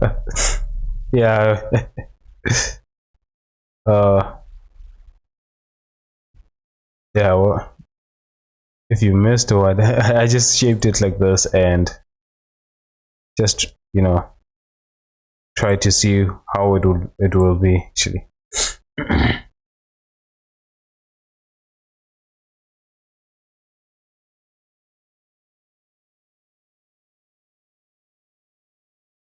And this is actually a little bit handy, you know. I guess it's let's see, maybe I can tweak this a little bit.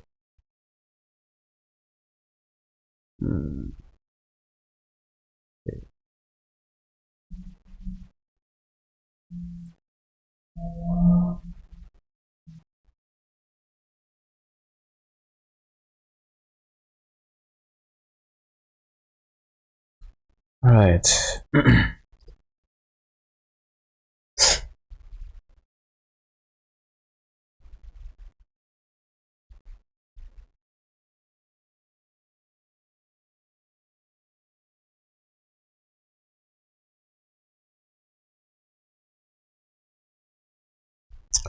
Okay, I'm gonna save this before I forget.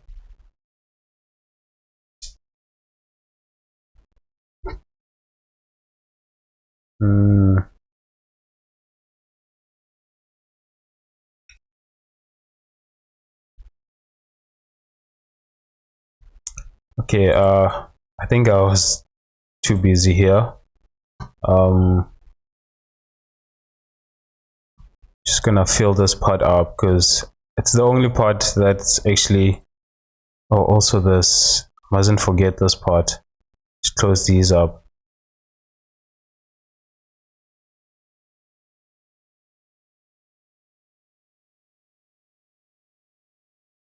Okay.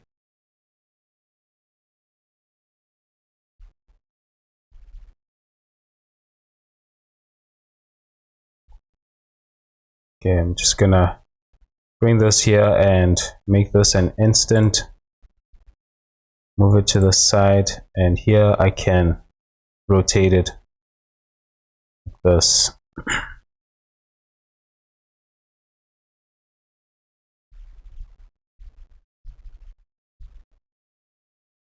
Oh, okay, wait. Before doing that, I actually need to apply this. Let me not forget that actually.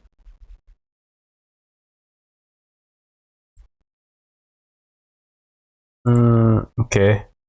Oh, okay. Apply that, and then I can make this an instant.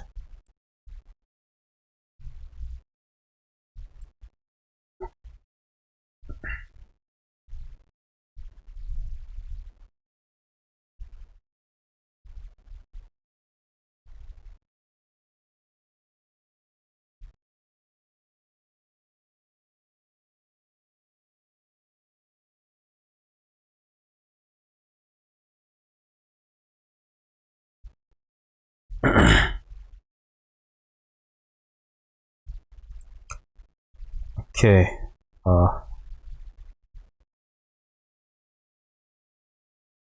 Just gonna add this and move these along that.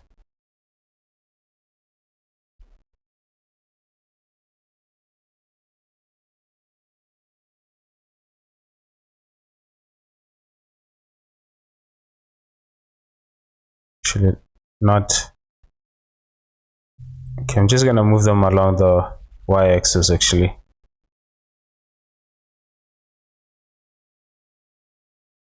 I think you know, it's a lot more easier to model things when it's faced in you know, you have better control of the axis. That's why I make this instance instead of modeling it like this and trying to do this in local mode, I guess, which I think I'm still in local mode. I think I can just use the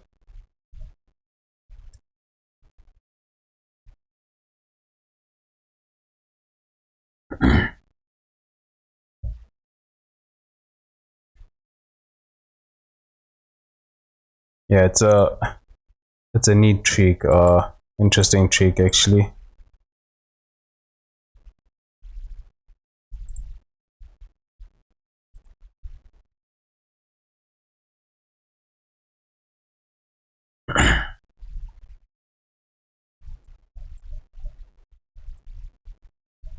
Yep, I do it too. Yeah, I wasn't actually aware of this method. It's I think I forgot who did something like this, and I just found it interesting, and you know, since then I've been doing it in any of my projects where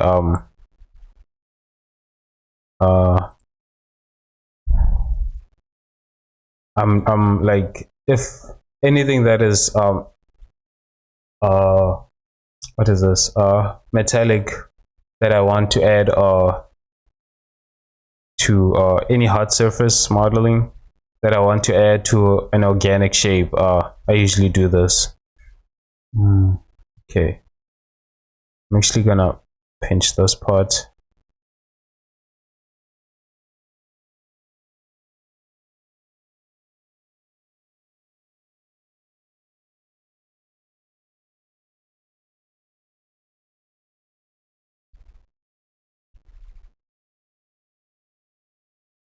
I want this coming up a little bit. That would mean it would have to go inside.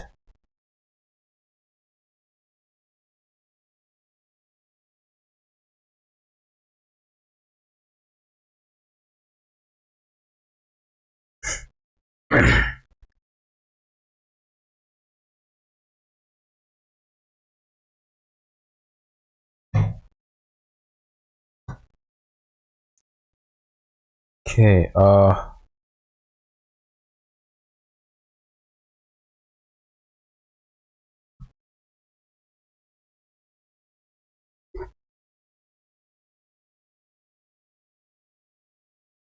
I'm so, you know, how should I connect this part to this? Because this part, you know, it's connected by this, which actually here, what I can do is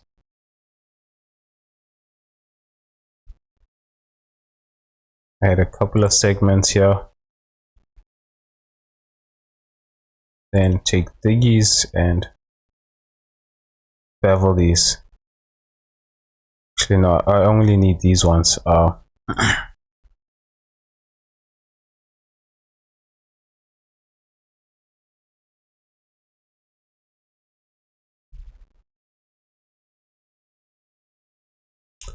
Oh shoot, okay.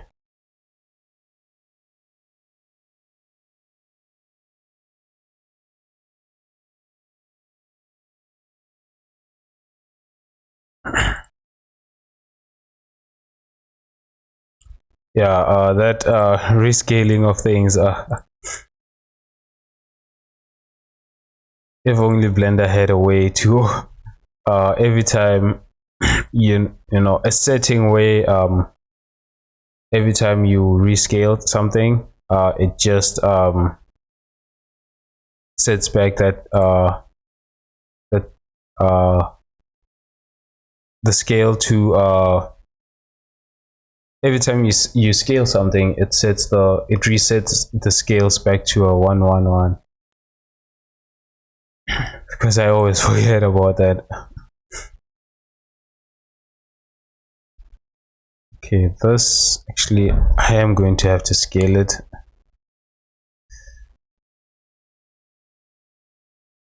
Like that.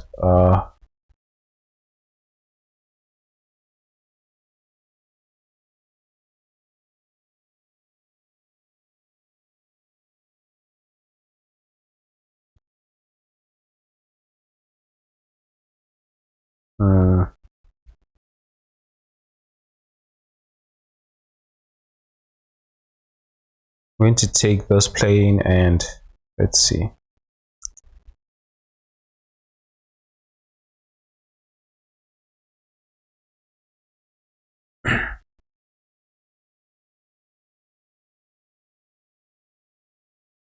This I'm going to bring out like that maybe, and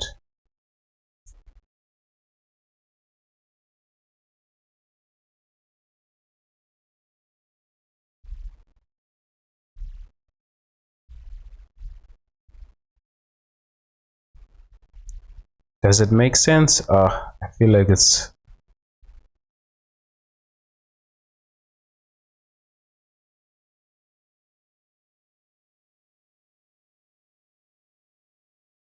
I think this part should actually follow along this curve like this actually, for it to actually make sense. You know, have this go along that curve, or you know what, actually I'm gonna leave it like this. I don't want to complicate it. It's already, when it's like this, it's actually I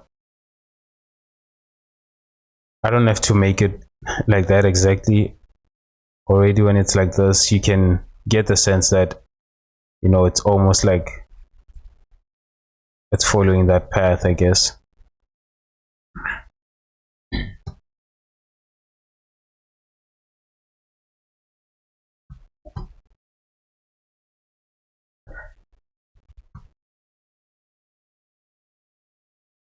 Okay, back to this.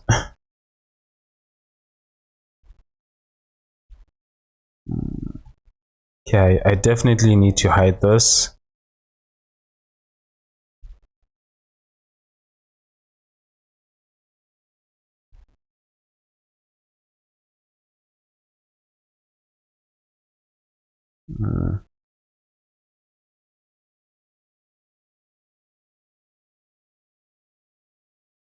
Maybe make a bevel here.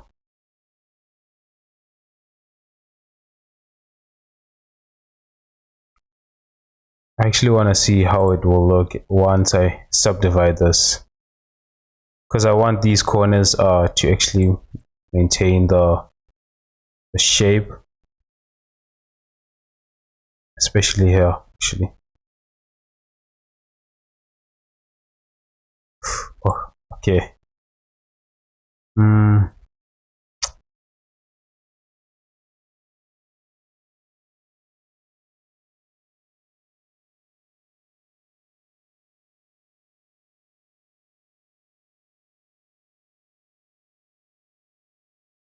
Okay, actually before doing this,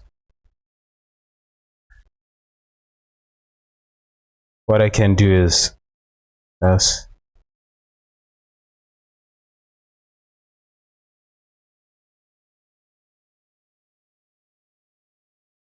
That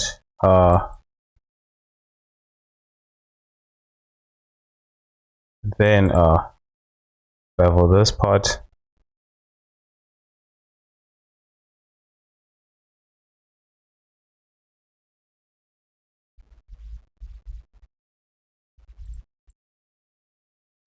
Why is it that, you know, bevel and chamfer called differently when it's just using the same um thing, same controls, yes?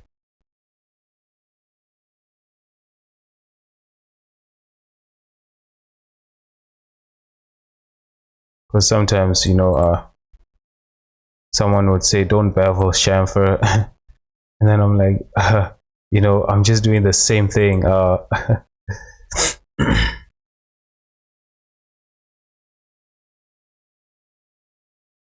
Okay, here I'm actually gonna, okay.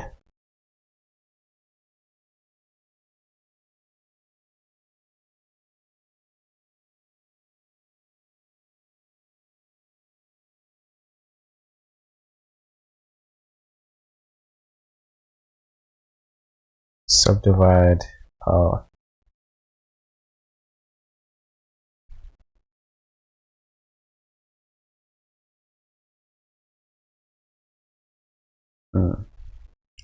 okay, no, I don't like this look.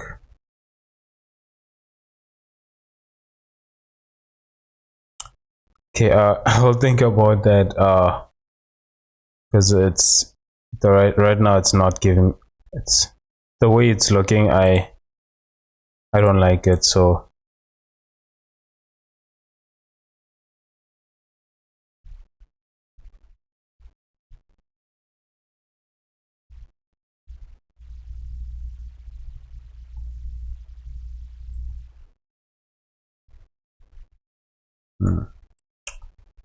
okay, gonna add something else here.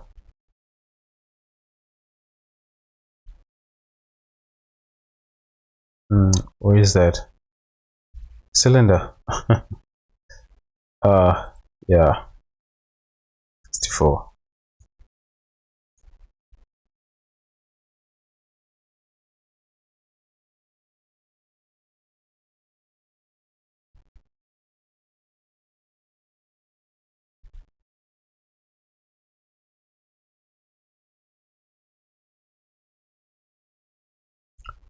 Then this will connect this, but I don't want this showing. So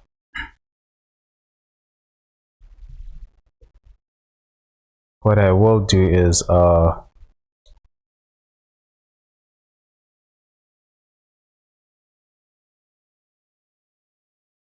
it's just the inside, but I want something to cover up here and also come over here. So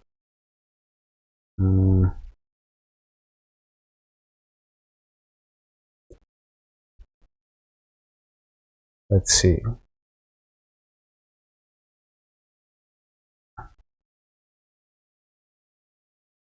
Okay, not actually no. I don't need this on the inside. I actually want it on the outside, so it'll be like this.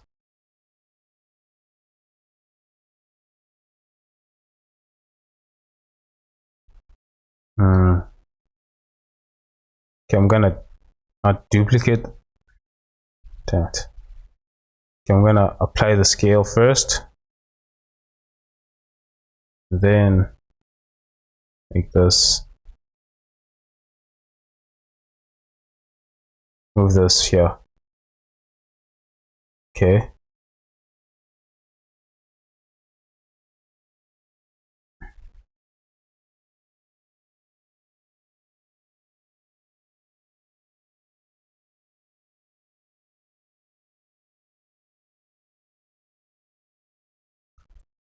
I wonder if whatever changes wait, let's just see. I wonder if I use a shrink wrap on an instance, right? Will that also show on the other instance, or will it not? It would be interesting if it actually shows but it should right. That's what I'm just thinking. Okay, wait, wrong one. Hmm.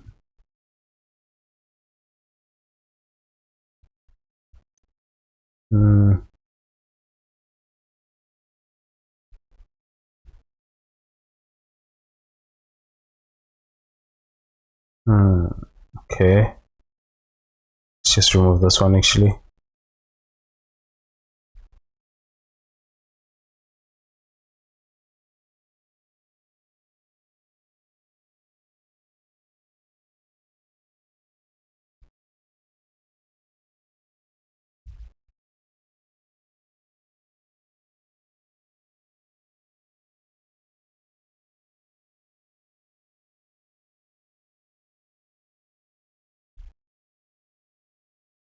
Then I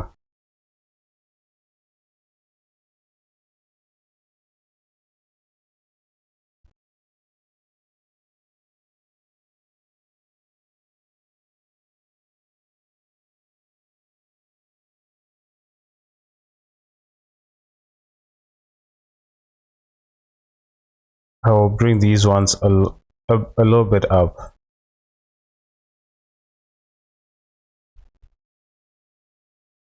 Okay. I want to see how it's going to affect this as well, since it's just moving these vertex, right?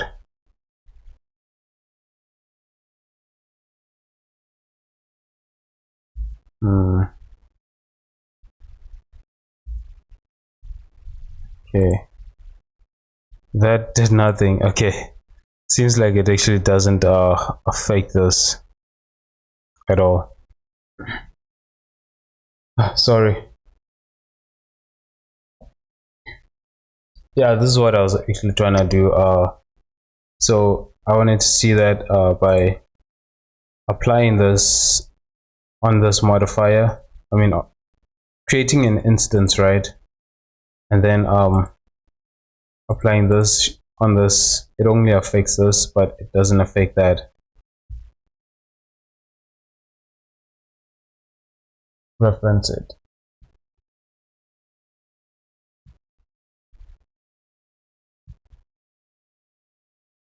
Reference.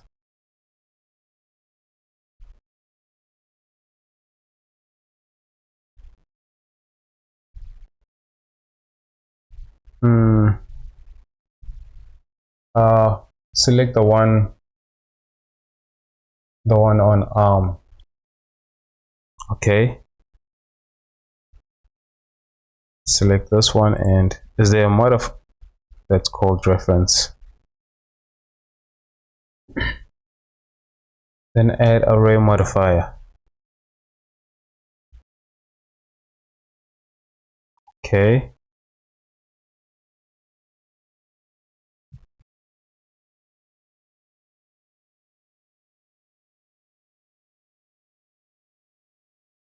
set count to 1.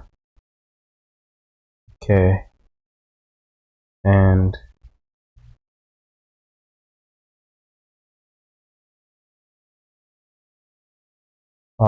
set offset to 0. Relative offset. Okay,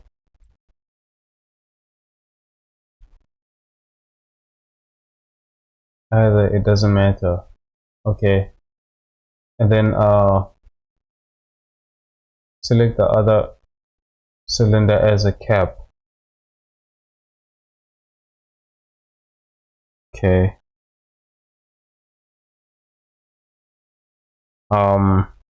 so which one is the start and which one is the wait? Simple data store in and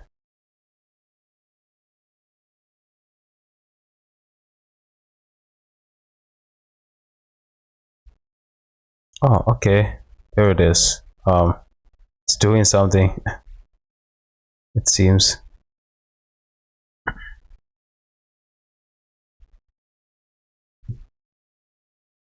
It doesn't matter. Go to the mesh tab. The mesh tab. Wait. Edit. Wait. Mesh tab. Okay, unless I'm.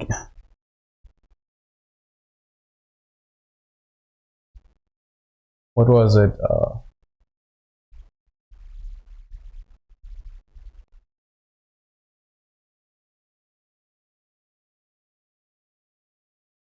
You had it. Stop second guessing. No. Wait.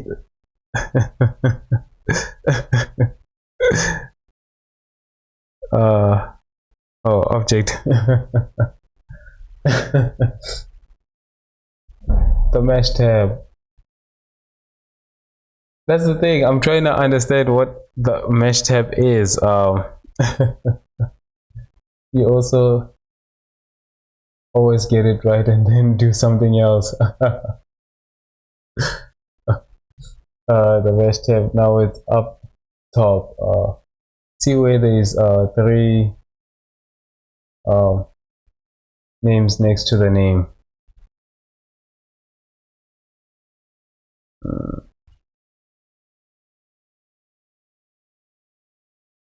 See Is 3 next to the name.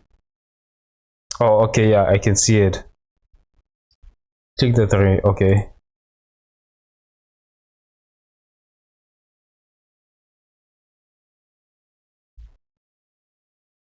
Okay.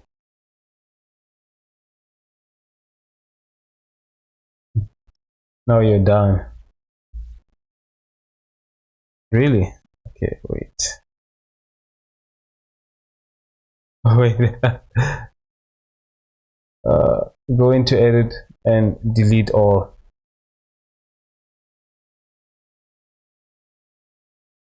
Delete all.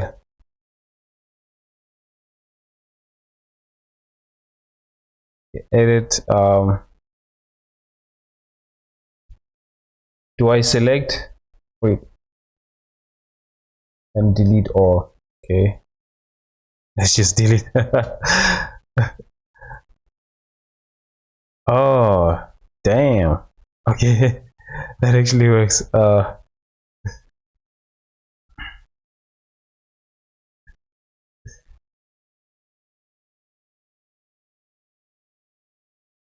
Yeah, my bad.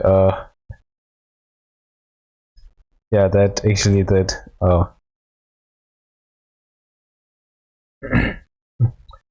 Then you're done. Yeah.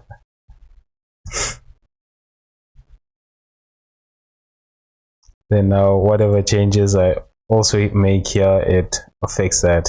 Okay, then I guess I did this wrong actually. I wanted to do it the other way around.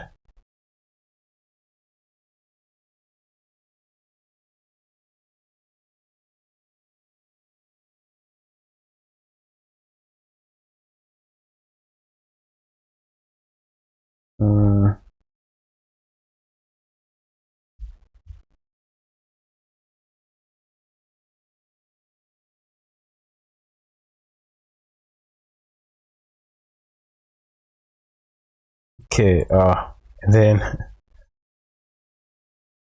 just gonna do that. Oh, okay, that's actually needs to rotate like this. And this part, let's just move this to the cutter and let's get this right.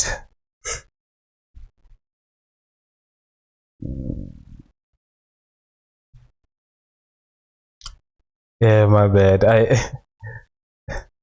wasn't sure what the mesh tab, because it was the first time I heard anyone saying this, the mesh tab.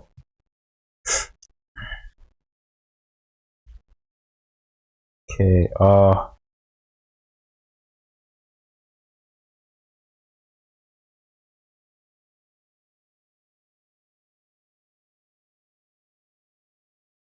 what the?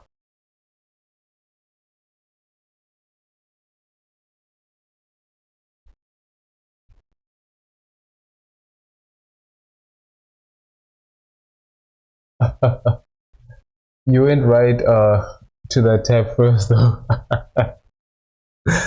Yeah.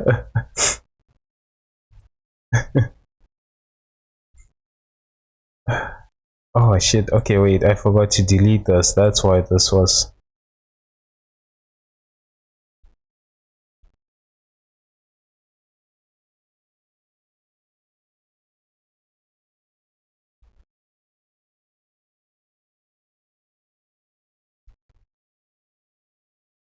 Oh, okay, that's interesting.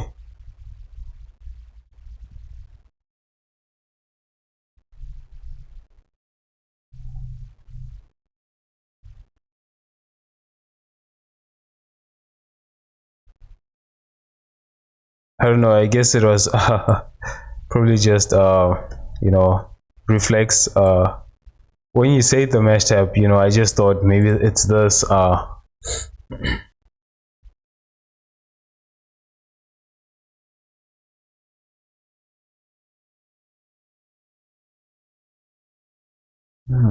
okay, I guess this is actually not completely.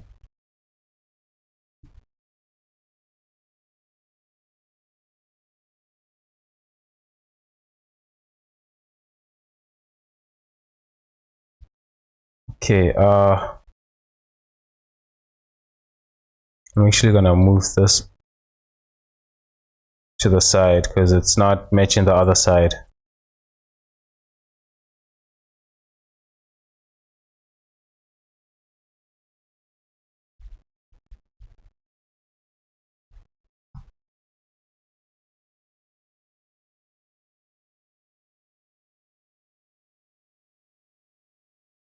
What the? Okay.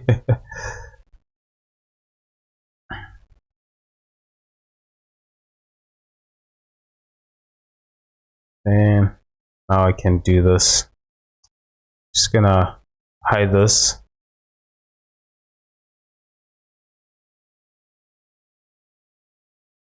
Okay.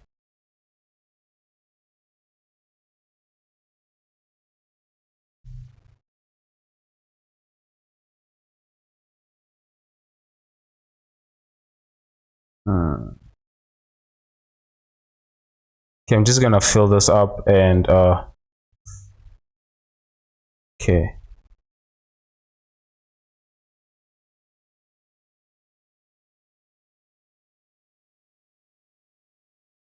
Here it's not matching the other side, so I think this side I'm going to have to move this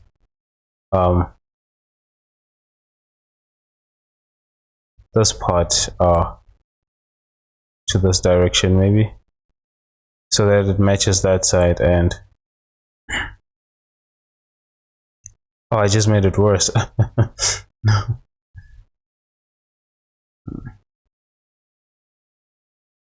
Okay, yeah.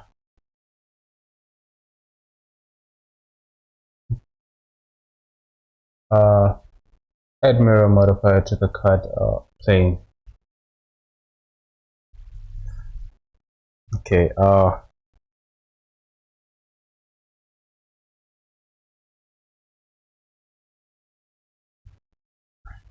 yeah, that's actually a lot more easier. Always forget that mirror modifier, and it just makes things a lot easier, I guess. What the? Okay, maybe this was not just gonna clip this. Yeah, it should have fixed this now, no? Right? I think let's just check.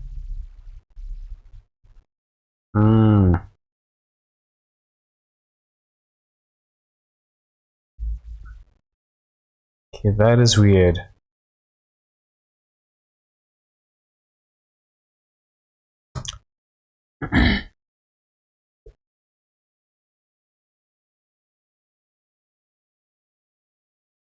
One of the origins, right? No, both origins I think are on the same. Oh shit, okay, no, it's not. Yeah, just gonna move the origin of this to here.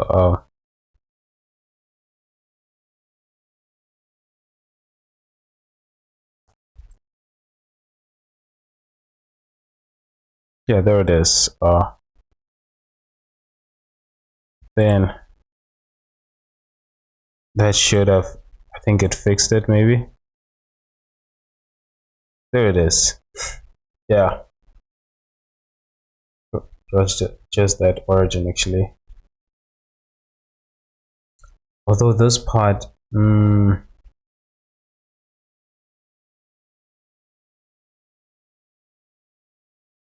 somehow I imagined this a little bit different. I don't know why.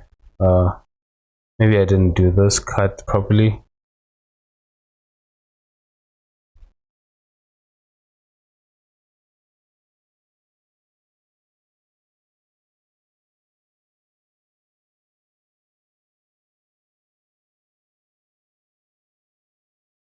Yeah, I definitely did imagine this. No, you know what? The problem is not that.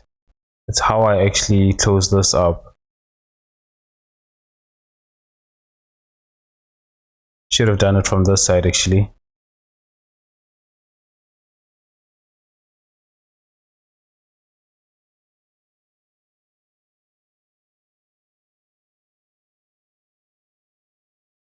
It will give me a different result when I close it up from this side.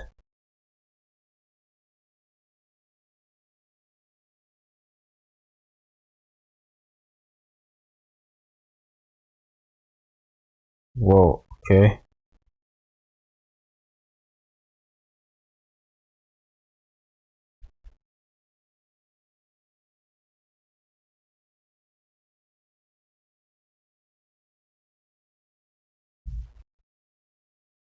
And that's what I wanted.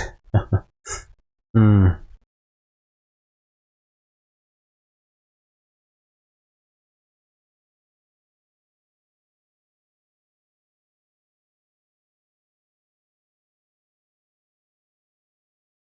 Okay, this is not closed.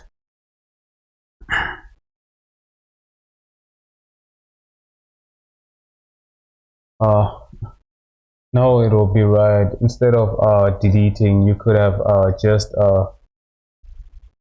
done VRZ 90 degrees. What? Really? Wait, what is that? That's VR 90 degrees. That's new. With the bottom part selected. Okay.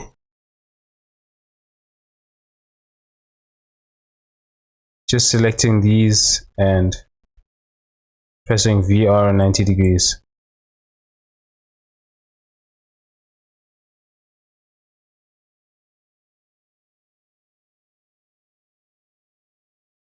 V is rip and disconnect. Oh, okay. Then okay, yeah.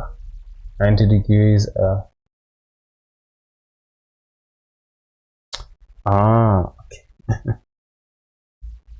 And then maybe I could have merged by distance.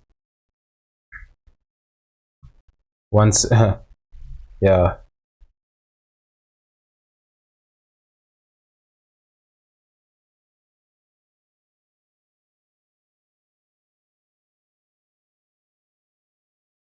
Yeah, I think this part, it's gonna happen anyways. Because I did this like this.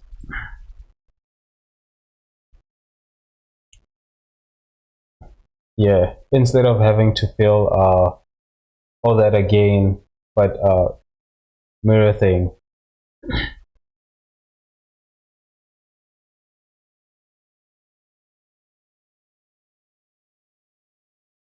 Hmm.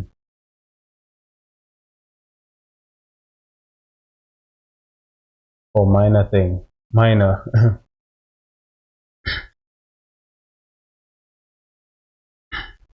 Yeah. Right.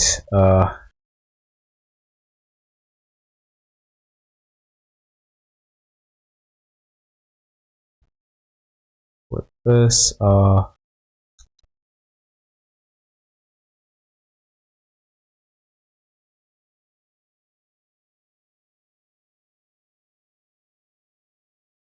I'm also gonna add let's see. I think a sphere maybe.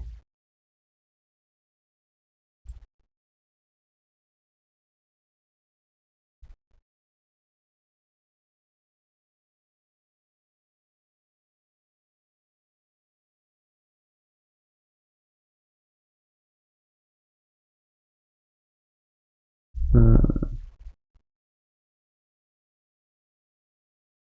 No,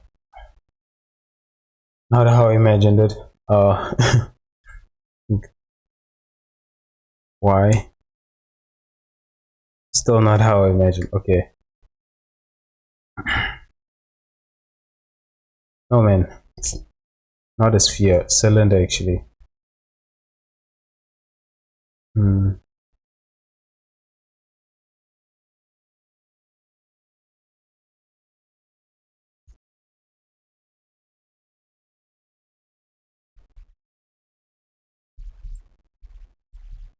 because I want this to, be like that, to have this shape.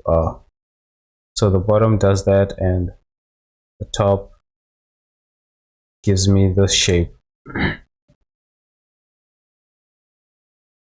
Means small. Yeah. No, I actually misread that. I know what minor means. Don't worry, I didn't search on the internet what it means. I just misread it.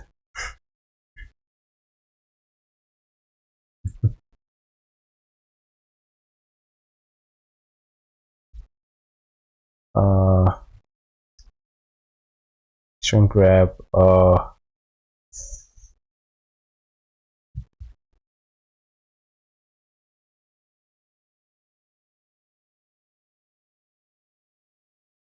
Okay.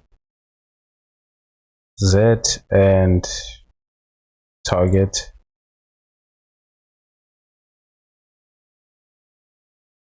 I think it's negative. Yeah, like that.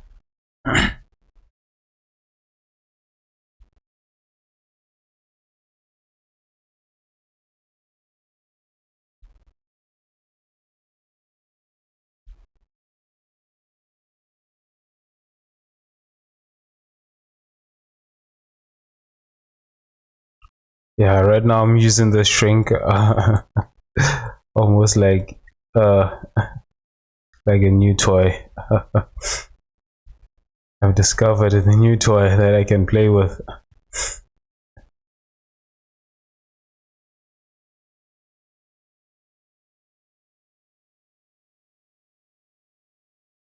Yeah. Then I can move this to that cutter.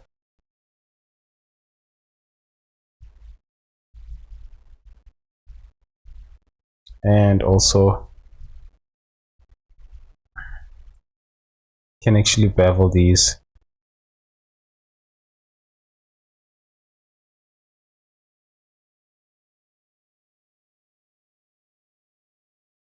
Whoa, okay, wait. Okay. Oh, whenever I move into this mode, it seems to hide everything. Okay.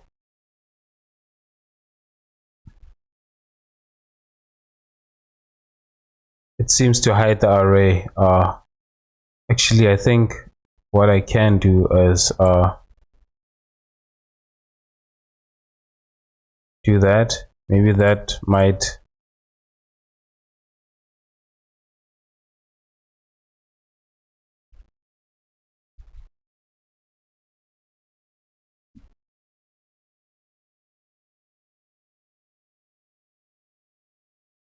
Because I wanted to see how it affects the array, so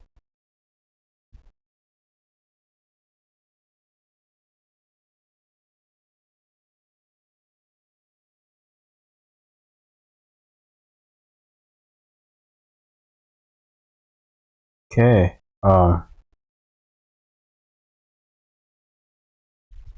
Interesting. All right, guys. I think that's it for today, guys. Right now it's just blocking these out, and tomorrow I will. Okay, no, not tomorrow. Today is what, Wednesday. Yeah, so on Friday I will actually. I think I'll be done with this hand on Friday. Actually, I wanna make plan, so that by Friday is, the last day that I do this hand, and then I can move on to the clothes of the character. Because it's just small details. Filling this up, this part, adding this to the other fingers. What else? Closing that up and making some details to these wires. Hopefully, this, I will be done on by the end of Friday. So yeah guys, thanks for watching my videos, and Skittles and everyone, thanks for sharing your and the commander, thanks for sharing your knowledge and helping with this process actually. So yeah guys, because I did learn 3 new things today actually, which I wasn't aware of. So yeah, do you have a minute before you go? Yeah, sure, no problem. What's up? To fix that issue with not showing in the edit, oh okay, this one, when I'm editing this, then it hides the array.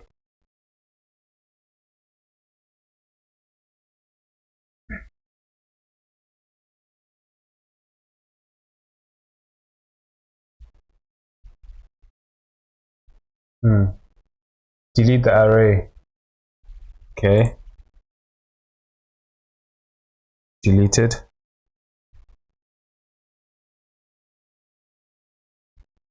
Now it remove that mesh actually. So then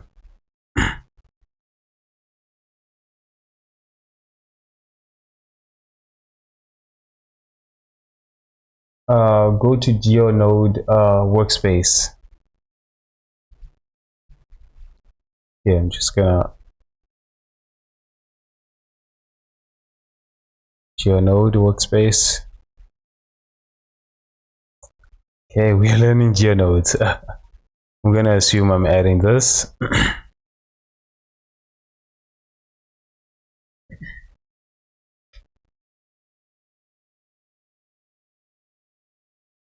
Select the other object. Okay,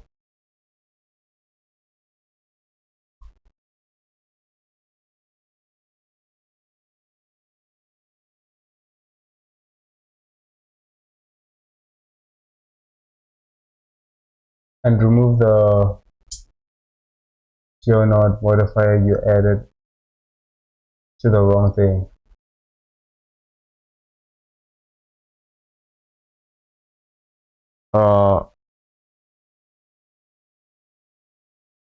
Okay.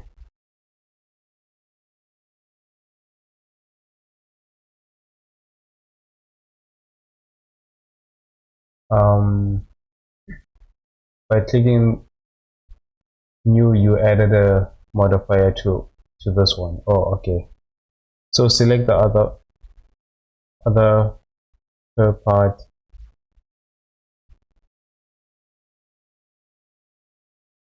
The one you remove the array from.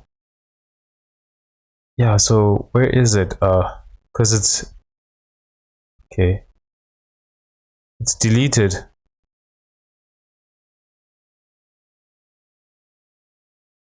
That's what I'm also surprised why it's hidden.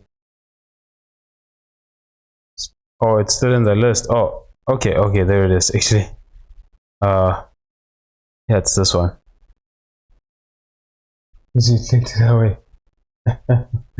No, I didn't. All I did was delete the array and it hid.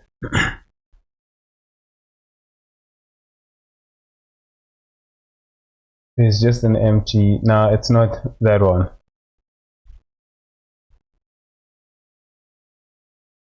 Okay. It's not this one.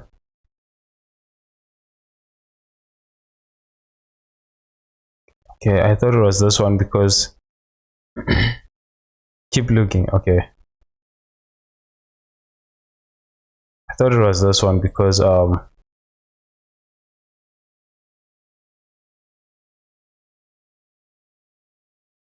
it's definitely not these ones.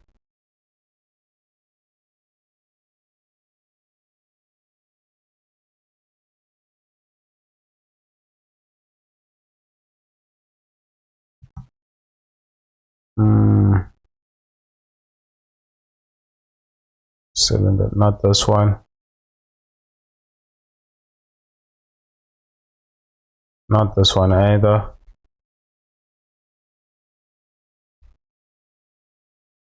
No, it's not. It's not here.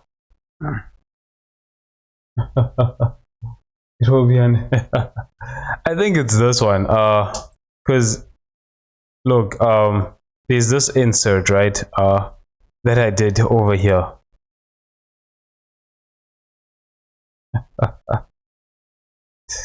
Okay, wait. Let's. Oh shit. Oh damn. I didn't save that. Oh man.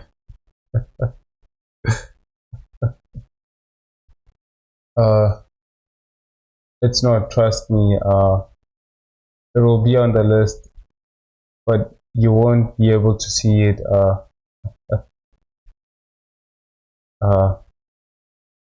We deleted everything inside it.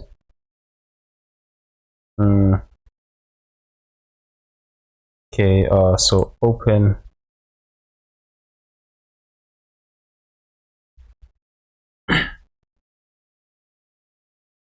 Yeah, there it is.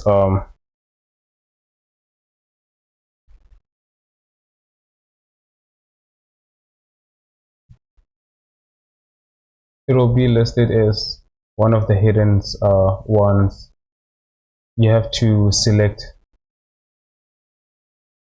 and find one that has the origin in it, in that spot, but no mesh. Oh, okay, so these ones are definitely not it.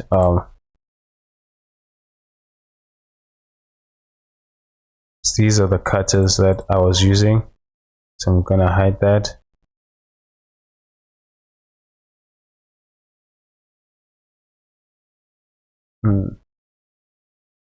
Would have been fine if you didn't click away from it after removing the ray.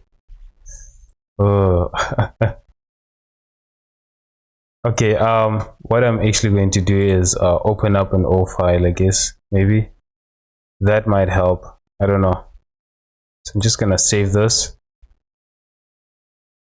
There's this one that I saved. Okay, that's quite a while. Just gonna save this proper instead of an autosave.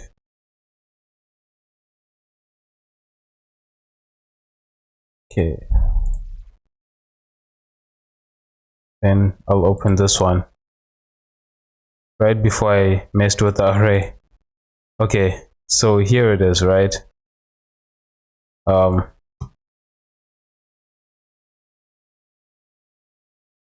Then geonode.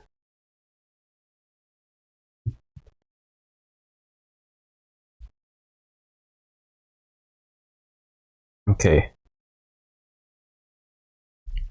And then, okay, so I have to select it and then delete the array, right?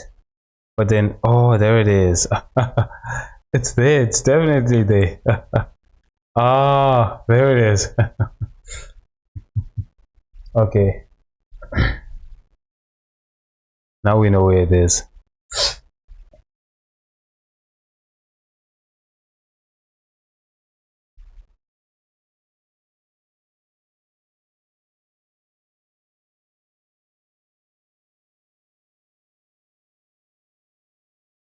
Okay, so yeah, so just click new geo. Okay.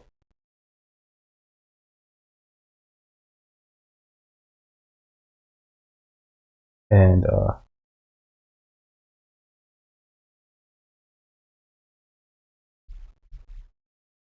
then press home. Press home. What do you mean? As in the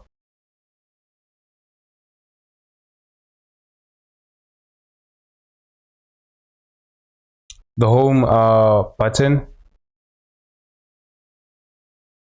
The Windows button. What do you mean by press home? So you can see the node.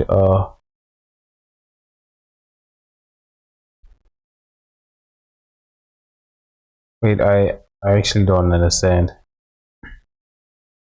Home, just take you to node.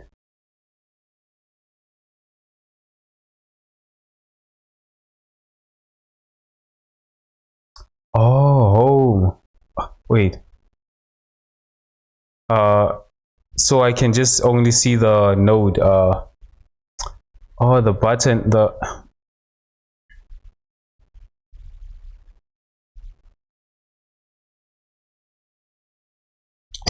Wait. Do you mean like this? Because mine is control space actually. If this is what you mean. Oh, okay. Because the home button is not what does that. It's actually control space.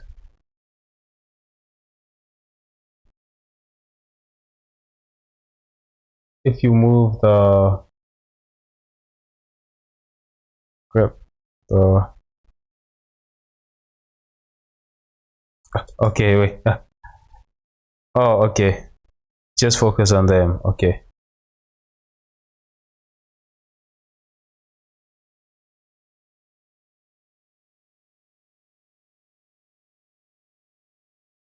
Home takes you back to the node. Oh, okay. Anyway.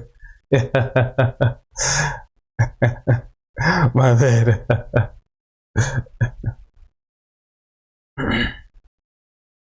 I thought, yeah, I misunderstood that. So if you move the Shift A, uh, and add object info node.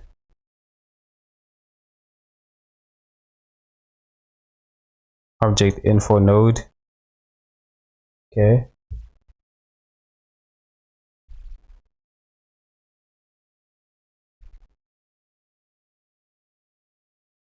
Let's see that.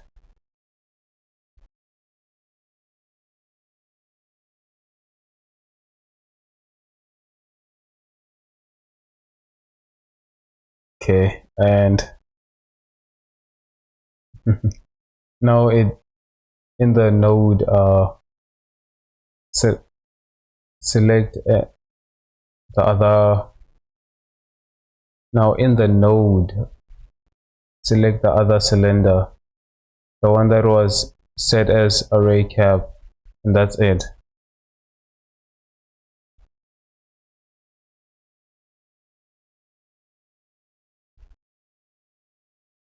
Wait, okay, I'm kind of confused. Now in the node select the other cylinder.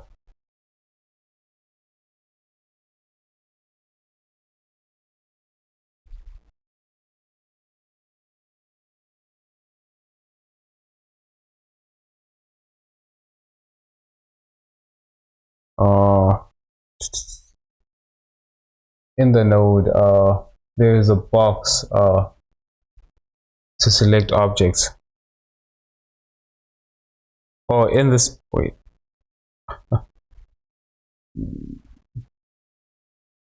with eyedropper,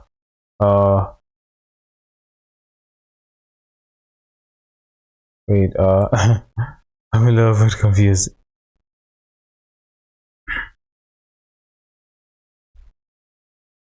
Look at the node. Oh, okay. Okay, then select this one. Okay. Oh man, my bad. Why did that remove the chat?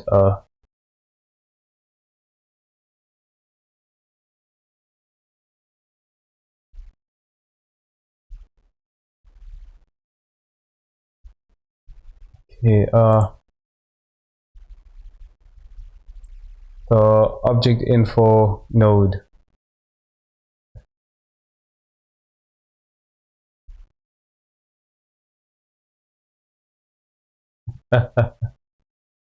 Oh, that's why it. Yeah, that's it. You've done it. Oh man, my bad.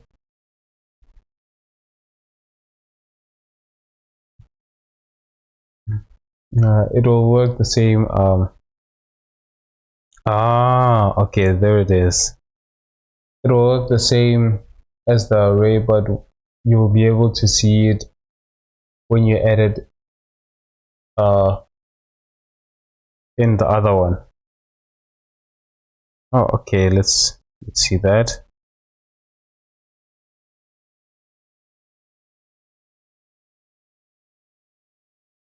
Ah, oh, nice. Okay, yeah, I see.